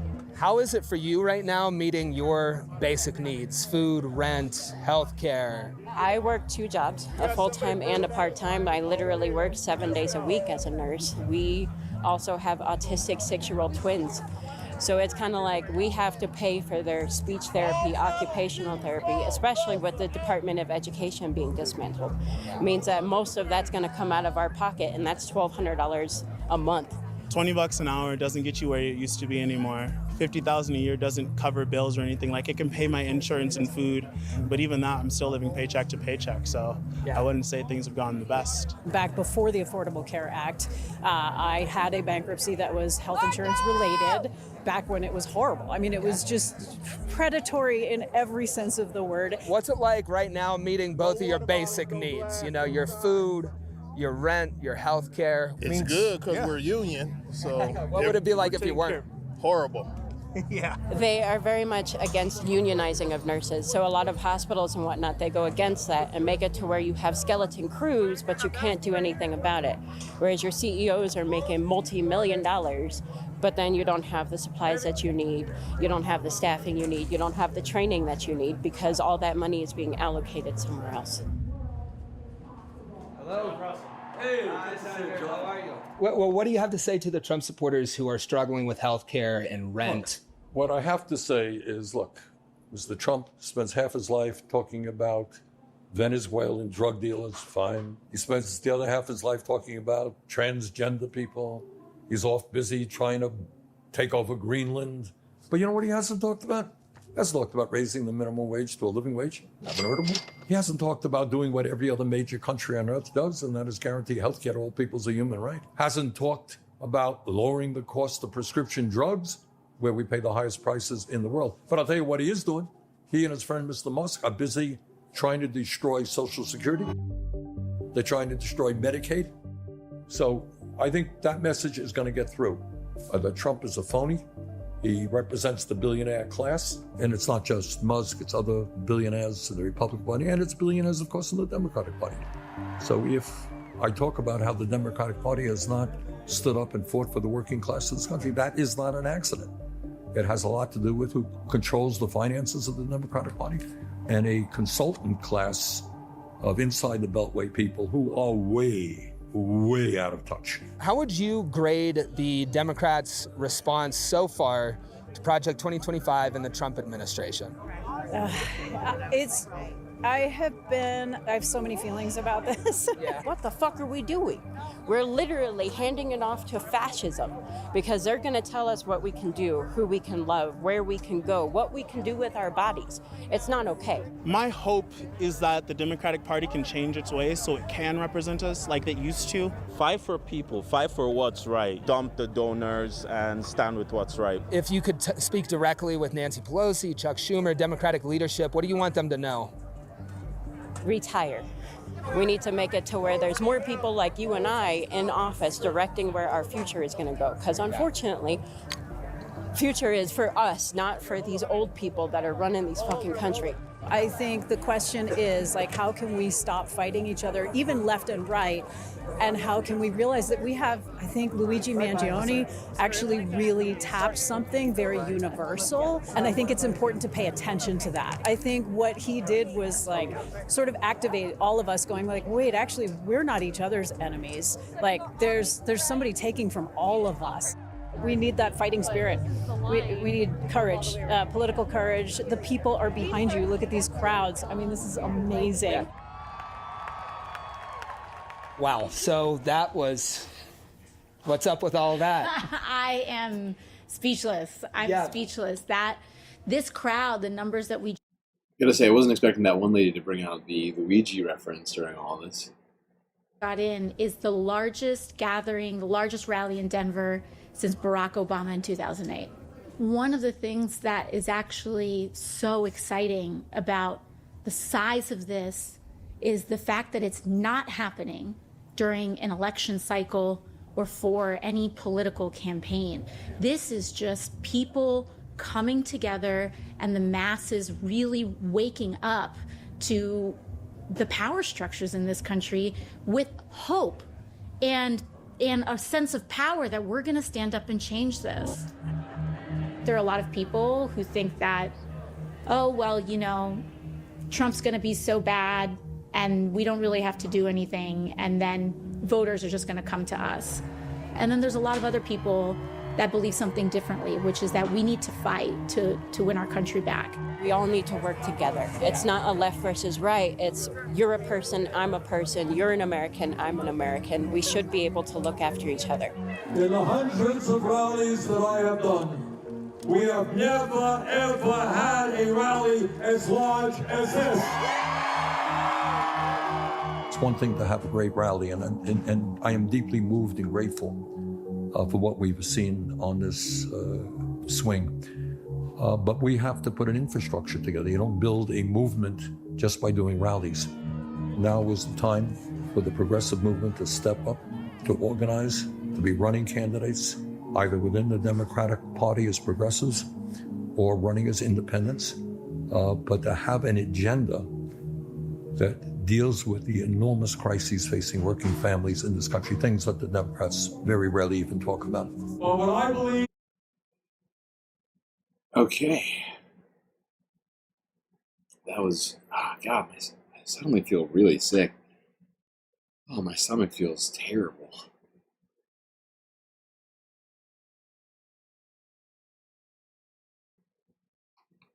I'm going to keep pushing through.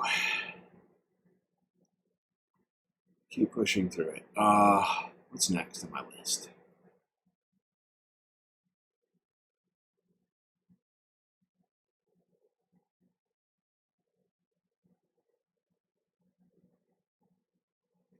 Okay, yeah, let's go here. Forbes breaking news from yesterday. Bernie Sanders asked questions here at that CNN town hall that we've been, what do you call it? Going to over the last couple of days. Townsend, she's currently DC's Teacher of the Year and is one of the 4 finalists to be National Teacher of the Year. Congratulations. She's a Democrat from Hyattsville, Maryland. Yasmin?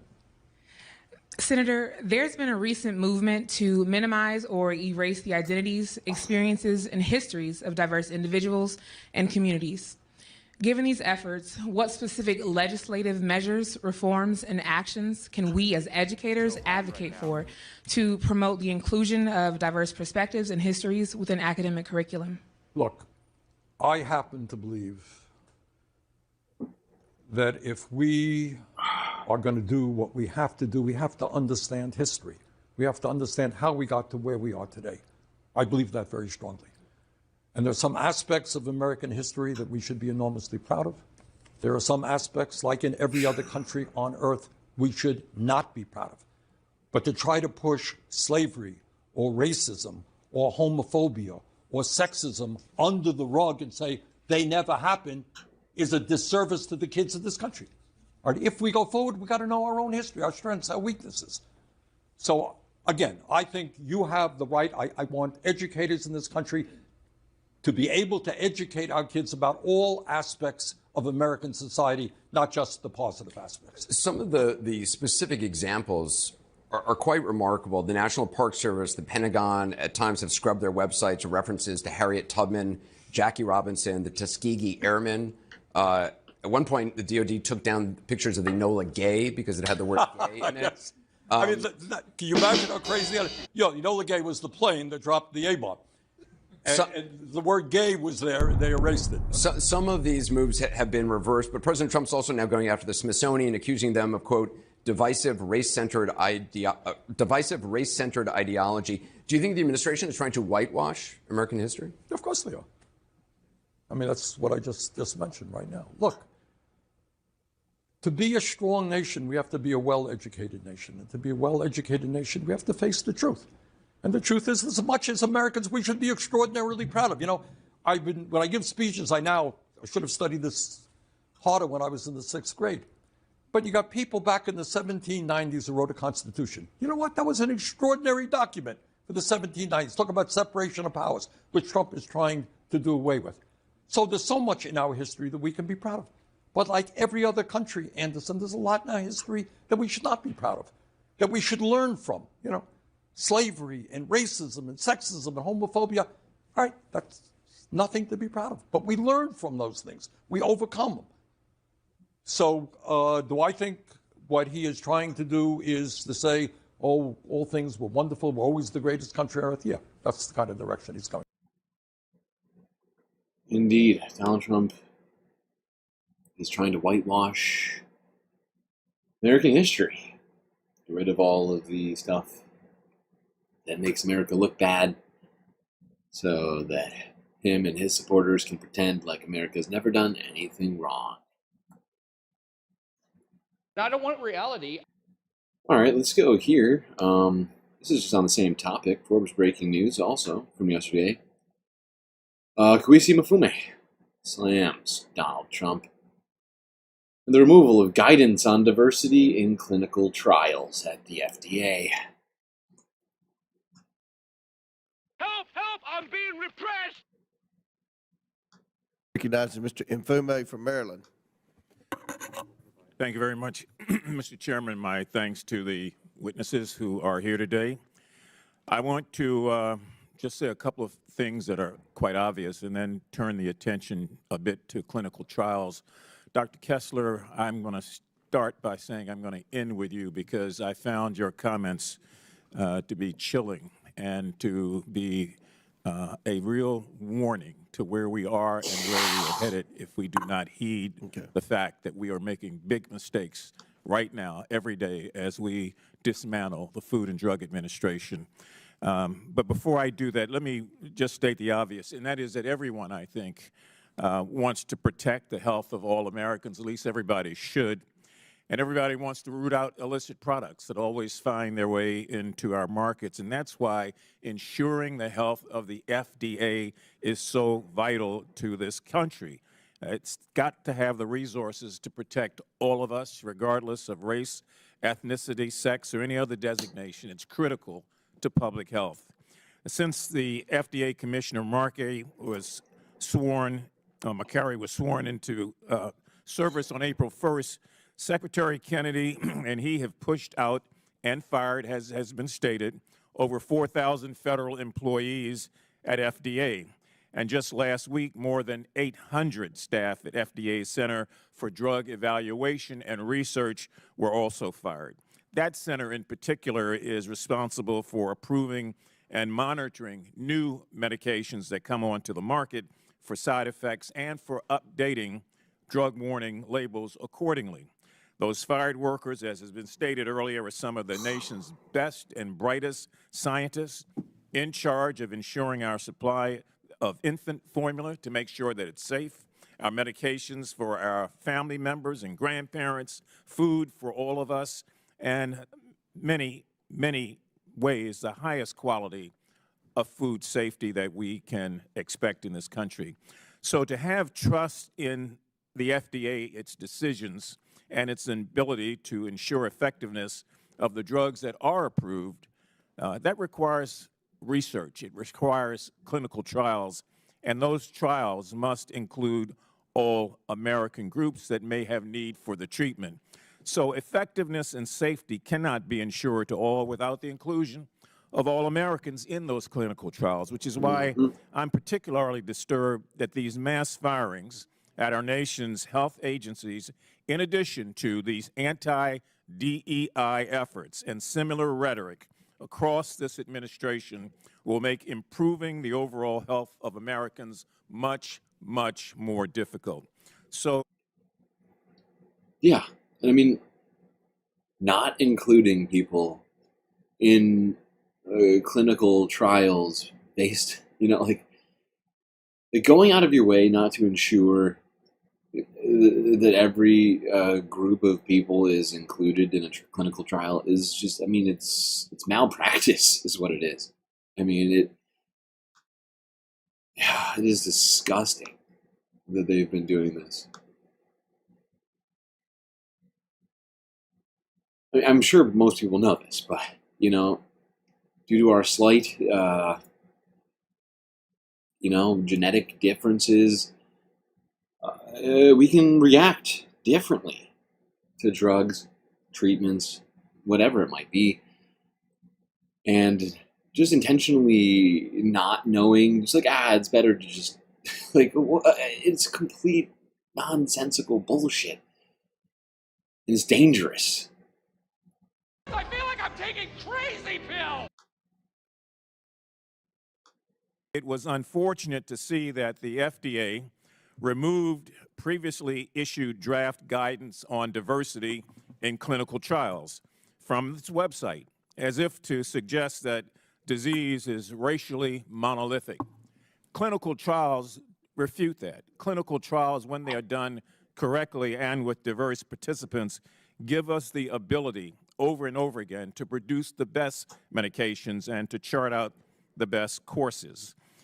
In this Congress, we passed several years ago something known as the Henrietta Lacks Enhancing Cancer Research Act in January of 2021.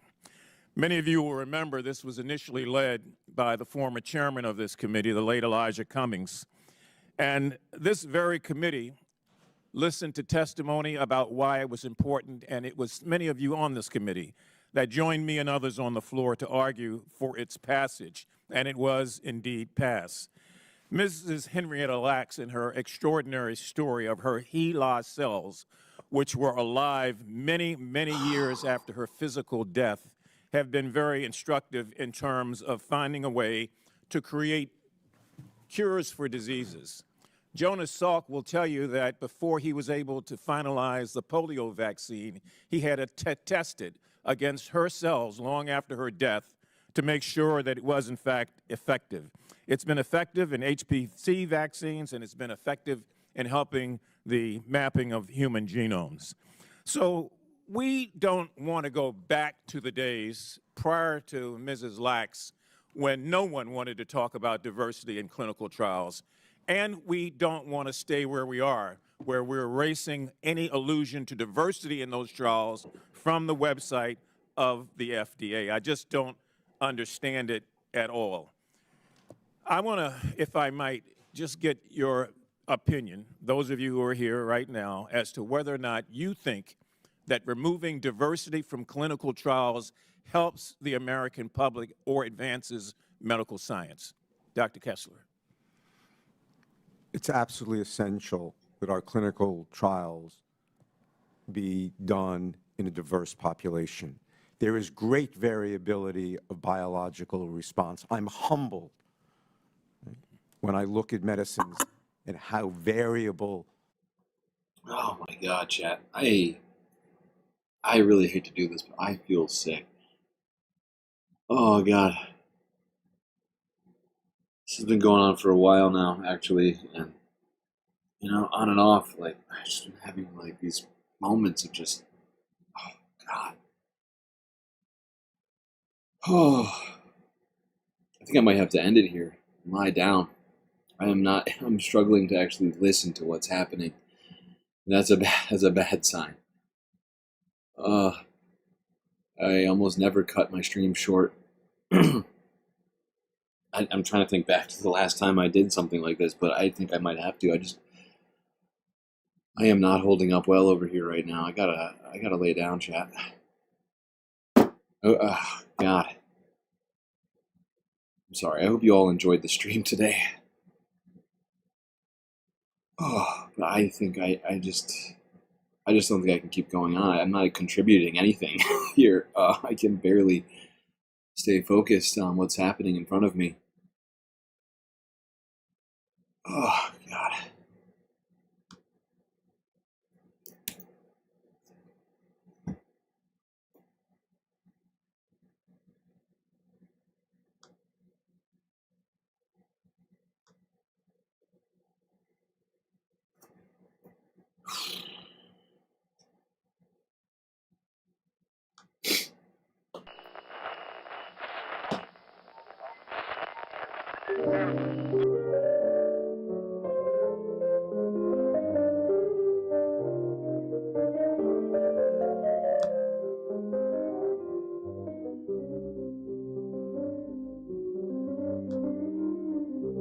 Well, I hope everyone enjoyed the stream.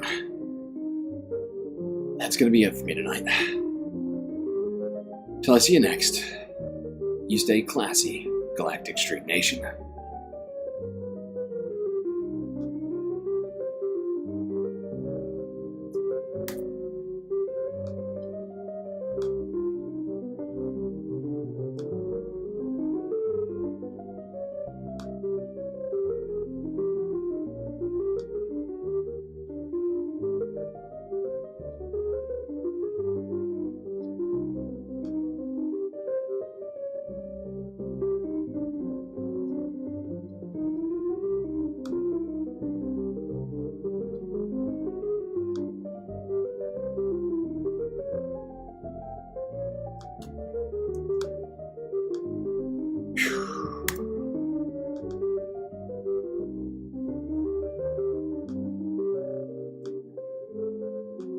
Can't forget this. These are your galactic patrons. Gabby, Goth Dogs, Aaron W., Schmegley, PB, Mitty, Afroponics, Narwhal by Nature, Interplanet Janet, Godcat, Robot Cat, Disco Wolf, Callie Braiding, Sammy, Geodragon, The Anti-Corporatist, Obsessive Audio, Moanoab, Nadia, Choki, Skelts, Tracy Eva, Mrs. Jen, Omega Star, Sasha G, Pitchforks Dragon, Vincent Morales, Donald James X, Evan from Portland, Impeccable Living, McGoggles, Lovely Pariah, Mish, and Becky. That's right, all these people here have helped produce the show which your eyes and ears just got done enjoying. You can too for just a few US dollars a month on Patreon.